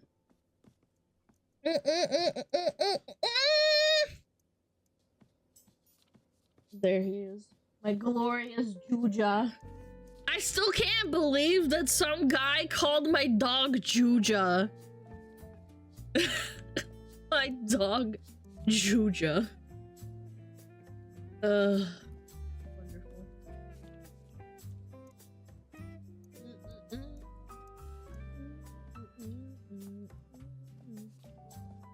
Okay. Do. More Juji pics, please? Maybe. Juja! Его имя Juji! Juji. Is the water in 2 glasses of Gigi subs enough? No, man. No. Alright. Let's do it, chat. This is gonna be bomb. This is gonna be amazing. I love Reggie! I love Fallout! I love when people mod games and make them funnier. 46 minutes though, holy crap. I'm ready. I wonder how you can make that much content out of one mod. Supposedly one. Alright, let's do it. Chat, are you ready? I am. 3, 2, 1. Boom. The year is 2077, and the American government has just finished research on the forced evolution virus. This pathogen is single-handedly responsible for transforming people into Slavs. Shortly after, the world was plunged into nuclear winter. Coincidence? I think not. It was definitely a bad time to be alive, but our timeline is even worse. Because in this world, the virus doesn't evolve things into super mutants, it evolves them into cars. Meaning that every single household item is now a car. Grandma's radio, car. Collection of coffee mugs, car. Your infant son? It's too late for him, I'm afraid. Even the very bullets inside of your gun? Also cars. Simply put, 75% of the game assets have been replaced by cars, and society is not coping with it very well. These motor vehicles may seem innocuous, but they're actually ambush predators, and trust me, they will not hesitate to put you down. There's only one man who could hope to restore order to this world. Of course, I'm talking about Igor Bogdanov, because today we'll be playing as one half of the titular twins in an attempt to establish a thriving— Didn't those twins pass away? I'm pretty sure they passed recently. The Bogdanov twins? Yeah, that's sad. Utopia and put an end to Carmageddon once and for all. Oh boy. Can we single-handedly rebuild society, or will we fall victim to a cruel and unusual form of precipitation? There's only one way to find out. But first, a word from our sponsor, NordVPN. A hypothetical situation. You're home alone browsing the internet, when suddenly a gang of cyber criminals break into your apartment and start harassing you. They're trying to steal your browser history and credit card information, and you're powerless to stop them. However, all of this could have been avoided with NordVPN, because Nord will protect your data and never let the cyber criminals find you in the first place. In fact, all it takes is one click of a button and you can change your location to anywhere in the world, allowing you to access hundreds of region-locked TV shows and movies. Nord has also introduced some additional features, such as their kill switch. When using other VPNs, there's a risk that you could— Whoa, Reggie, what are you looking up? Girlfriend ASMR. Girlfriend accidentally commits vehicular manslaughter. That seems apt for this episode. That's why he's looking it up. Okay, you get a pass. momentarily lose connection to their servers and compromise your data, but not with Nord. Simply enable the kill switch, and if you lose connection at any point, Nord will temporarily disable your browser, thus ensuring your safety and anonymity. Other than that, they also offer Threat Protection Pro to shield you from online malware, such as the 800 terabyte zip bomb full of Bonzi Buddy that I am actively sending to your Gmail. So what are you waiting for? Go to nordvpn.com/ReggieGames to try Nord. For a limited time, they'll even give you 4 extra months of protection and a Saley eSIM with up to 20 gigabytes. This will help you stay connected to the internet at home or abroad through affordable data packages, thus allowing you to avoid expensive roaming charges. Trust me, it's a small price to pay for your personal safety. Thank you, NordVPN. Now back to the video. The nightmare begins in the character creation screen, because as I'm carefully sculpting myself to look like my body has received a face I can't tell the difference, it's his twin! transplant that it is violently rejecting, I can already hear a symphony of collision sounds emanating from the hallway. Upon further inspection, I open the closet to find 3 mid-sized sedans vibrating violently. Other than that, everything is normal. I have a wife, child, and a robot who I have appointed to raise my son, because I am an emotionally distant father with no sense of empathy. Honestly, base. Then, suddenly, a broadcast comes on the TV. Should be This like entire this as well. area is about to be vaporized by nuclear weapons, so obviously I escape out the front door, making sure to lock my wife and child in behind me before sprinting down the street in the wrong direction. I turn around, dodging and weaving my way through a series of cars as I race toward the fallout shelter. Many good people are left behind. I do not care. And despite Mr. Russell's best efforts, I'm the first one to make it to the elevator. I look behind me to see that my wife and child are trapped on the rear bumper of a Chevy Plymouth. Pay attention to the helicopter landing in the background, because it lands directly on top of a car, crushing it and setting off a chain reaction of explosions which killed the entire neighborhood. I was hoping that was just bad luck, but this pilot is nothing if not consistent. Eventually, I figure out the best approach is to just hide behind this container crate, wait for the cars to explode, then everyone makes their way to the elevator and we're in. We're lowered into Vault 111, where, unfortunately, the car virus has already spread. I follow a sex offender to the decontamination pods only to be tricked into cryosleep. I escape the pod 200 years later, where I am immediately greeted by the cold hard steel of a wheel hub assembly. Some things never change. My wife still looks tired, so I decide to let her sleep in. The vault is now overrun with cars, some of which I'm able to sneak past, but most of the time I can't, and I have to punch my way through them until they explode. On more than one occasion, I have broken both of my arms doing this. Luckily, the cars are packed so tightly that detonating one will typically initiate a chain reaction that clears out the entire vault. Good news for us, bad news for the rad roaches. After a few more explosions, I make my way to the exit and ride the elevator up. We finally made it outside, where I bear witness to several cars majestically sailing through the skies. My neighborhood has been hit hard by the car virus, but this is nothing. Over the horizon, I see the Red Rocket truck stop. This is what Europeans think happened to Americans. Just cars everywhere! Spewing cars into the atmosphere like some kind of volcano. You may look at this and think, what's the big deal, Reggie? It's just some cars. Well, I'll tell you, not only do I have to contend with the ever-present danger of a car falling from the heavens and pulverizing me, but thanks to a bug in the game, if I brush up against a car in the wrong way, there's about a 50% chance it'll just kill me. This happened about a dozen times in the first hour of playing. But if we let our lives be governed by fear, then truly, the terrorists have won. So regardless, it's time to venture forth. We have 2 goals. 1. Destroy the Institute, because in Fallout 4, the Institute is responsible for every misfortune, ranging from gangland killings to erectile dysfunction. So I'm just assuming they did the car thing too. And our second goal, rebuild society from the ground up. Our first stop is going to be Concord. If we want to restore order to this world, we're going to need the help of notorious war criminal Preston Garvey, and he's trapped inside this building. Preston Garvey is Coney? Do you guys remember the Coney craze back in 2012? God, that was insane. I made my way there and began wading through the sea of cars that flooded the streets. I was struggling to make progress, because for every car I could climb over, the raiders were shooting out a dozen more. I snuck up on them and began neutralizing them with my own brand of automotive justice. I will admit, car-based combat is pretty awkward, but by far the worst part is when you're in the middle of 100 cars and you hear the sound of exactly one of them catching on fire. You can try to run, but at that point, it's already too late. Oh, hell That was a hard but valuable lesson to learn, because I realized I could clear out all of the bandits by simply finding a car on the edge of town and lighting it on fire. The resulting explosions vaporized everything apart from the occasional chunk of flesh.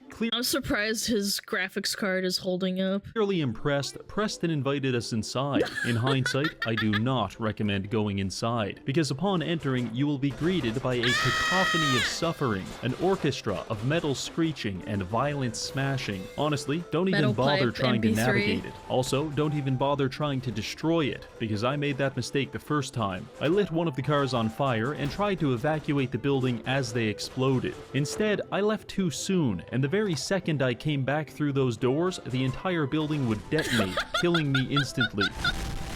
Just to add insult to injury, the game also placed a quick save at this exact moment. Thank you, Todd. That was lovely. This left me with no other choice. I'm going to have to construct a bridge made entirely out of cars that span from the top floor of this building all the way across to the museum's rooftop access. So I prepared some rough sketches and got to work. I started by sprinting my way up the apartment building, but unfortunately, the cars ambushed me on the staircase. After dealing with that, I climbed onto the roof and began the construction process. Making a giant pile of cars might seem simple enough, but there's a few things I need to warn you about. First, you may feel tempted to use the shotgun because it fires 9 cars at a— Is Reggie Canadian? Is that why he says cars like that? About cars. time. Yeah, I think However, it's the collision damage from 9 high-velocity sedans will cause a grease fire, at which point I highly recommend running as far away as possible. Just kidding, it won't make a difference anyway. Oh, Jesus! Second tip, this isn't actually a bridge. It's much closer to the ball pit at McDonald's, because if you're not careful when jumping, you'll slide right through the cracks and be forever entombed in your own personal sarcophagus, at which point there's only one way out, and it's not in one piece. Other than that, it really just comes down to luck. In my case, it took about 30 minutes and 97 cars for me to finally make it across. Several days later, I found out you can actually just jump to the roof from this nearby church. It was a bad day in the Reginald household when I came to that realization. Anyway, I entered the 3rd floor of the museum, only to realize that the cars were literally stacked up to the ceiling. I somehow managed to navigate this automotive hellscape and make it to Preston, but he refused to open the door until I had personally killed all of the bandits. What a dick. My plan for killing them was to get in this suit of power armor, find a relatively safe corner, and then light a car on fire and pray for survival. Much to my surprise, this actually worked.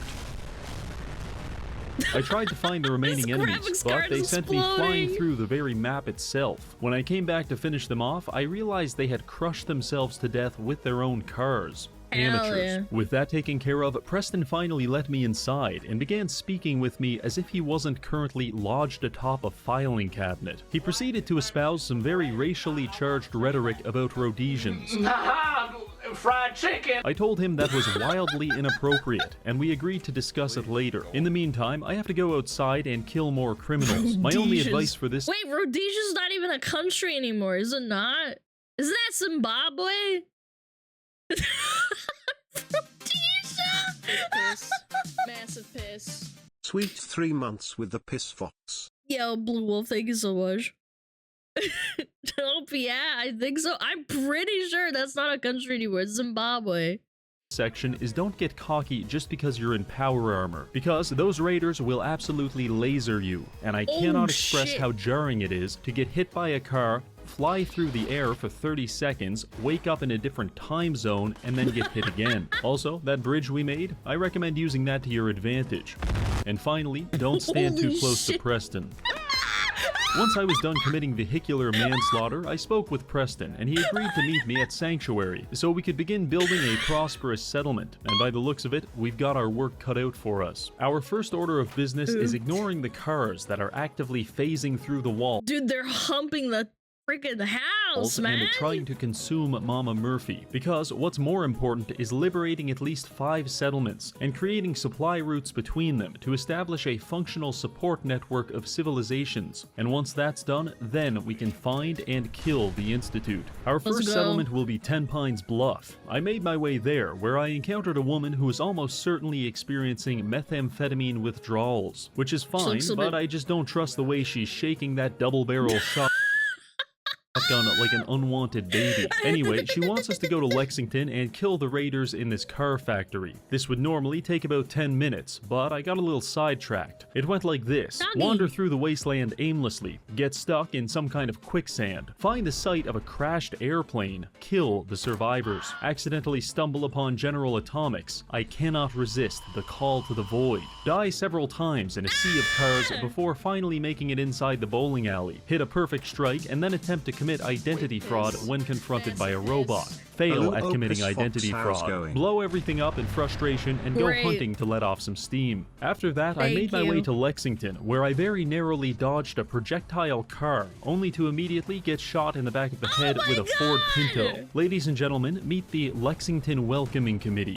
I do not enjoy their gifts. Fortunately, they blew themselves up shortly after, and I made my This place is kind of annoying when you first pass through it, even without the cars. way to the target. It's here where I pioneered a new offensive technique. I call it the wick, because you load up your target with about 24 cars and then create a long string of them leading to safety, which you can ignite much like a wick. This allows us to detonate several atomic bombs worth of cars from a safe distance, or so I thought. You see, the explosion of 25 cars sends a lot of shrapnel flying, and if you're not careful, you're going to catch one in the face. So I tried again, this time hiding behind a tree. And I still got absolutely annihilated.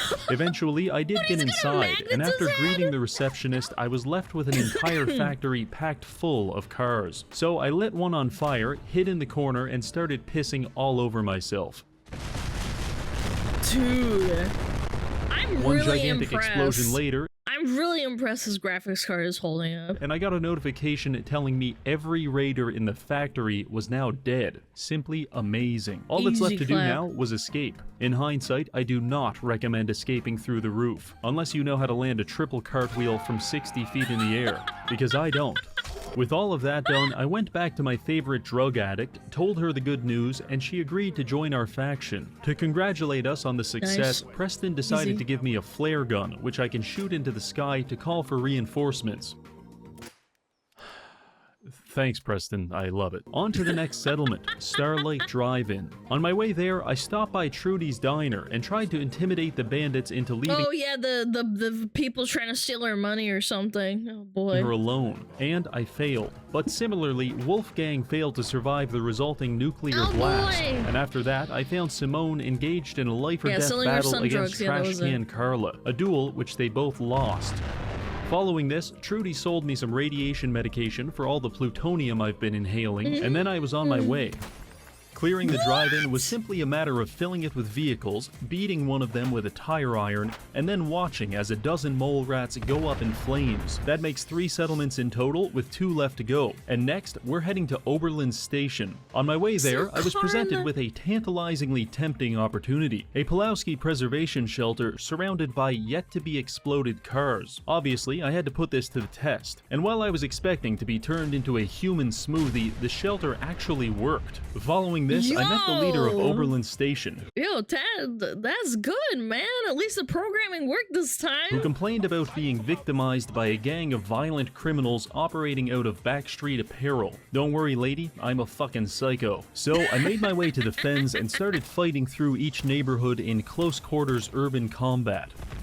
This area is teeming with Deep, suicidal dark super mutants, fantasy, rabid Chad. animals, trigger-happy bandits, and around every corner there's a car waiting to rip your face off. For these ailments, Dr. Reginald prescribes live hand grenades. Use these well, and they'll make your life a lot easier, and their life a lot shorter. Just watch out for the mega cars. I spotted one of these at the end of the street and was drawn to it like some kind of siren. But once I got close, it launched a car at me, at which point I decided it had to die. After that, I made my way into Backstreet Apparel and immediately Shitting on realized little two cars. things. Mama One, car. it's absolutely stuffed with cars. And two, some maniac lobbed a grenade at me, at which point I left. no! If I go back in there, I'm not surviving. So I entered through the roof, where I received a notification that the quest had been completed. Jeez, I wonder what happened. Briefly exploring the building, I sifted through a medley of human body parts. Some Hell died yeah. in their sleep, others hard at work. The only known survivor was a singular teddy bear on the toilet.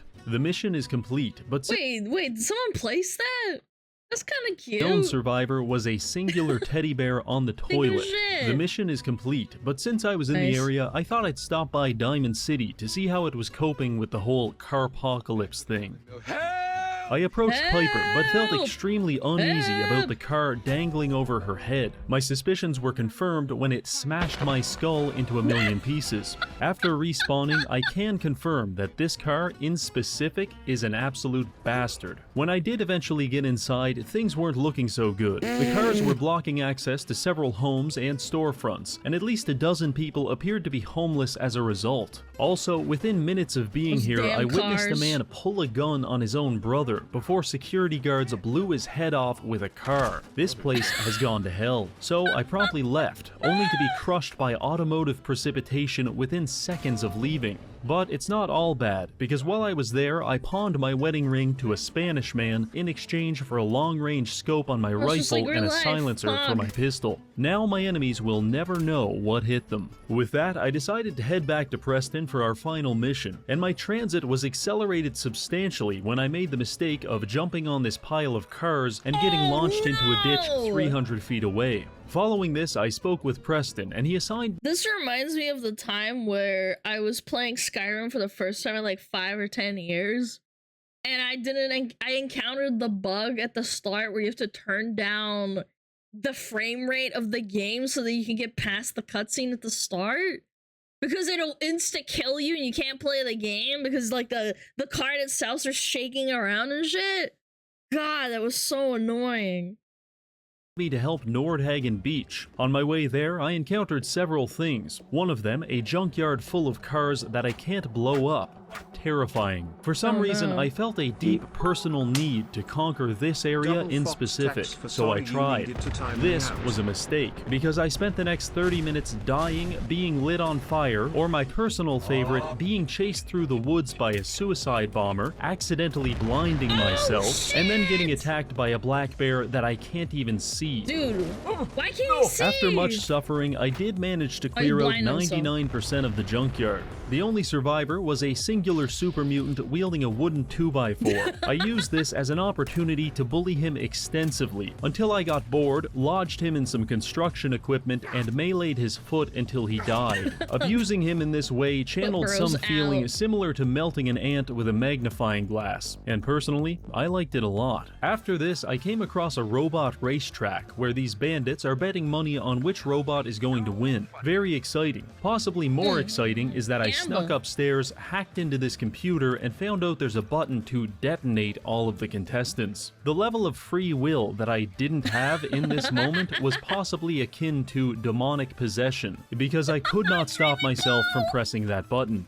The bandits did not appreciate this. How do I know that? Well, there's only so many ways to interpret being lit on fire, shot with an automatic rifle, and drown in the ocean. So, yeah. I took that as my cue to leave, so I proceed to the beach, where this woman tells me about feral ghouls stealing and eating her children, and while I respect the hustle, I need to put them down. Arriving at the ghouls' hideout, I go inside and what do you know? It's full of cars. So full in fact boy. that I can't even stand at the front door without the cars crushing every bone in my body. The desperation I felt in this moment drove me to pioneer a new car clearing technique. I lit a car on fire and counted how long it took to explode. Then, using that information, I went inside, ignited a car, and perfectly timed my exit just as the whole building went nuclear. After that, I took a few deep breaths and went back in. It worked like a charm. In fact, not only is the quest complete, but it's literally raining body parts inside. With that finished, we've got 5 settlements under our control, and Preston wants us to go reclaim the Minutemen Castle and declare that our capital. That just reminded me, I hated doing this fight because it was actually kind of hard. The one with the massive Mirelurk Queen or something? City. So I began making my way there, and a few things happened along the way. I had to, like, For bug example, her I out. encountered a demented man eating imaginary noodles out of an empty bowl. I briefly considered euthanizing him on the spot, Yeah, that but fight I was decided to ass. speak with him first. This was when I realized just how bad his mental disorder was, because he's from Boston. But no, that means you're smart, super smart. He's trying to sell me a credit card and won't take no for an answer. After I call him a con artist, he drops the hard R on me. Boston, mentally Well, ill. Parker Quinn, I might be retarded, but at least I'm not retarded enough to eat ramen noodles in the middle of 4 flaming cars. After they I'm stupid exploded, enough I to do searched his that. body. This chaotic lunatic didn't even have a credit card in the first place. After that, I met up with the Minutemen outside the castle, where we were immediately beset by Mirelurks. It was at this moment I learned that AI are not to be trusted with automatic rifles, because they'll either crush themselves in a vehicular avalanche, or accidentally shoot you into the nearest brick wall. After dispatching the crabs, our assault on the castle began, and I spent the next 10 minutes running around killing Mirelurks and dodging drunk drivers in my underwear, which was great, but my teammates were quickly saturating the entire castle with cars, meaning that every That's gonna be useful when the queen comes. You gotta wait for that. 30 Come on. seconds, my screen would turn black and I'd have a 50% chance of dying. And that chance increased exponentially when the Queen Mirelurk decided to show up. She was spitting acid and generally giving off bad vibes. So me and the boys started lighting her up. And just as I was about to throw a grenade and turn this whole place into a fish market, a soft shell crab punched me 40 feet into the ocean. This knocked me out and left me drifting through a sea of aqueous feces. But eventually I came to my senses, tossed a frag, and it was all over. To celebrate, Preston decided to give the world's most poorly timed speech next to a few flaming cars. In case you're wondering, there were no survivors. After that, I spoke with a dirt-encrusted woman who appears to have spent the last 8 months face down in the mud. And instead of asking us for a shower, she wants to go into the Minutemen tunnels, fight our way to the armory, asking us for a shower, she wants to go into the Minutemen tunnels,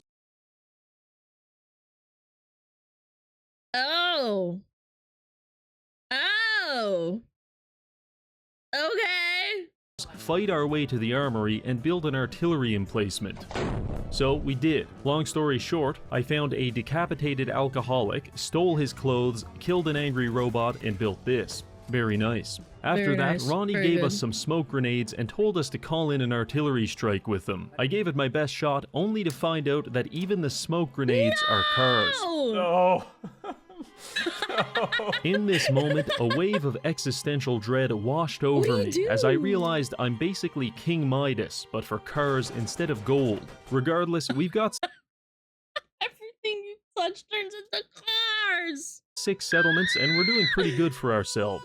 Now I know you're thinking, so what, Reggie? You've got a handful of impoverished shanty towns paying you protection money. You're basically a slumlord. To that, I say yes, and we're going to need to take it even further. Because I have a grand vision for how I want to reshape society, and it's going to require more than a little fascist dictatorship. So let's get to work. The first thing the wasteland's going to need is clean drinking water, so I converted Nordhagen Beach into an industrial desalination plant. With this, we can produce dozens of purified water every day and sell it to the Commonwealth for exorbitantly high prices. Also, this is completely autonomous, which means I have no financial incentive to provide any quality of life to the 2 settlers which I have trapped inside. From here, I went to 10 Pines Bluff and established a carrot farming operation. You may notice I encased the entire settlement in a thick layer of concrete. That's for added protection, and also because I don't believe in photosynthesis. Oberlin Station is another one of my carrot farms. However, I ran out of concrete, so the life cycle of these settlers is pulling carrots out of the ground until a raider shows up and blows their head off. Meanwhile, I converted the Starlight Drive-In into a Brahmin ranch. By placing several large cages, we can catch Brahmin and then use their feces as fertilizer for the other farms. We can also use a similar technique to capture humans. By labeling our cages with free chems, we can compel raiders to wander inside, at which point they become our hostages. The remarkable efficacy of this tactic leads me to believe raiders possess the approximate intelligence of a lobster. Finally, Sanctuary was converted into a penal colony to punish settlers that didn't meet their productivity quotas. All of the inhabitants were forced to sleep in an unlit metal warehouse, which could only be opened from the outside, meaning that if I forgot about them for a few days, they'd have to start harvesting each other's body hair for nutrition. On the occasion where I would show up and let them out, they'd be assigned to one of many workstations. For example, Preston and Mama Murphy were usually working the wheat fields. Doesn't sound too bad, until you realize I'm pelting them with automated paintball guns for the entirety of their 18-hour shift. While the paintball fields aren't great, things could be much worse, because you could be stuck in the pillory, where I use a softball pitching machine to lob empty beer bottles at you until the sun goes down. This burns through a lot of bottles, so I typically spend my entire day here drinking whiskey and pissing myself. In my drunken stupor, I also experimented with the idea of a gladiatorial arena, where settlers could fight to the death for my amusement. It didn't take long for me to realize why this was a bad idea.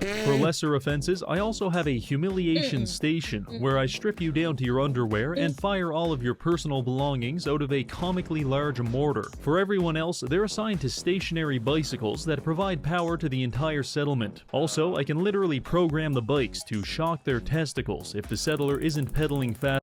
Yep, that's the DLC, isn't it? I'm pretty sure that's in the DLC. Fast enough. And yes, this can kill them. I'm gonna do that. Honestly, I'm gonna do that to chat one day, so I can have free electricity for life. This is the beating heart of my whole faction, and I shouldn't even call it a penal colony, because they're free to leave whenever they want. They just have to make it past the gauntlet, a series of rotary blades that will not hesitate to put you down. You see, here in my factories, the worker does not own the product of their labor. In fact, they're not even entitled to the sweat of their brow, because that belongs to the desalination plant. Instead, they are afforded the privilege of living in a car-free society, and I think that makes it all worth it. Now, you may be wondering why I chose to farm these things specifically, and I'll tell you. It's because at the castle, I have created the largest macaroni and cheese factory in the entire Dude, this is insane. I would have never thought of this. world. A title which is substantially... Like, I had fun building settlements too. Like, it does get boring after a little while, but like, I would have never thought of this shit. Easier to hold in the post-apocalypse. By using the carrots, wheat, and purified water from my settlements, in addition to plastic waste that I've pulled out of the harbor, I've been able to build and operate 8 full-time food processors, which are churning out Blamco mac and cheese around the clock. That's now come here, cool. I want to play a little game with you. When you look at this fully automated factory, equipped with vacuum hoppers, logic circuits, and a laser tripwire sorting system, all powered by a fusion reactor, which of these things do you think I had to get from a mod? Well, I'll tell you. It was the goddamn upward conveyor belt. That's right, Todd sold us a They had everything but an upward conveyor belt. factory building DLC without any upward conveyor belts, which is made even worse by the fact that he did give us downward conveyor belts. 16 times the detail. He can't keep getting away with this. He will keep getting away with this. Why do you think there's like 15 Skyrims? Anyway, according to my calculations, I have no idea how much macaroni and cheese I'm making, but my best approximation is about 69,120 boxes every single day. I can then take this abundance of delicious and non-perishable food and distribute it to the Commonwealth, raising thousands out of famine and ending countless food-related conflicts. Or at least, that's what you'd believe if you were a federal agent. Because the reality of the situation is this whole whole thing is just one big cover story. In fact, deep within these tunnels is an insane man cooking methamphetamine in his underwear. It's nice. me. I'm the insane man. Yes, indeed. I'm making 69,000 boxes of macaroni every day just to conceal my real operation, which is the manufacture and distribution of a highly addictive I fucking knew it. We gotta cuff him. We gotta cuff up and fuck up Reggie. narcotic called Jet. You see, the fertilizer isn't actually for the farms. Simply put, Jet is an amphetamine derived from Brahmin feces. And with almost 20 Brahmin at my settlements, I'm able to pump out dozens of it every single day. I'm selling it to everyone, even So you're huffing turds when you get high on Jet. Nice. children. This little bastard can't get enough of the stuff. Oh, and all those bandits we've been killing, they were just rival dealers. Simply put, we've got a monopoly on this whole thing. But I'll be honest, running a drug den within a macaroni factory does get a little complicated, and I'd be lying if I said there wasn't the occasional slip-up. Ew, this pasta got me wired. The fuck are they putting in this shit? But listen, this little secret stays between you and me, because while I could be making millions selling pasta and purified water to the masses, I actively prefer making thousands by creating the next crack epidemic. So with all of that... Was that an actual crackhead with an octopus on top? I haven't seen that before. out of the way, That's I think it's clear impressive. that we've rebuilt a functional and prosperous Stinky. car-free society, and I for one am filled with confidence when I consider our prospects for the future. The only thing left to do now is to destroy the source of the cars, which is the Institute. It's going to be a lot of work, so let's try to get through this as quickly as possible. At the start of the game, I allowed the Institute to steal my son Sean, because now I've got a man on the inside. All I need to do is find him. I went back to Diamond City to hire a private detective named Nick, but he himself is also missing. His secretary asks us to find him, so obviously I extort her for money. I do have 125 caps. More money. Fine. We'll make it 100. Even more money. More! 200 caps is all I have. Okay, that'll do. Let's go get him. From here, I very carefully exited Diamond City. I hate it here. I hate it here. And began my search, during which I stumbled into a building called the Combat Zone. I know the name sounds I saw COM and I was like, oh. bad, but the house rules clearly state I have no internet combat brain rot, outside the chat. cage, so I assumed I would be safe. This assumption was very quickly proven wrong when I was shot into a door and beaten with pool cues. However, karma comes quickly for rule breakers, and the entire building exploded shortly after. I got up, made my way into the cage, spoke with a burn victim, not sure if he looked like that before the explosion, and then he gifted me an indentured servant named Kate. I know that sounds like a good deal, but she's a violent Irish drug addict who will sexually harass you at every opportunity. Yo, Chad, do you know who this chick is? I think I'm gonna need her in my life. She's kind of a baddie. Who? I don't know. Minx? Does she have an OF? I can fix her. Yes! Yes.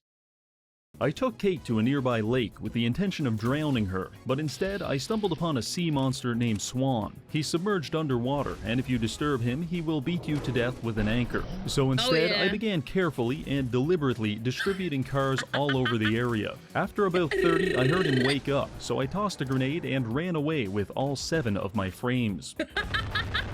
After my screen cleared up, I found that his headless corpse had been launched over 100 feet into a nearby alley. This allowed me to pick up the furious power fist from his body. This bad boy can destroy cars in 3 hits. This is a big power spike for us. Anyway, after that, we descended upon the subway, which led us to Vault 114, where Nick was being held by raiders. These criminals think they're safe just because they're living inside of a vault. But what they don't know is that I'm currently addicted to every chemical substance in the game, and I've perfectly timed my withdrawal symptoms to hit at the same time. And when that happens, I'm going to kill everyone.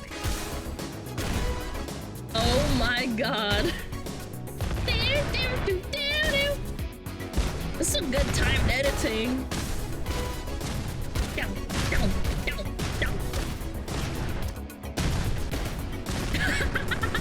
there is a temptation to feel guilty about the fact that 95% of my victims can't even be identified through dental records, but they should have thought about that before being born. After the killing spree, we found Nick and began our escape, but our progress came to a grinding halt when Nick became hyper-fixated on this specific laundry room. He just stood there for hours, and nothing I could do could get him to leave. Eventually, I realized I could move him around by punching him in the face, and so began the hour-long journey of punching Nick all the way to the objective.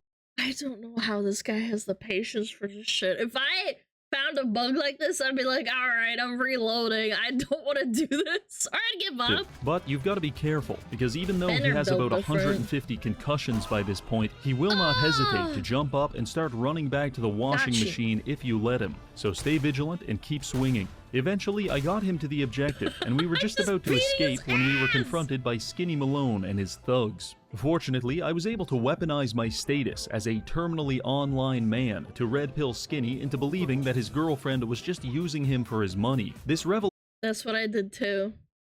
I said, fuck the woman. Revelation made him feel so dejected that he didn't even want to fight us. The one condition is that we only have 10 seconds to leave. But Nick is currently fighting and losing a battle against a 1955 Lincoln Indianapolis. So he couldn't escape and they got pissed. I really wish every social interaction didn't have to end like this, but here we are. After this, we met Nick at his office to discuss our plans to find my son and destroy the Institute. He tells me to take a seat and get comfortable, so I remove all of my clothes. We identify the man that took Sean as Kellogg and decide to break into his house and look for clues. The only issue, it was booby-trapped. Yeah, whole thing full of cars. I wanted to experiment to see if I was high enough level to survive the explosion. So I wiggled my way upstairs, drank an entire bottle of vodka, lit a car on fire, and waited to face my destiny.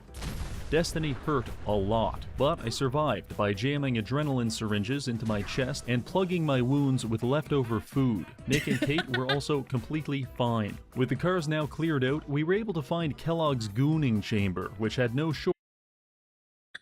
shortage of genetic material. Genetic material which we then used to track him down with the help of a dog. I'm not exaggerating when I say that I probably died 50 times during this part. And I don't know why. Things just kept... I'll tell you a fun story. Before I got the perk in Fallout 3 where you could resurrect this dog meat, because you needed a specific perk, otherwise the dog dies forever. It was like called puppies or something. Whenever dog meat died, I would reload the entire, like, up to that point before the dog died, because I couldn't stand, like, not having the dog. I had to have the perk, because if it died, I was really sad. I was really sad! I was a little kid. I'd be like, no, I killed dog meat, no. Aren't they just as pups? I know, but, like, it's still cows. They're still called dog meat. Exploding. Eventually, I was even able to predict my deaths down to the second. 3, 2, 1. Much like Chinese water torture, this form of suffering... Oh, did we get hit by ads? No worries, we'll wait. We'll wait for ads! So chat, you're looking kinda cool. You enjoying the video? Waiting for the poor. Yeah. Fallout 3's dog meat is the best of video games. I just really like Fallout, even if it's a buggy game. Pippa reposted your meme. No way! Pippa saw the meme? No! No, she knows I'm a schizo! No!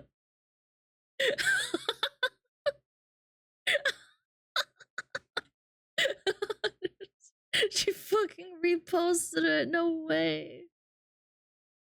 If Pippa not friend, why friend shaped? Exactly. Exactly. Very cute. Yeah, Pippa saw the Pippa plushie meme.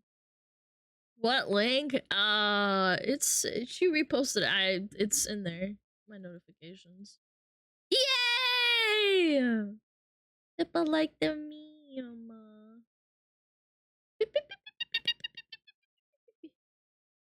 Kitty, shut up! You're eating food in a bit! Good lord, get out of here! Scram! Scram. Scram. Not feeding you yet, asshole. Alright, 15 more seconds, chat. Pippa likes me. I sure hope so.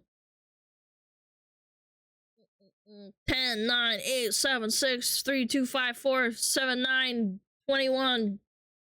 Alright, ads are over. Let's go.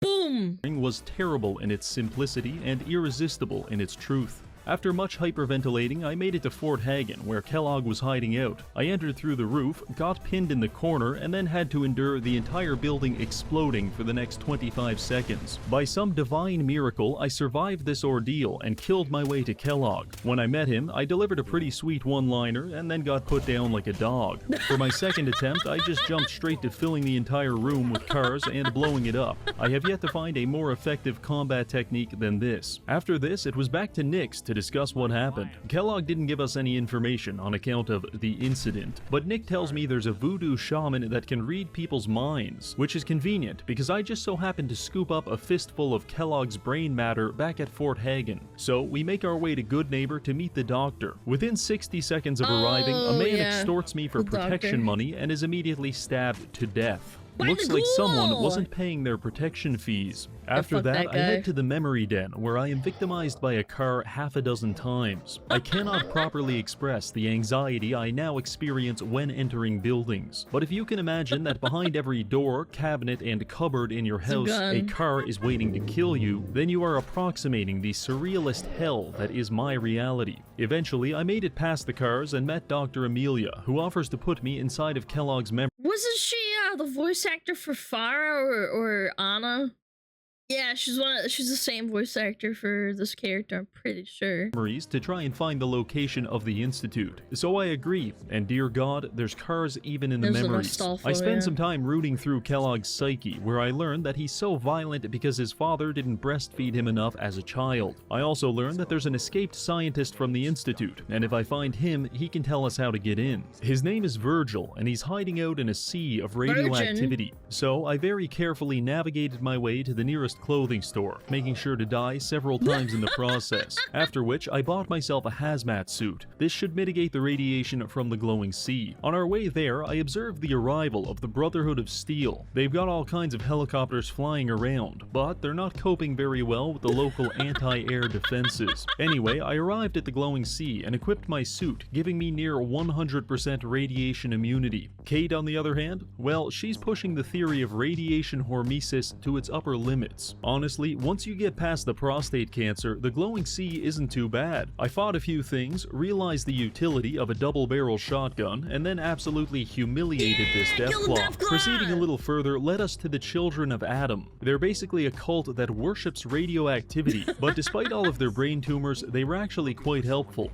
They told me that Virgil is holed up in a cave down the road. To reward them for their cooperation, I decided to release the radioactivity trapped inside of these cars by blowing up their entire settlement. I know, it's a thoughtful gift. This detonation left only Brother Ward and Brother Foster to repopulate the entire settlement, and Foster doesn't seem to be handling the news well. I make my way to Virgil's edging cave, where I find him so backed up that he's literally changing colors. He agrees to help us, but says the only way to get into the Institute is by teleporter, and we're going to need a transmitter chip from inside a Courser's skull to design one. Luckily, I knew exactly where to find this, so I made my way to Green Tech Genetics, a building which could not for the life of it stop exploding. After I waited that out, I shotgunned my way through a couple of gunners and arrived at the Courser just in time to witness him execute a man at point-blank range with a Ford Ranchero. So I made my way up there and introduced myself. Are you here for the synth? Fuck you. The Courser turned invisible, as if any part of my plan actually involved being able to see him.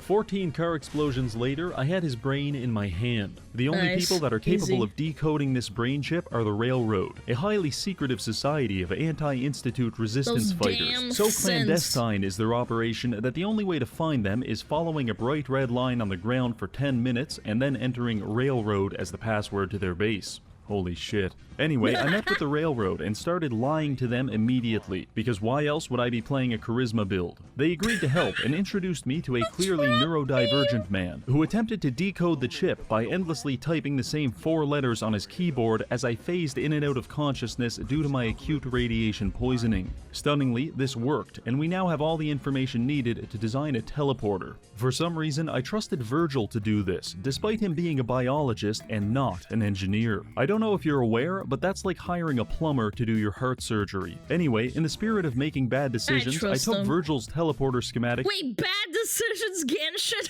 To Sturgis to build it, despite the fact that I have personally witnessed him hammering a wall with no nails for over an hour. If that wasn't bad enough, he came back and told me we could build this space-age teleporter using the random garbage lying around our slums. So I did. But I have never felt less confident about something in my entire life. Regardless, he flipped the switch and teleported me into the Institute, where I then took the world's slowest elevator downstairs to find my son Sean, who, for some reason, is scared of the naked man smelling of vodka with a bloody power fist. He's got his underwear. He's claiming got that I'm not his father. on him too. Shortly after, a character named Father enters the room and introduces Sean as his son. And the product of my semen is my son's. Sean. Long story short, Father is my son, and Sean isn't even human. In fact, he's a Redditor. My father's son then spends his next 20 lines of dialogue trying to convince me on the merits of dating femboys. Please try and keep an open mind. This is insane. Right, wrong, irrelevant. It really is. Dude, he's blue pilling him, man. Humanity's best hope for the future. Maybe. Just take the pill, man. I don't know. I've been a part of something amazing here. And now, after all these years, you have an opportunity to help with that. It was all very confusing, and I'm pretty sure they're just trying to distract me from the whole car thing. Give Tomboy and honestly, a chance. it's working. Anyway, I mean, Tomboy's pretty strong. I checked my notes, and according to the quest map, it is at this point in the They got some game nice where we need to pictures on become their Twitter. hostile with the Institute. It doesn't really specify what that means, so I took it in a pretty extreme direction. After beating my son to death, I made my way to the atrium, a large open area just waiting to be filled with cars and exploded. So I did exactly that, at the cost of my own frame rate. And to the best of my knowledge, there were no survivors. I also stopped by the He killed even the gorillas in the chambers? weapons lab Holy to try shit. and destroy their research and development team, but it looks like they've got that covered themselves. And with that, I decided to leave, only to be confronted by a small army of synths at the exit. I wasn't sure exactly what they wanted, so I decided to err on the side of caution and just start blasting. It appears that our declaration of war was received loud and clear, because after teleporting back to safety, I was informed that the Macaroni Castle was being besieged by Institute forces. Our Blamco mac and cheese must not fall into their hands, so I hustled over there and prepared the defenses. It wasn't long before the battle was underway, and within 30 seconds, a giant car pile had already formed and ignited near the front of the base, the detonation of which killed almost all of my employees. After that, it was just a hellish experience, with cars flying in every conceivable direction, accompanied by a near-endless symphony of explosions and metal sound effects. My only tip for this is to avoid using VATS, because it will inevitably betray you. At one point, I made my way outside to lay a minefield and clear some synths, but Kate came around the corner and surprised me, so I accidentally launched her into low Earth orbit. Never saw her again after that. 20 minutes and countless explosions later, we had finally defeated the Institute army, but the damage they inflicted was devastating. For example, there were carrots everywhere, and more than a few body parts had made their way onto the conveyor belts. This was indeed a dark day at Blamco Mac and Cheese LLC. I knew retaliation was necessary. We need to Oh, dude, I saw the grossest thing the other day. This kind of reminds me. There was a woman that was eating canned green beans out of the tin with like hot sauce in it, and she said she found a finger. And that was like 16 hours, and she said she had to report it to the FDA. They told her to like immediately she said she's never eating like anything out of a can ever again. This is like pretty recent too. The company called her and said that like she needs to freeze that thing. They have to test it. It was disgusting before she found the finger. Hey, green beans aren't that bad. But yeah, it's disgusting. Why did she not pour it into a bowl first? Look, I'm not gonna judge a woman based on how she eats, okay? Send a message to the Institute, and it has to be written in synthetic blood. Unfortunately, Preston says we don't have enough people to launch an attack, so I decided to capture Vault 88 to recruit more soldiers. It was controlled by a gang of raiders, but in possibly my most stylish move to date, I killed all of them while cartwheeling over their exploding corpses in the canyon below. This miraculous form of homicide had people lined up around the block wanting to join my army. So what's the plan? Well, Sturgis just casually mentions that he knows a sewer drainage pipe which we can use to infiltrate the Institute. So you're telling me that I waded through a radioactive sea, killed hundreds of people, built an entire teleporter out of spare cutlery and condom wrappers, and even spoke to a woman, when instead I could have just crawled through 1,200 yards of feces? Thanks a lot, Virgil. So, I put on my hazmat suit and made my way to the sewer pipe. The Institute did attempt to block it with a car, as if I'm not some kind of expert at destroying them by this point. After battling my way past a bunch of guards, I'm back inside, and I hack into their computer, briefly play Galactic Control, accidentally shoot down a commercial airliner, and then teleport everyone to my coordinates. The plan is to fight our way to the reactor and place a bomb on it, which will cause this entire place to go up in flames. Pretty good idea, actually, but I'm not exactly filled with confidence when I look at my reinforcements. Before the fighting began, Preston asked me to give the Institute citizens a chance to evacuate, because apparently We're not here to commit mass murder. But all I heard was commit mass murder. So I put on my finest genocide tuxedo and we got to work. Before long, my team had made their way to the bioscience department, where I tactically neutralized several highly dangerous scientists. We were briefly attacked by there's the gorillas. I thought they died the first time he came in. Gorillas, very briefly, before making our way into the main chamber. At this point, things got really messy really fast, and it's all kind of a blur. But I'm pretty sure I punched someone's arm off. After several extinction-level explosions, I disabled the security lockdown and accessed the reactor room. There, I carefully planted the bomb, while almost certainly developing cancer. It's now time for us to make our escape, but on the way out, I'm approached by fake Sean, who all of a sudden wants to be my son just to avoid dying in a nuclear explosion. You can't just leave me here.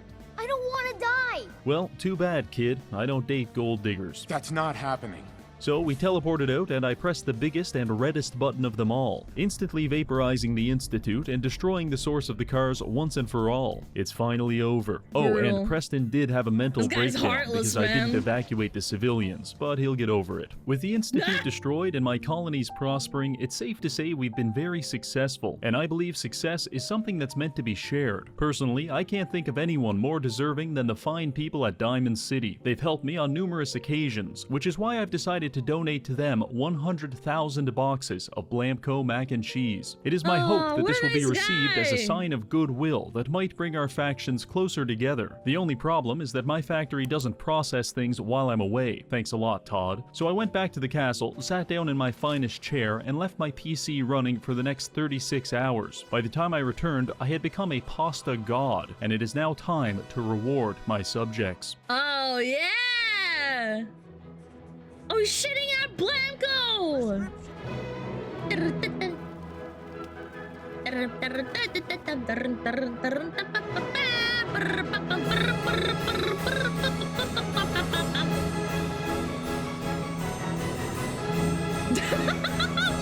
so many!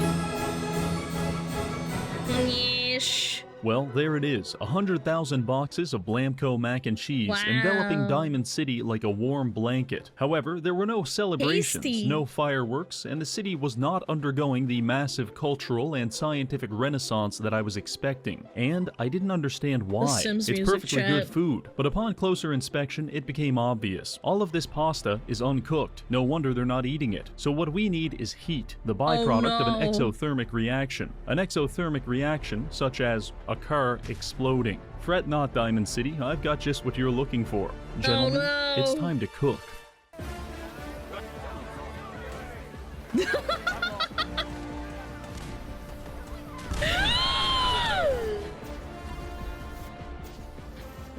Yeah! Oh, shit!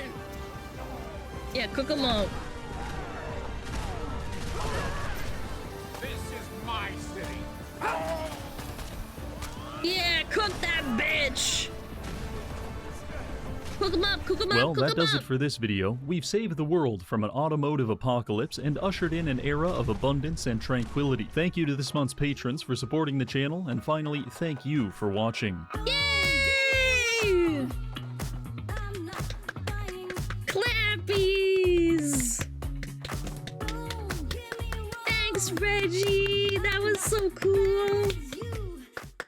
I don't know how he has the patience to do this stuff. I would have definitely rage quit a long time ago. Yay! Check out Reggie. Very nice, very cool. Let's go! Very clean.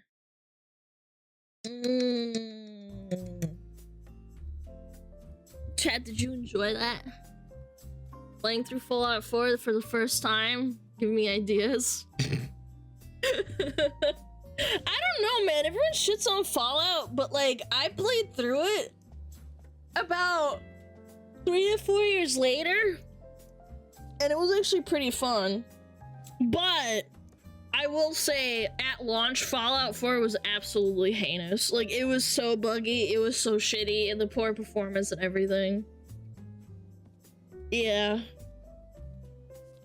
Definitely a bad game at launch, but it's fun. It's actually worth the money. Especially when you buy it on sale. I think right now it's probably like $10. Let me check. For Fallout 4.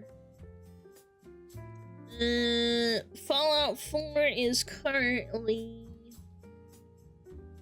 Oh, Game of the Year edition is only $16. That means you get all the DLC for $16 and the base game. I'd say that's pretty worth it. You get a lot of fun out of this game. Yeah.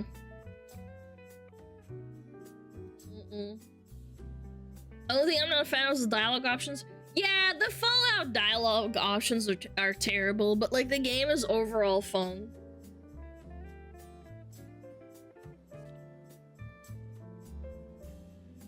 2 years later, broke Fallout on all the mods. How did he film this video? Did he just fix it then? Himself? I guess. Bum bum bum ba da da da bum bum bum bum.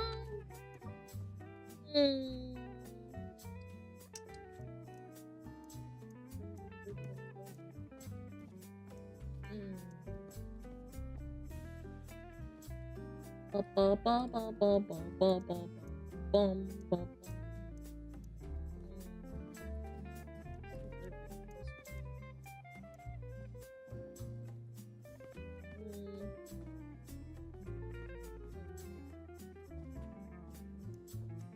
Josh Brett. Pretty cool. I like this guy. Such a nice little short one too. I love Fallout 4, but I've never been able to bring myself to finish it. I keep pursuing with a different mod list before I can. So if it were for playing, the mod that makes it actually tell you what dialogues options say is a necessity. I didn't need that, but I played through it kind of like willy-nilly. I thought the karma system was bad. I don't care either way, personally. I don't care about the karma system. Bum bum bum. Ooh. Ooh. Oh boy.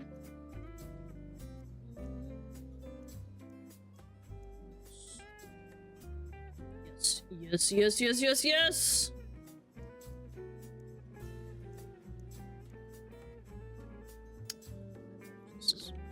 That's a yes. X. Yeah, no, I don't like the Fallout 4 story. It's just like, eh. It's whatever.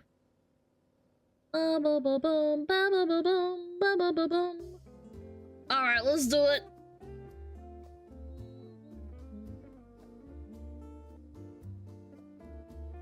The rise of toxic gym culture. I'm so glad I don't go to the gym. I just have my own like equipment downstairs. I fucking hate gym culture. I don't like interacting with people anyway, but still.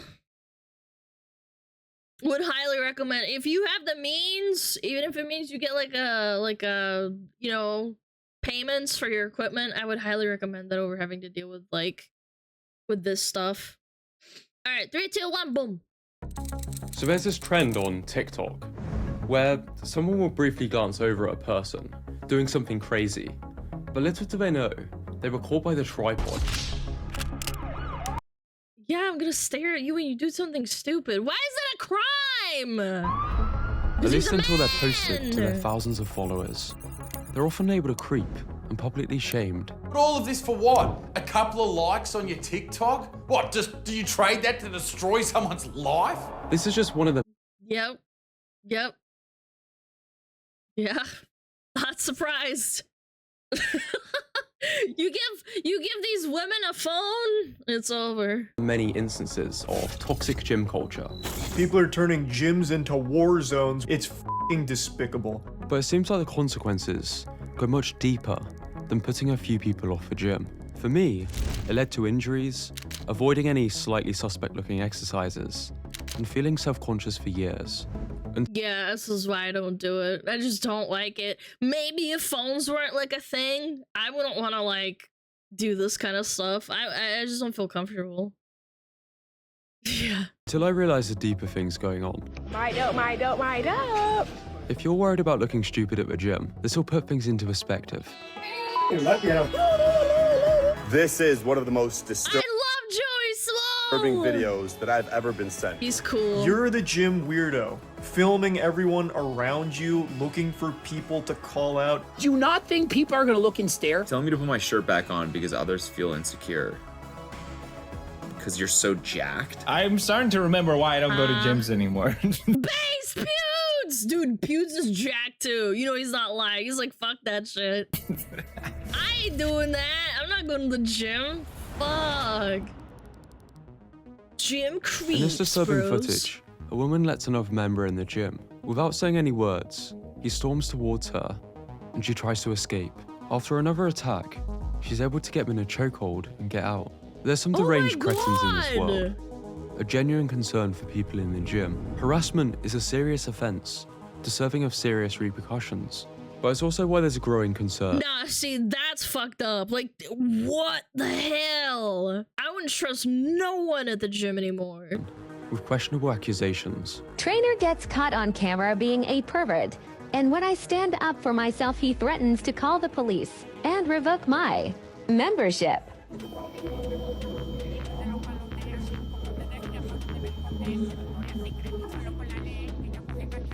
Okay. Do you need something? Do you need something? Do you need something? Bro. Ugh. Ugh. This is the type of shit that makes me cringe. Do you need something? Do you need something? Keep it pushing. If you're getting rude, you can leave. Nobody was looking at you any type of way. There's been so many of these videos posted to social media that it's its own trend. It's so uncomfortable. Yeah, I've seen this before. I hate this. I hate this so much. Feral, like fucking feral. There is a big difference. The guys don't even he glanced at her like, and then went back to just like Between doing staring his at own thing. somebody and simply looking or glancing at them. What if I just ripped his pee-pee out of its socket so he could never reproduce again? Totally normal, not alarming. He's going to jail for staring at an underage 21-year-old?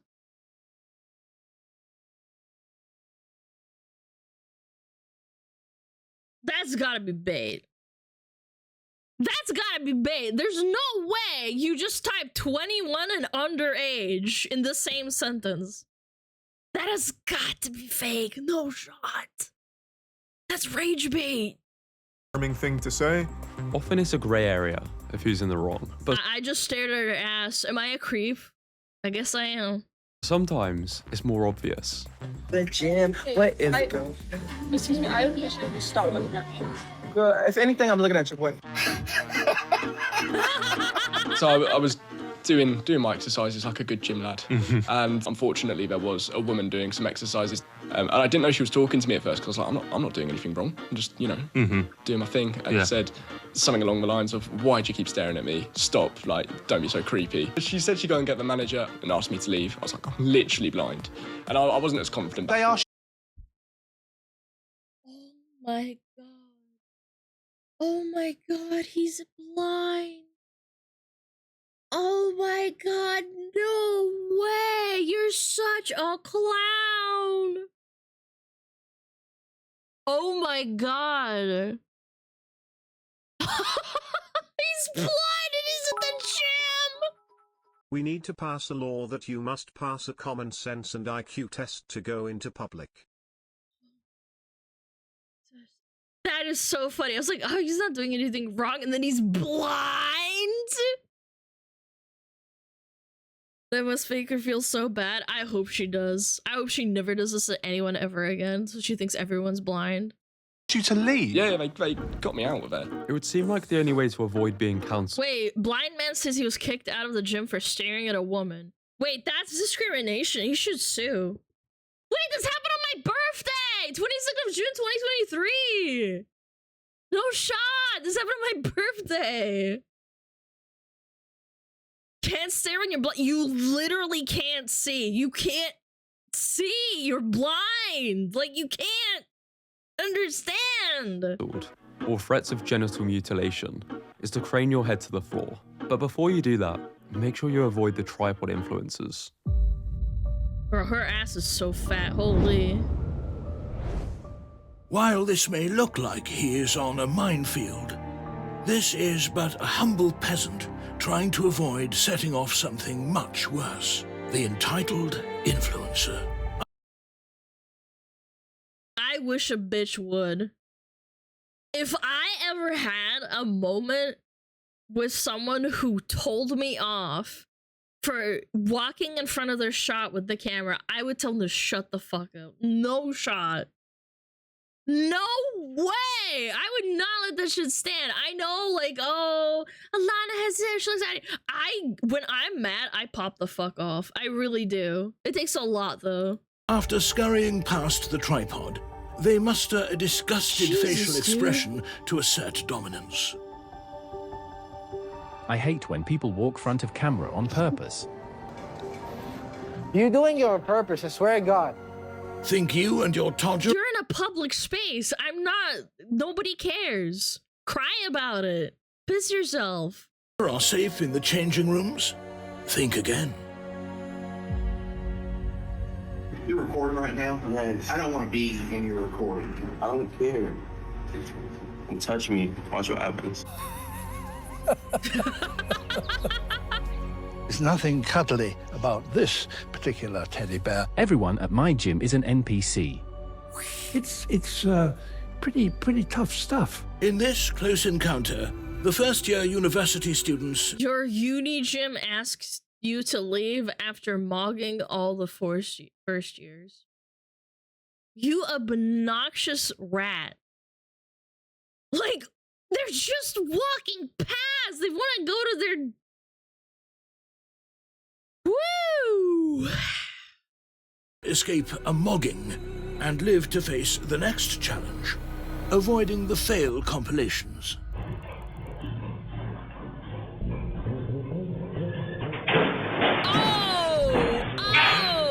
I used to watch more fail compilations than educational content. I have seen a lot of these. These are really funny. Firstly, because it's entertaining. What's a mogging? A mogging is when you look better than someone else, and he's implying that all the kids that were walking past him were feeling uncomfortable, and that's why he got kicked out. No, fool. You got kicked out because you're... Yeah, because you're, like, fucking filming inside of a changing room. Yeah, like, he's just a dipshit. We got ads again. Damn it, I hate Twitch, man. I hate Twitch. I hate Twitch. Don't worry, chat, we're waiting. We're waiting on them. Don't worry. Don't you worry about a thing. Piss. Massive piss. Every little thing is gonna be alright. Justin! Thank you for the 19, man.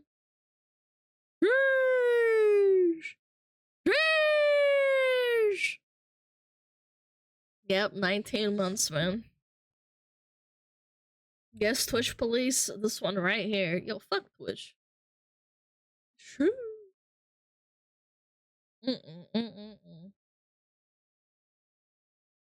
Chat, how are you feeling today? But 30 more seconds to answer. How have you not gone crazy after 19 months? What do you mean? I was going crazy working my 9-to-5 corpo borpo job. Like, what? What kind of question is that? Do you like working in a cubicle 9-to-5? Not you, him. Oh. Okay, fair enough.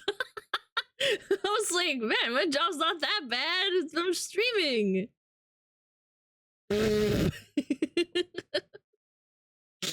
Kind of want a nap. I kind of want a nap too, Chan. I'm not gonna lie.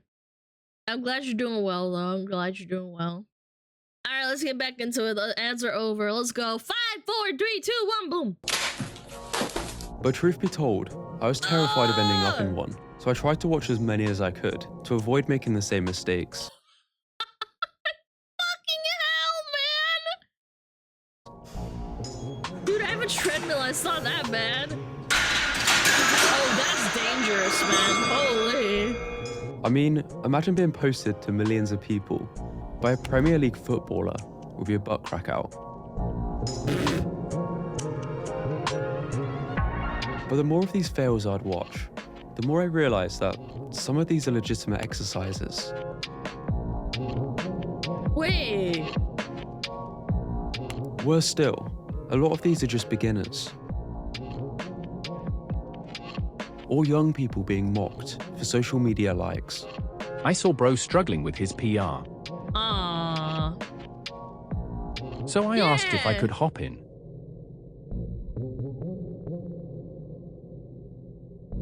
So why not just teach him? Had to start pressing. Why don't you just teach him instead of, like, being weird? That's cringe, man. Why? I was like, step in, maybe like teach him how to like form. Yeah, he's just showing off. That's douchebag behavior for sure. You're hard showing off. Wow. And trust me when I say, this does much more than just piss you off.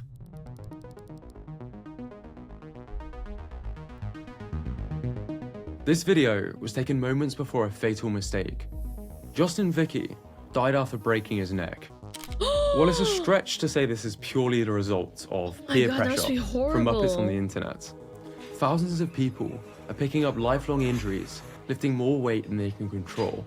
Oh! When I first started, I was so worried about looking weak that I'd always do this. My deadlift form literally looked like a dog taking a shit. It led to— Who cares? You'll get better. I hate that shit. I hate it. Yeah, just do a little bit at a time. There's no shame in being weaker at the start. I mean, just get stronger, man. Injuries which still bother me to this day. I wish I understood that squatting 60 kilograms with control is much more impressive than half squatting 100. But when you see these clips mocking beginners, is it really a surprise? No, and then mocking old people. Like, mocking old people is also, like, such a low blow. Like, I get old people that don't use equipment correctly and then they break it. Like, that's pretty cringe. But, like, he's just doing the best he can. He's not, like, breaking the equipment. Why some people are doing stupid stuff to try and fit in faster. Press. There you go. Bring my doggy. Come on. You got this. Let's go. Press. Come on. Mental illness and obesity are on the rise. The gym is challenging enough as it is, without having to evade obnoxious influences. All these videos— He's doing stretches. This is... Man, these two dumb bitches don't even know what a stretch is. You're supposed to do this. You curl your hips so that you don't, like... Filming should be banned. I totally agree. I agree 100%. I don't think there's any need for you to, like, if you want to film yourself doing exercise, either go outside when there's no one around you or they're okay with being filmed, like, on the side, Or you get your own gym and you film yourself because you're like an influencer or whatever. Like, who gives a fuck? The gym I go to have band filming. Good. Is perpetuate the harmful stereotype that everyone at the gym is egotistical and selfish. But as terrifying as all these things are, there was one embarrassing realization that made me feel much more relaxed in the gym. When I was a teenager, I had a karate tournament. As I was called up to spar, I noticed people from my school in the viewing area. So instantly feeling more pressure, I tried to do something cool, get 3 points and add a head kick. But my back leg slipped and I completely stacked it. This is one of the most embarrassing moments. I think I even tried to skip school the next day. A few days later, I made a joke about it, and my friends looked at me confused. They had completely forgotten about what I thought was the biggest public humiliation. This is what's known as the spotlight effect, the psychological phenomenon by which people tend to— I have a lot of those. I almost scored a goal in my own team's goal, and I still think about it to this day. I know what it's like, man. believe they're being noticed more than they really are. Chances are the harshest person is actually yourself. And most people in the gym are just focused on themselves. This also applies to the influencer of the tripod, or the guy trying to mock you. Arguably to a greater extent, because their follower account might make them feel like the center of the universe. They confuse Sigma male as a synonym for self-centered, and call other people NPCs as if they're above them, forgetting the fact they aren't even a wolf, and live their entire lives based around what is that's also a misconception. Yeah, a debunked theory for wolves. That's not even true. We watched a video about that. essentially just astrology for men. The 12-year-old Sigma male starter pack. Go back to the kitchen, woman. Favorite movie they never watched. Yeah, classic. What they watch. 15 signs you're a Sigma male. Super rare. And is it better than Alpha? Yep, 12-year-olds watching American Psycho, 100%. Cringe as it is, hurt people. With respect, no one cares that much about you. The sooner you realize this, the better. Based. A while ago, I was just coming back from injury. I was squatting quite light and my girlfriend was recording my form, as the gym was empty and I wanted to make sure it wasn't dangerous. A middle-aged man enters the gym halfway through and gets annoyed. Maybe I was looking a bit too close to an influencer.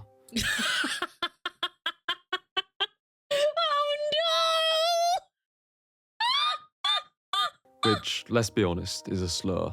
Maybe he'd seen this video. One type of guy I will never understand is the guy that brings his girlfriend to the gym. You're not in here to cuddle, you're not in here to talk. Never bring your missus to the gym, you're in here to work. Or most likely, he's aware of the many people being cancelled by the camera. Baddie. I just wanted to train in peace. Moly. I made sure he wasn't in it and stopped recording after, and that was that. This is one of the biggest gone wrong confrontations I've had in over 2,000 gym sessions. Most of these crazy confrontation videos don't even get that many views until after one man reacts to them. Pardon my language, but this really f***ing pisses me off. This shit needs to stop. This is because 99% of people are against them, and these people get their karma. If you're going to the gym, or you're thinking about it, you clearly have a reason to be there, and it's probably worth looking a bit stupid for. Something to help. Yeah, like, he's just like, he's not even using equipment, he's just there. It's so mean. Is the 10-10-10 rule. When worrying about something, you've got to ask yourself, will it matter in 10 hours, 10 weeks, or 10 years? What is your 80-year-old self going to regret more? Using a machine slightly wrong when you're younger, or boycotting gyms as if it's some political statement? Bullshit. It's as idiotic as those people wearing Stop Oil t-shirts while sat on a plane. You can try and watch all these videos and learn all the rules, but it can be narrowed down to one sentence. Try to be a respectful, decent person. Or better still, just try not to be a dickhead.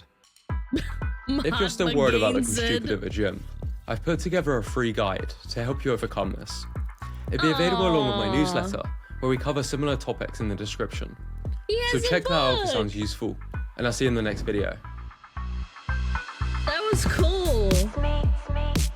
At least it's a positive note to it. Yeah, that was good. Good video. Claptures. Yay! Very nice. Thanks, Mr. Brett. I'm glad I don't go. I really am. I'm happy with my own, you know, my own little gym. It's not really a gym, it's just like equipment, where I put my equipment. But yeah. Yeah, instead of being mean to someone, like, if they're struggling, like, help them out. If they tell you to fuck off, also be like, dude, like, alright, sorry, chill. It's okay. Yeah, don't get mad. Don't get mad at me, it's okay.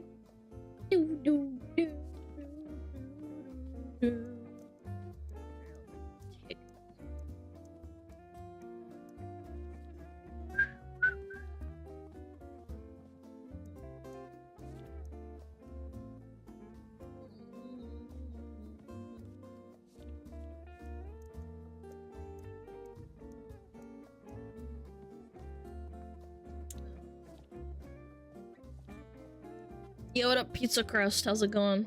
Must be an LA gym thing? No. No. It's not, unfortunately. It happens everywhere. People are freaks. Humans are kind of like animals. Any Shiba videos? Oh yeah, we haven't seen a Shiba video today, chat. Oh shit. There's some Aswin clips too. Twitter's furious about this. I saw this. Shiba! Shiba Biba. Oh my god!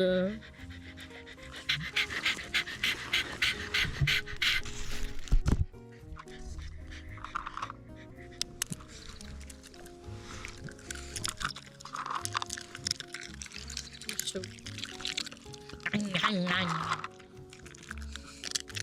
crunch, crunch, crunch, crunch, crunch.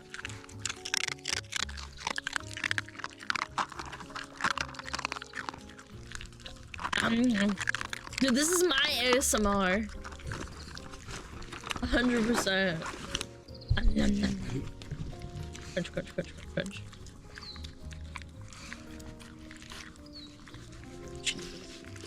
Shabumbas. Let's go. Ikuzo! He's so cute! Yo, what up, QDPie? What's this channel called? Mayonnaise Shiba. Like mayonnaise. Chad, don't you want to come over and like pet him? I want to pet him so bad. Where's my one?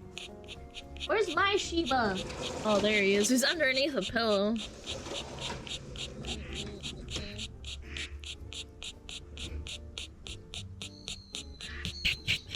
Juja. Juja man. Juji boy. So happy.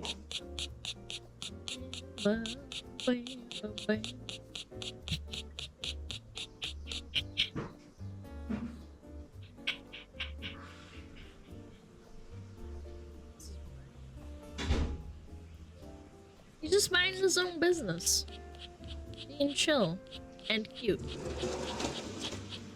Do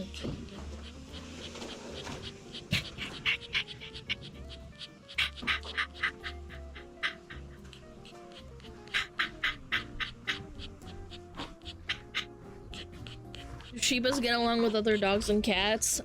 Depends. Did they grow up with each other? Could we get Juji ASMR someday? Maybe. He doesn't really do anything ASMR worthy. Apart from eating cabbage, maybe.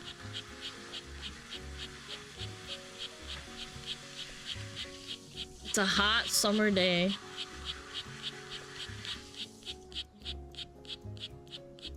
What up, Ash? How's it going? Does he sniffa? Sometimes. He likes to crunch on cabbage way more. He's so cute! His stance is very powerful.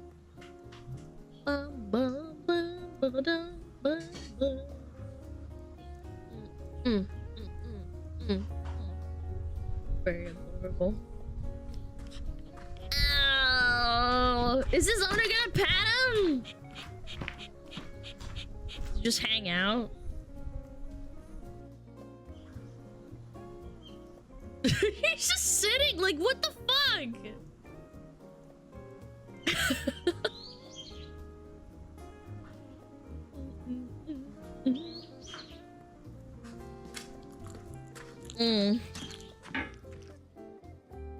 Chat, I think it's around about that time.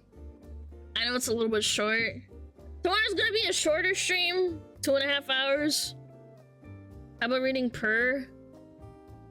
She's reading birthday cards. Oh shit. I was gonna read Powder. Well, it is Perodo. Perodo birthday. Oh shit. Oh. Oh fuck, where'd it go? Hello?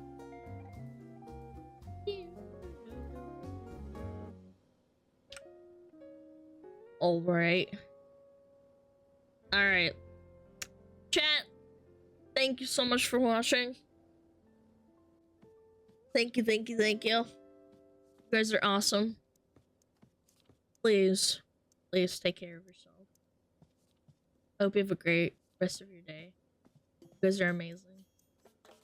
Bye. Don't die.